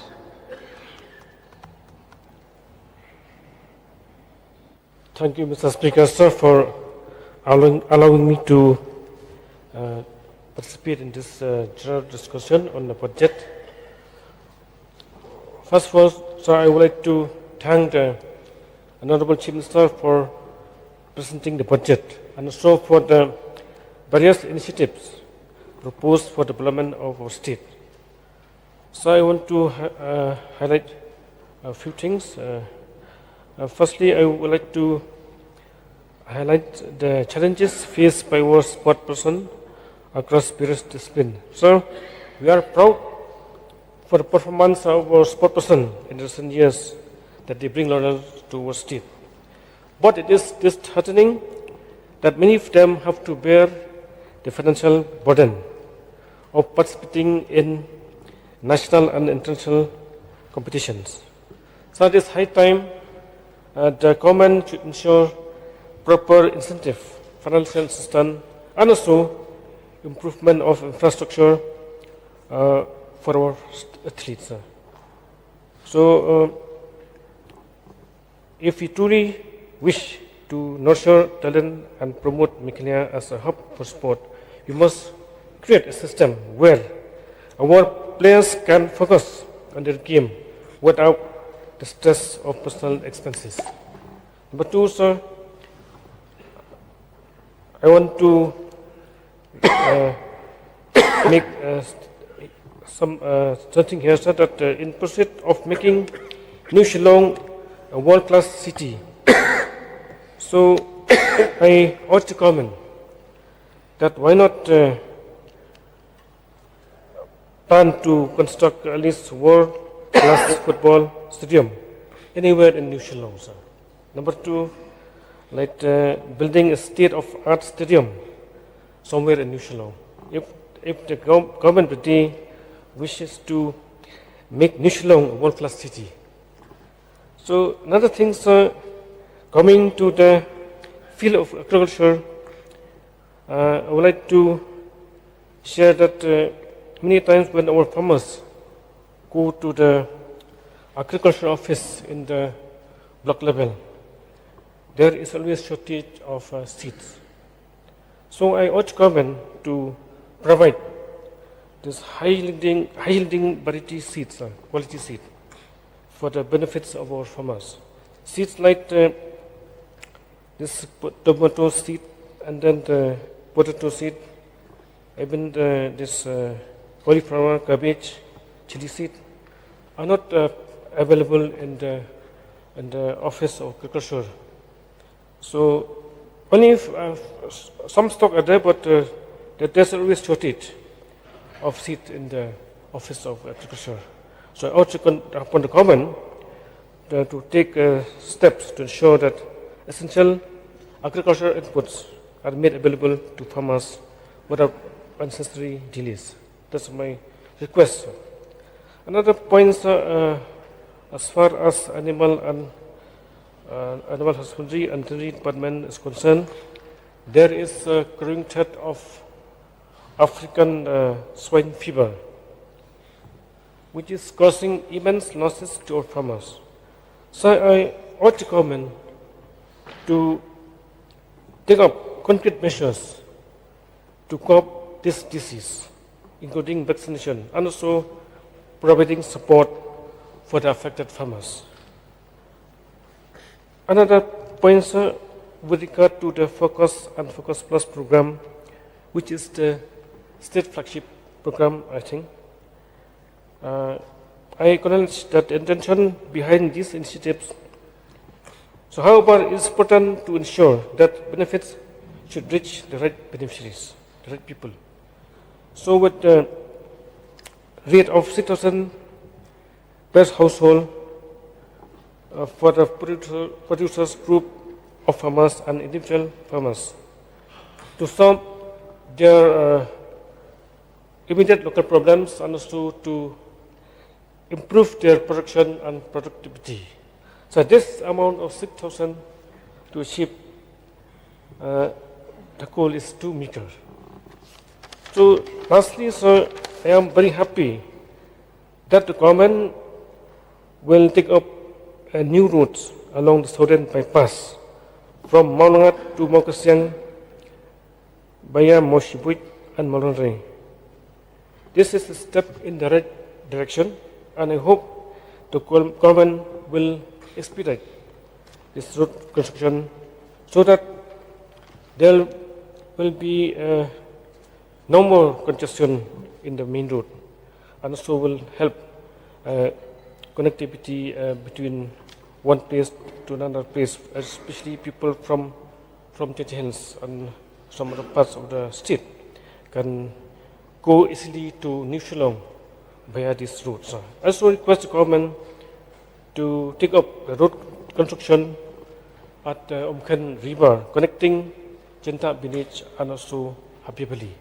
So this will help this congestion road congestion along this national highway.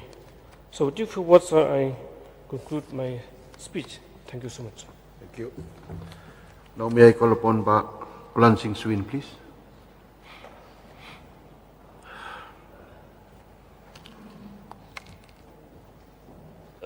Thank you, Mr. Speaker, sir, for giving me permission to give a speech and participate in this budget speech. But before I speak, I see the empty chairs from the opposition bench, except Bakharpan, who could be listening to what I'll be briefing about the development that happened in my constituency. When I look at the glance of the budget, it seems, no, apparently, I believe that our Honorable Chief Minister has taken us in the right direction. And it is very indicative of the progress and development of our state. As the time is very constrained, so I'll brief in short. Some merits and demerits, but 80% are merit. Sir, let me stress on the agriculture intervention. Of course, agriculture department has done a lot of intervention, maybe in terms of mushroom cultivation, new species, ginger, turmeric, and so on. But so far, as we look at the border area, I would request that in the decline or share of Riconot, as we have already raised so many questions in a few days before, I would like to request the department through you, sir, that some intervention in the decline or share of Riconot and orange be looked into, so that through this intervention we can procure any new substitute crop. Maybe we can intercrop with, because we have tried to intercrop with pineapples, but that was not very acceptable to the farmers in our border areas, especially in East Hills. So if we can look to add other species, there will be any cash crop that will also be a substitute crop in the decline or share of Riconot and orange. So I am very happy also that from the CM assure regarding the market intervention. I have already, yesterday we had discussed about the CM market intervention. So I request that this support, incentive support to the farmers be reached out to every nook and corner of the state in case of broomstick stress sale of the produce. And in sports and creative economy, I appreciate through you, sir, the Minister of Sports, who have sanctioned for the artificial turf of 8 crores in my constituency. So salute to you, sir. But of course, that's not enough. We need natural ground in every village, because if you want to tap the young talents, if you want to develop the latent talent that the child or the children has, we have to develop at the natural ground at the village level. Because artificial turf is only a platform that you can showcase your talent. Once you develop at your ground, natural ground, then you can take them to the platform, to the artificial turf.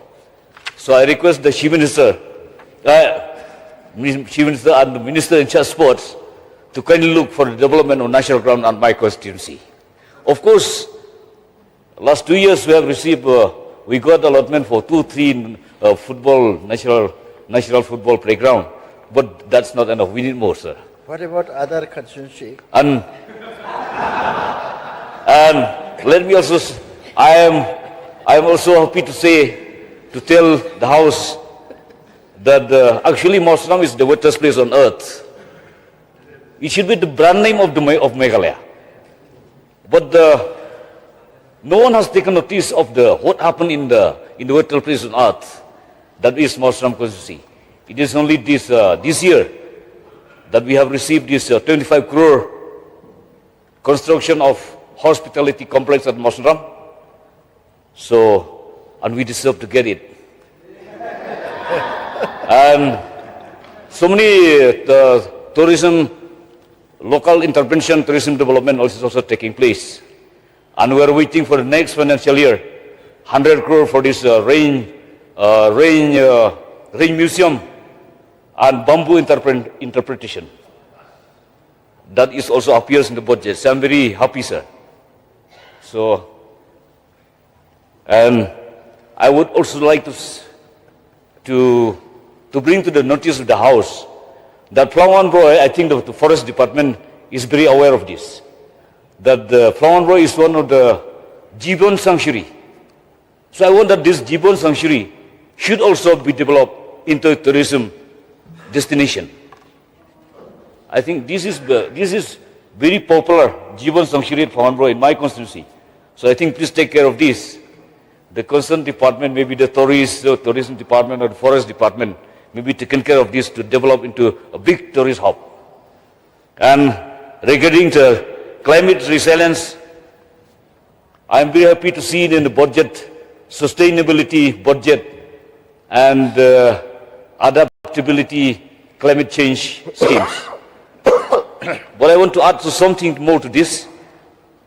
Yesterday we discussed about spring shed. I take a little time, sir, to add some more points in this. Because in spring shed development, spring shed is what? Spring shed is the rising of the water at the surface. It's only the rising. We call it the surface water.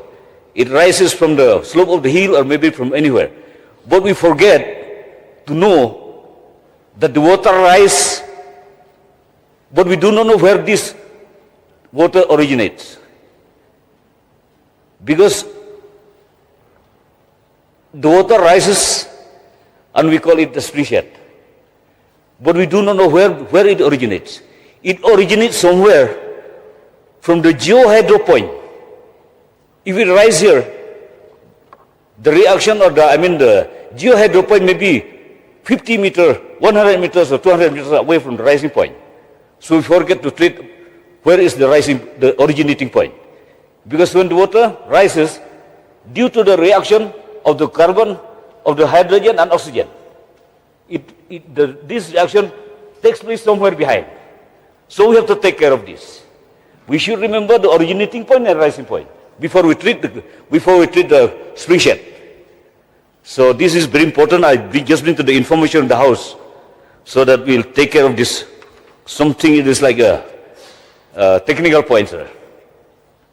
So regarding border trade, sir, I am very happy when I see that these 9 LCS will be connected as a corridor throughout the border huts, including Balat. So the heavy freights or carrying heavy trucks, if this corridor is in function, we see that some missing link bridges are in a dilapidated condition. If this corridor is constructed for the border hut, there may be more than 10 number of bridges, weak bridges, that bridges we have to replace with SSC bridges, sir. And 2 of those is in my constituency. One at Balat, connecting Randikor and Mosram, another at Lumpung, connecting Randikor and Mosram constituency. So kindly, this is very vital for the economic activities in the border area, sir. So, with respect to the improved connectivity and mobility, or maybe CM connectivity, I request you, sir, that as I already told you, that my area is full of terrain. The gradient is very slope. One village to another village, we need a suspension bridge because road connectivity may not be possible. So at least for the backward and forward movement of agriculture produce, while the farmers are crossing the stream from the stream to go to the market or to go to the another village, we need this suspension bridge in big numbers, sir. So I'm very happy that the minister in charge of health is not here. I am very happy that last 2 years we have inaugurated one PHC, and new PHC now is also under construction. So the healthcare facility will be in a good shape now. And I am hopeful that Mausram CSC also soon we will inaugurate as a referral hospital, a referral community health center. So once this is open, we will get the experts doctor and the machines involved, the ultrasound, the SL also will be procured by the department. This will give the better service to the people. And that's not enough. Regarding healthcare, we need also, after all, it is the devotion, the commitment by the doctors, and the cooperation from me and everybody. And regarding education also one of the very important institution that as I already spoke before, that some private schools, we all are here because of we are the product of the private schools. So I think we should not neglect of the private schools, because many of the private schools in my constituency, maybe hundreds are. So the department alone, even they cannot afford to give a building grant to their own schools. So it is our duty, maybe from my own scheme, from the other scheme we are pulling, to give for the additional room or construction or playground of children and so on. So I wish that through you, Mr. Speaker, sir, I request the Minister concerned to look after the school infrastructure development so that we can improve the quality of education of schools in my constituency. This is when I talk of all this, I feel that my constituency is growing younger. Before I came here, it was an old constituency. Now I look, it's a different shape. Going from Mausram, going from here, from Mawflang, once you reach Welo, you'll see the intermediate road is about to complete, sir. Look younger. My constituency is looking younger now, no more old. So we expect that from Welo, beyond Welo to Ranikor, as we already discussed with the Deputy Chief Minister, or Honorable Deputy Chief Minister Preston, he is very optimistic that each Mausram should be properly connected with road to Ranikor. I am optimistic of this infrastructure development, that it should happen in your time, sir. And I am happy that, I will be happy if the Chief Minister will consider for the upgrade, for the creation of civil subdivision. I have already spoken to you many times, sir. Not only to you, to all my senior legislative ministers I discussed. And so I need not say anything. I am very hopeful and optimistic that at your time, it will happen, sir. So I wish that this budget, as I said, it is a very, to me it is a robust budget. But I expect that this robust budget should filter into my constituency, sir. I wish you all the best. Thank you, sir.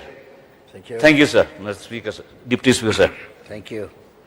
Now, may I call upon Honorable Member from Nongpo, Meralbon Siem, to take the floor.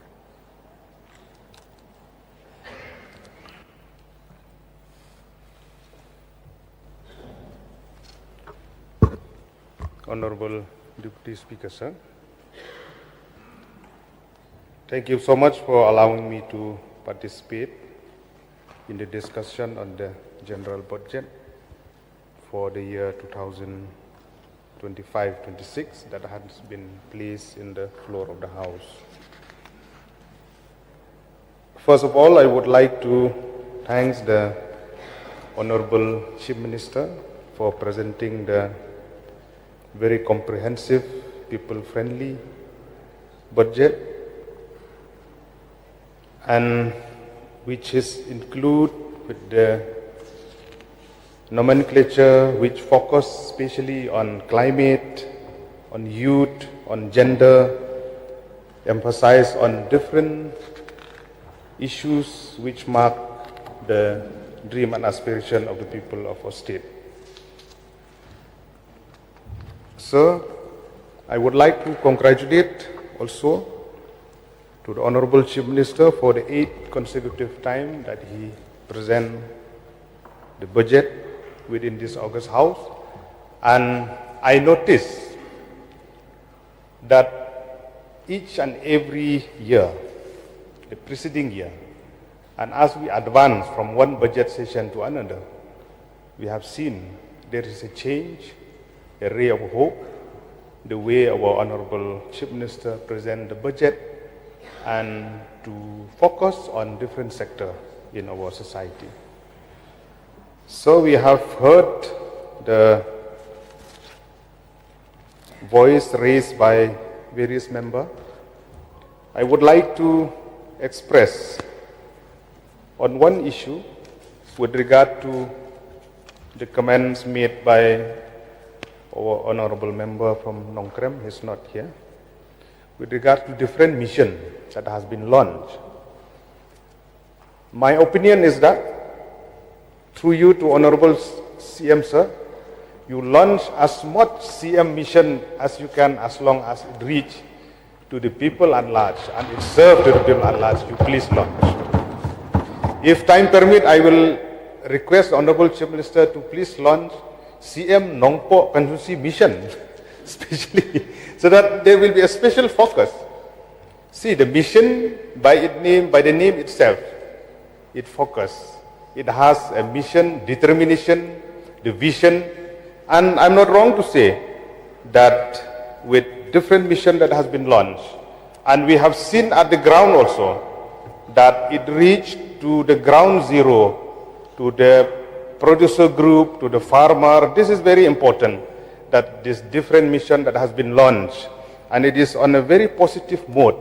I want to place on record my sincere thanks to the Honorable Chief Minister and the government as a whole.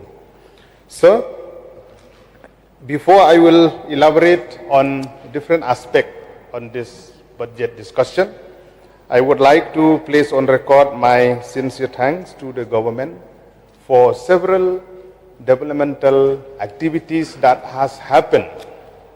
The August House must know, the state must know that we are revolving around in the spectrum of development in our state. So I would like to thank the Honorable Chief Minister and the Power Minister for sanctioning the 132 kV at Nongpo, which is commissioned now. And I hope that power sector is very important and it will cater to the needs of power within Nongpo town and the nearby villages. Also, I would like to place on record my sincere thanks to the Honorable Chief Minister and Honorable Chief Minister, Deputy CM in charge, PWD, Road, for sanctioning the long-awaited Nongpo Umden Sonapur Road, where 20 kilometers has been sanctioned through the state scheme, and the rest, 38.6, it is through PMGSY. I would like to place on record my sincere thanks with a request that the department will pursue the work at the earliest for the benefit of the people at large. My third point to express my sincere thanks to the Honorable Chief Minister and the Sports Minister for taking initiative actively for the artificial turf as well as the synthetic track from natural ground at Nongpo. Thank you so much for this initiative for overall development of the district. And also, one of its kind, which has been just recently announced about the CM scholarship scheme, which will be benefited around more than 80,000 students. This is a very good initiative, and I hope that the people of the state will understand, and the sense of gratitude will prevail for so many good works that has been done. Sir, I'm not wrong to say that with a vision of a 10 billion economy by 2028, I am very optimistic that things will move on the right direction. Sir, when we are in this August House, as Honorable CM has rightly said, that all the initiative that has been taken in the past and all the initiative that we are going to take as a government revolve around employment. This is a very important point. And I'm 150% sure that whatever initiative that has been taken, if not 100%, it will address the issue of unemployment. We had a thorough discussion about industrialization. We had a thorough discussion yesterday about soil and water conservation land in Bernihat. We have heard a response from Honorable Chief Minister. I would like to place on record, sir, through you to the Honorable Chief Minister and the government, if any more proposal are going to come, as a local MLA of Nongpo, one of the MLA from Ribhoi, we are welcome for development. We welcome for industries. We welcome for eco-friendly industries within our state. We have to be very open-minded, especially in this present setup where unemployment is on a rise. I am there as a local MLA, and many of my people, friends in the different area also, we discuss about this issue, about we should welcome the investment, the private player, they have to come. How much we will depend on government job through DSC, MPSC, DSC in Ribhoi district at the most, per year, maybe advertisement will be for 100, 150 posts, where the graduate who graduated from Ribhoi College and other college from Ribhoi district are more than 1,000. Where they will go? That's why it is important across party line that we have to come together. I'm not saying that we will welcome investment which will spoil the environment. No. Subject to the verification, subject to the maintenance, subject to all the precaution that we have to take for environment. We are there, we are concerned. But we have to open the door for investment, and we are happy to see that this is on the right track, because if I'm not wrong to say, if we'll go randomly now, we'll take a sample interview to the youth or to random interview to any place, more than 50% respondent will say the issue is unemployment. We have seen the survey doing in Uttar Pradesh, in Bihar, more than 50-60% respondent, they say employment. Unemployment is an issue. So it is the task for the government, and we are optimistic. And as a legislator who represent from Ribhoi, we are with the government, we are with the issues to promote employment, to give an avenue for the people at large. And we are not wrong to say we have seen initiative that has been taken through the tourism department. Hotel are coming up. We have seen in a hotel like Vivanta or Marriott, many young people from our state, they have got employed. And I'm not wrong to say with the dream and aspiration, with 5-star hotel in Umyam, in Maudiangdiang, in Sora, and other part also, it will create more job opportunity. Number two, sir, with regard to governance.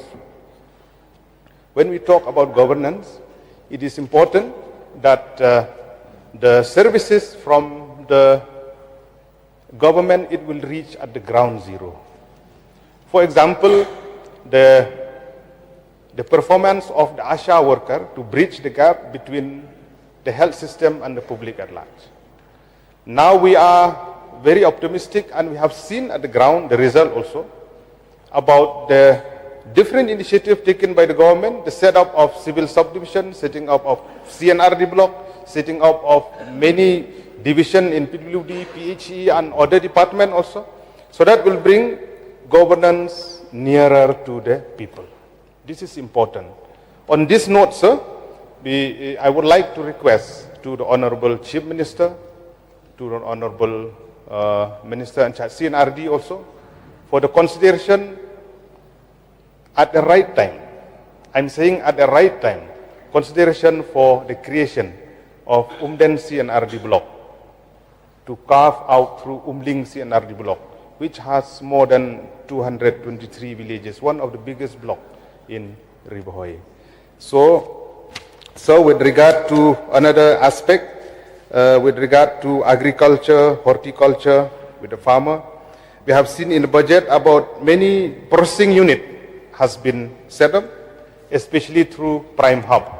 I would like to request through you to the Honorable Chief Minister, with the initiative taken through Prime Hub, sir, we have seen in the budget speech that one more Prime Hub will come up in Nongpo also. So I would like you to elaborate more so that we will enlighten, the House will enlighten, the people of our district will enlighten for the benefit of the people at large. Also, as well as, sir, with regard to the weavers, the area farmer that we have, I'm thankful to the government since 2021, where Right Nong Tulu, the headquarters at Diwan Umden, has been declared as the area village. And to support more to the weavers, to the cooperative society, to the SAG, more community, common facility center has to be set up to handhold through different missions that the government is having. I would request through you, sir, so that Honorable Chief Minister will look into.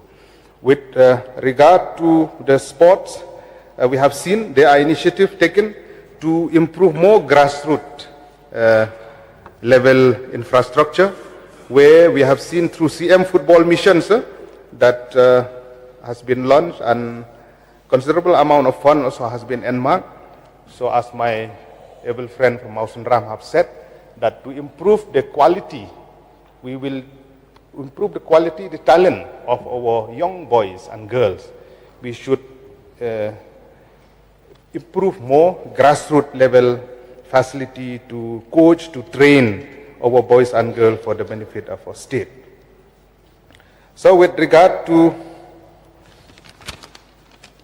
tourism, culture and heritage, I would like to request to the Honorable Chief Minister, to Honorable Minister in charge tourism, for explore the possibility to set up a tourist spot at Nongpo View, Lum Warto Nongpo View, as well as to improve the present Bats Cave at Right Nong Lungdo, the Bats Cave at Right Nong Lungdo in Ribohoy district. So with regard to road connectivity, I would like to express my sincere thanks once again for different initiatives that has been taken.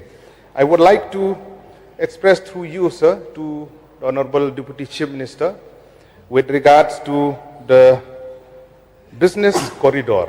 We have seen in newspaper, we have seen in media, the government of India, the government of Assam, we have seen they are talking about the business corridor, the road from Guwahati, Umyam, through Jowai, and then to Ratachera or Malidor to improve to 4-lane.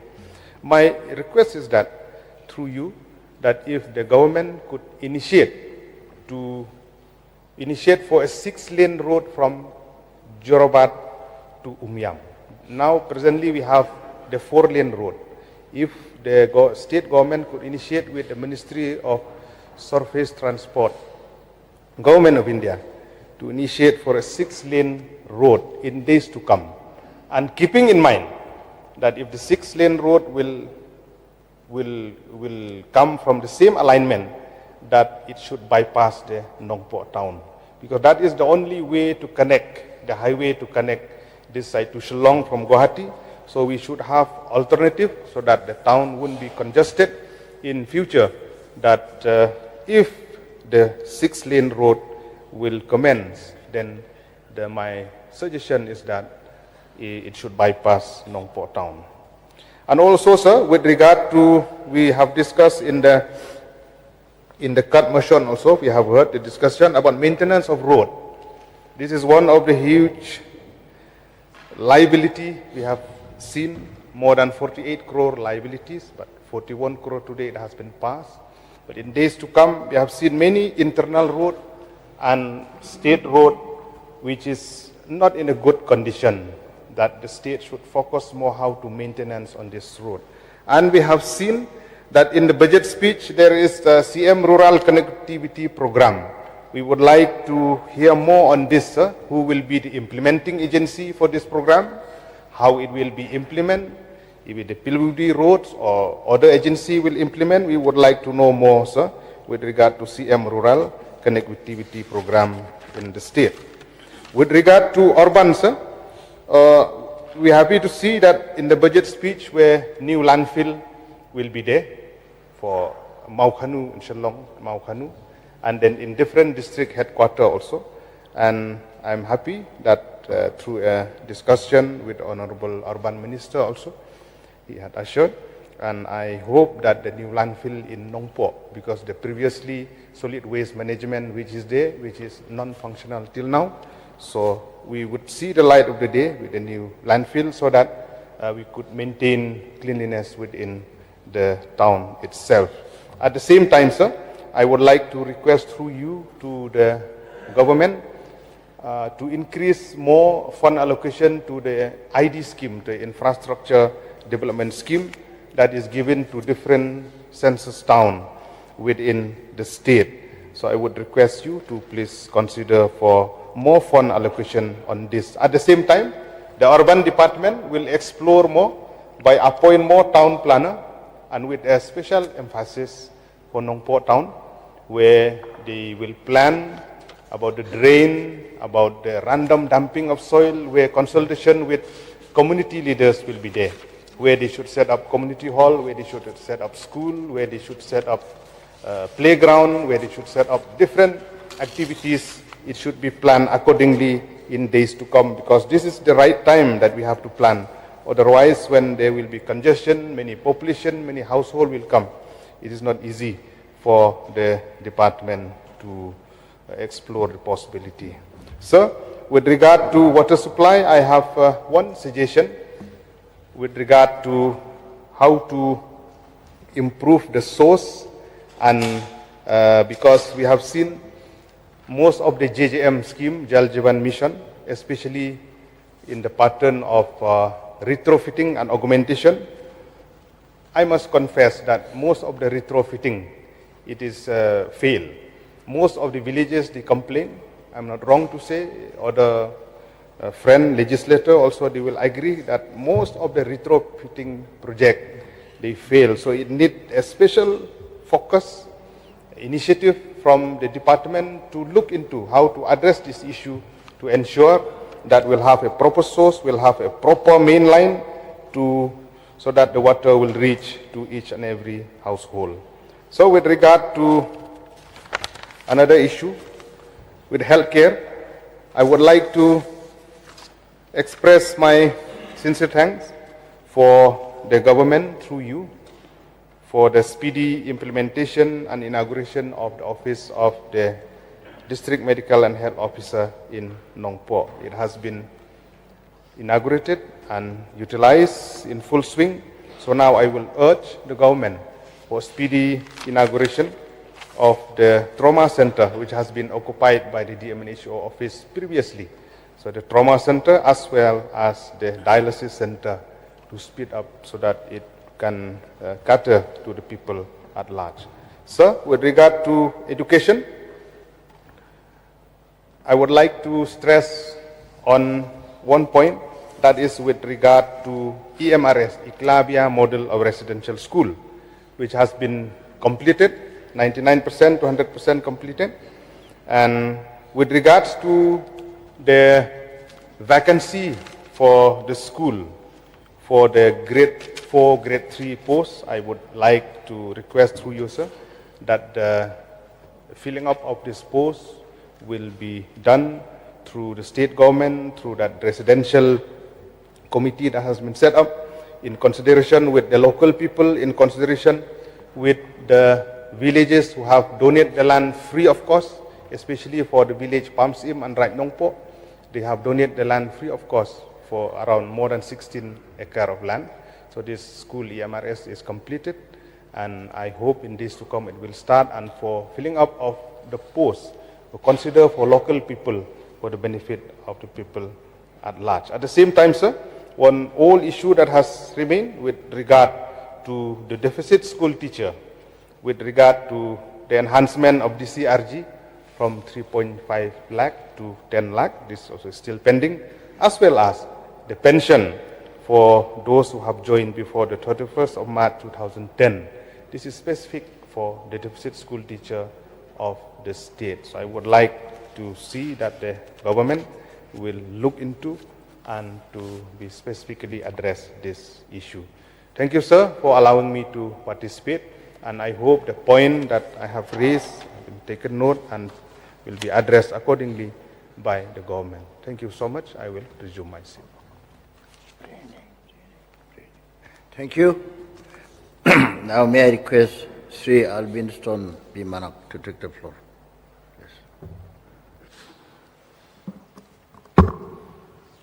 Thank you, Mr. Deputy Speaker, sir, for allowing me to take part in this general discussion on the budget. Since this is the first time I am speaking in this August House, Mr. Deputy Speaker, sir, kindly bear with me. I would like to request our Chief Minister, through you, Mr. Deputy Speaker, sir, to kindly look into a few points regarding my constituency. Under Home Department, sir, I would like to mention that Sarsala block is one of the oldest and largest block in the state. Before its bifurcation into various blocks like Rerapara, Temdema, and Batabari blocks. I am sure our Honorable Chief Minister will agree with me on this, as he was also our MLA in the past. Sir, nearest civil subdivision for the people of my constituency is Dadengri, which is very far from Sersela itself and make it difficult for the people of my constituency to commute there, even for the smallest of walks.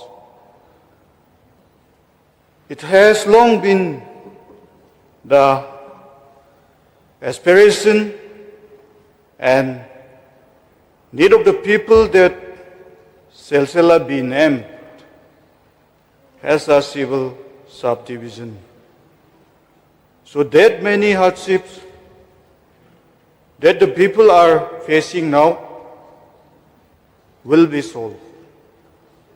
And I am sure that our Honorable Chief Minister will surely take this request into consideration for the benefit of our people and the state as a whole. Under PWD buildings, sir, there are only 2 PWD inspection bungalows under Sersela constituency, namely at Sersela and Halidigans. Sir, both these IBs are in a dilapidated condition and require urgent renovation. It is sometimes very simple for me, as there are no places for government officers to even rest when they visit my constituency, all officer works and such. So, sir, if the renovation of these two IVs can be looked into, I would be very grateful.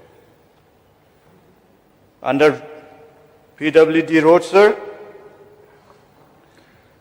the Garobada Silsila Balachanda road is a lifeline and extremely important route for the people of not only Silsila, but even Rajabala, Fulbari, Trikilkila, and Raksamgri. Sir, this road is not in a good condition now, and when the monsoon starts, the floods will further damage the road, and it will be worse. So, sir, if the construction of this road can be looked into at the earliest, I would be very much grateful. Furthermore, sir, there are many roads that need to be looked into at the earliest. For example,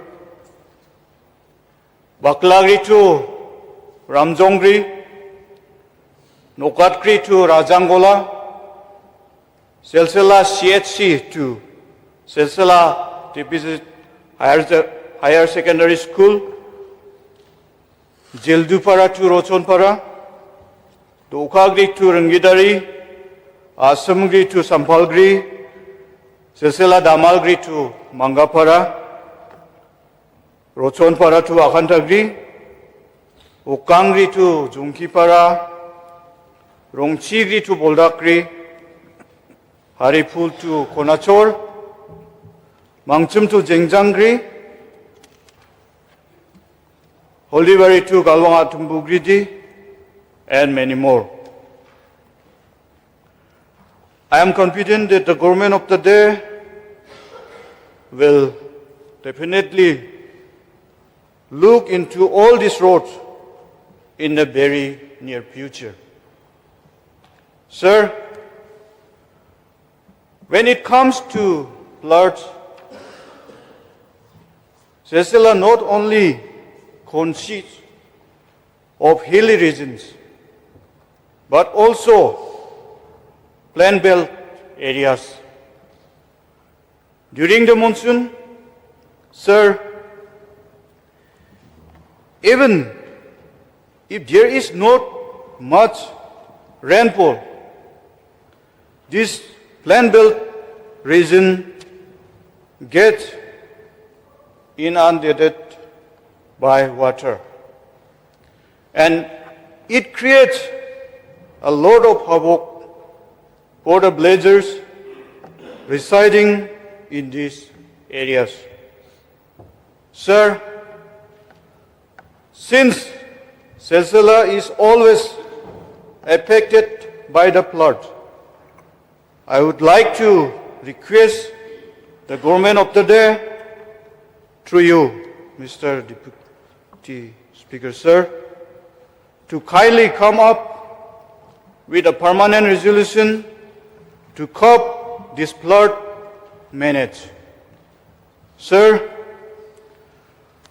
I would also like to request the construction of embankments along the river side to check the floods, and also since there are not enough flood shelters and schools are being used as makeshift flood shelter. I would also like to recommend the construction of more shelters in these plant belt areas so as to reduce the hardship faced by the people of my constituency. Sir, when it comes to sports department, Silsila is known for its deep enthusiasm towards the game of football. And almost everyone, if not all, they play the sport. Sir, even if there is a match between localities, which is not a major event, thousands and thousands of people flock to the football field to watch the game. Even there is no space to watch the game. People climb trees with helmets on to get a glimpse of the match. Sir, Silsila has produced many outstanding football players.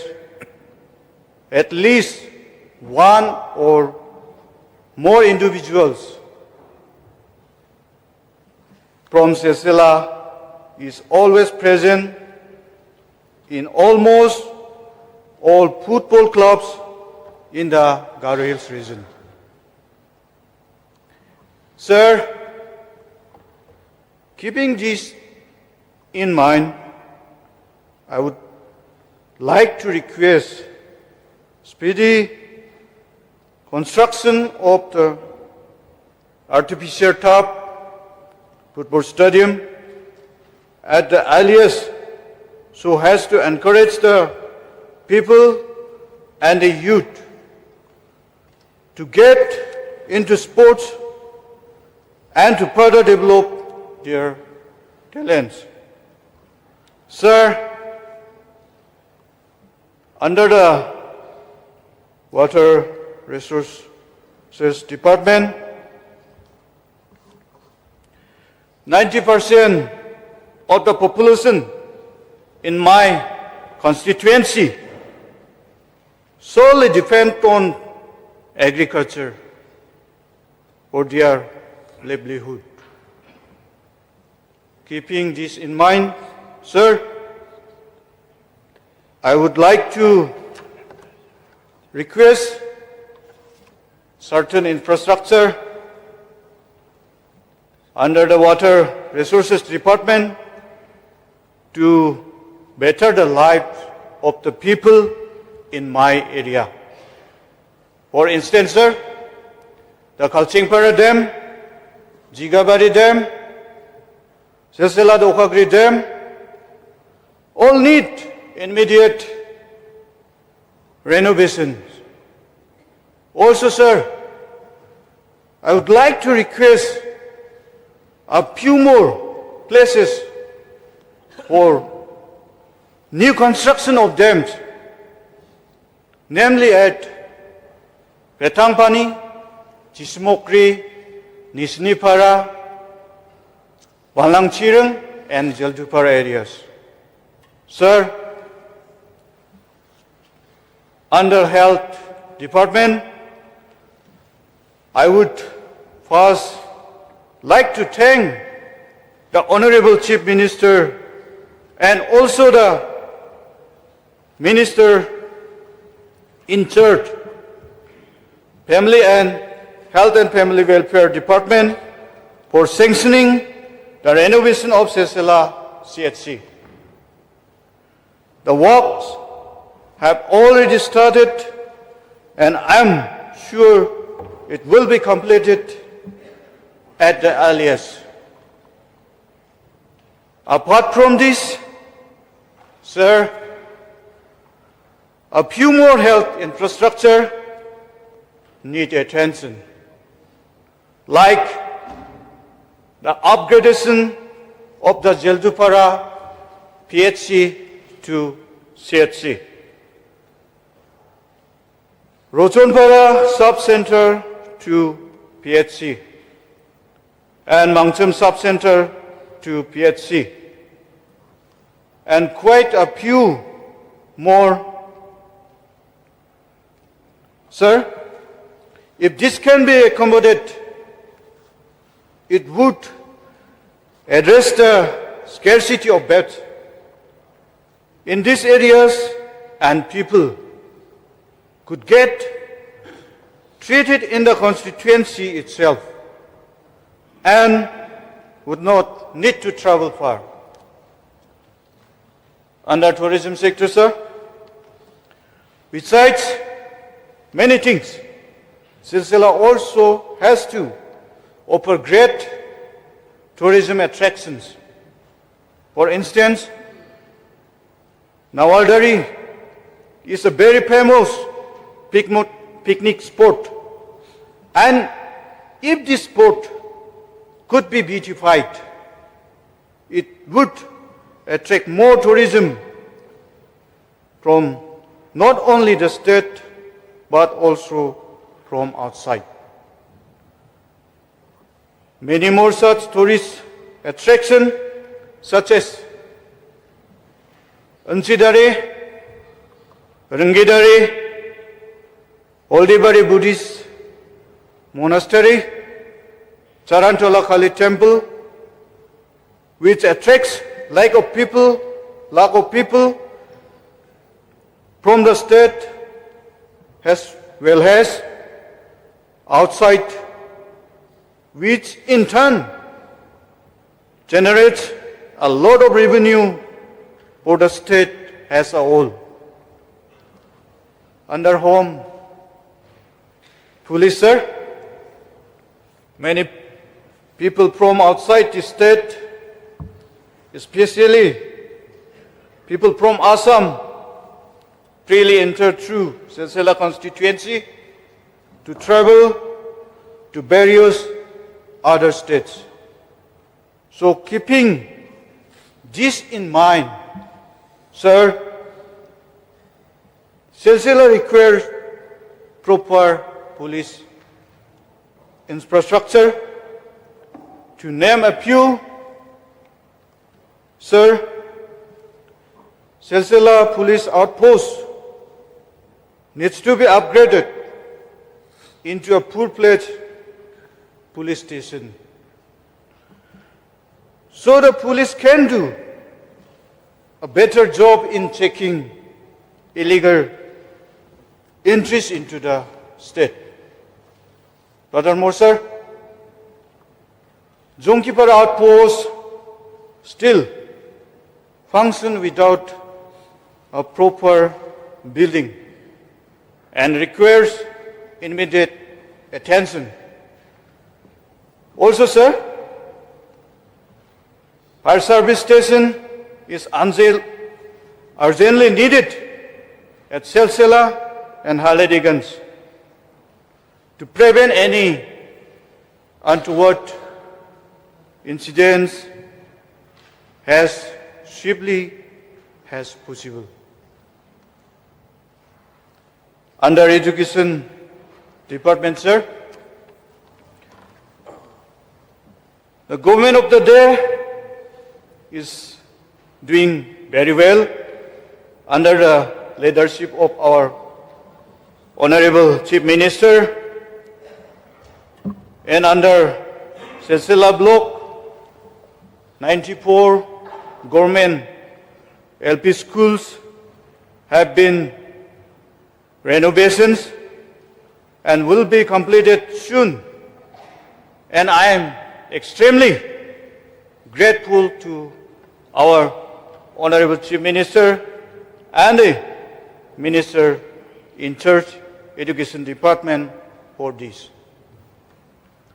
Not only this, even new construction of schools have also started, and believe that soon this also will be completed within time. Sir, through you, I would like to request the Honorable Minister in charge PHC Department to kindly monitor the progress and status of JGM projects in my constituency and take necessary steps to properly complete these projects. Sir, last point. Under Soil and Water Conservation Department, I would like to thank the government of the day for sanctioning the beautification of Sungimari Bill, Boldakri Dongban, and Gambarsak Bill. Lastly, I would like to request the Minister in charge, Soil and Water Conservation Department, to kindly also consider the beautification of Bogakona Bill, Nangre Bill, Ramjongri Bill, and Salbilla Bill. Thank you for bearing with me, Mr. Deputy Speaker, sir. With these few words, I resume my seat. Thank you. Thank you. May I request Honorable Member from Rongjeng, Jim M. Sangma, to take the floor.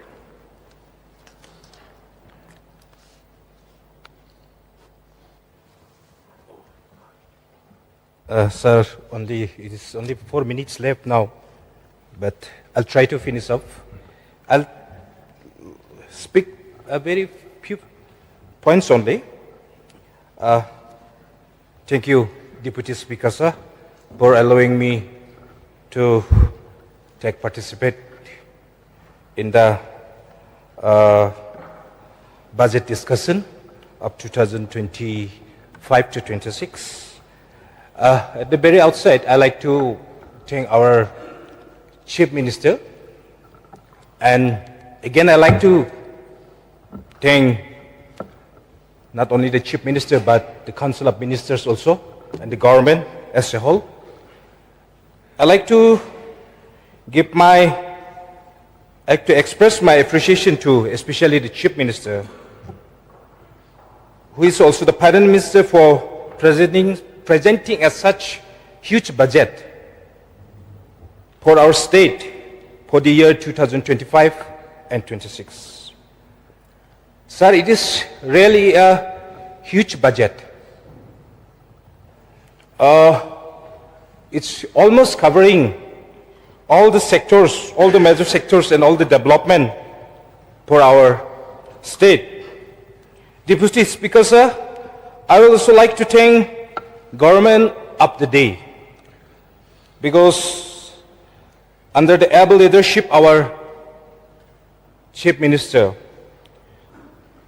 we would be expecting to implement all the projects and schemes which were budgeted in this budget speech in a proper way and utilize it in a proper way so that the money for the people which was budgeted may not be missed or lost somewhere. So, Speaker sir, Deputy Speaker sir, as we are targeting the 10 opportunity as per Mission 10, numerous plans have been taken up to achieve this goal. Under the field of agriculture, horticulture, animal husbandry, livestock sports, creative economy, entrepreneurship and skilling, tourism and arts, culture, heritage, climate, resilient, green economy, urban transformation, regional connectivity and border trade, increase public investment, improve connectivity and mobility, pipe drinking water, power supply, housing, healthcare, nutrition, early childhood development, etc. These are also the commitment. Honorable members, you may continue your speech or discussion on the next day allotted for the general discussions of the budget. Now it is 3:30. The allotted time for transactions of the business of this House is over. As there is no further business before the House stands adjourned till 10 a.m. on Monday, the 10th March 2025.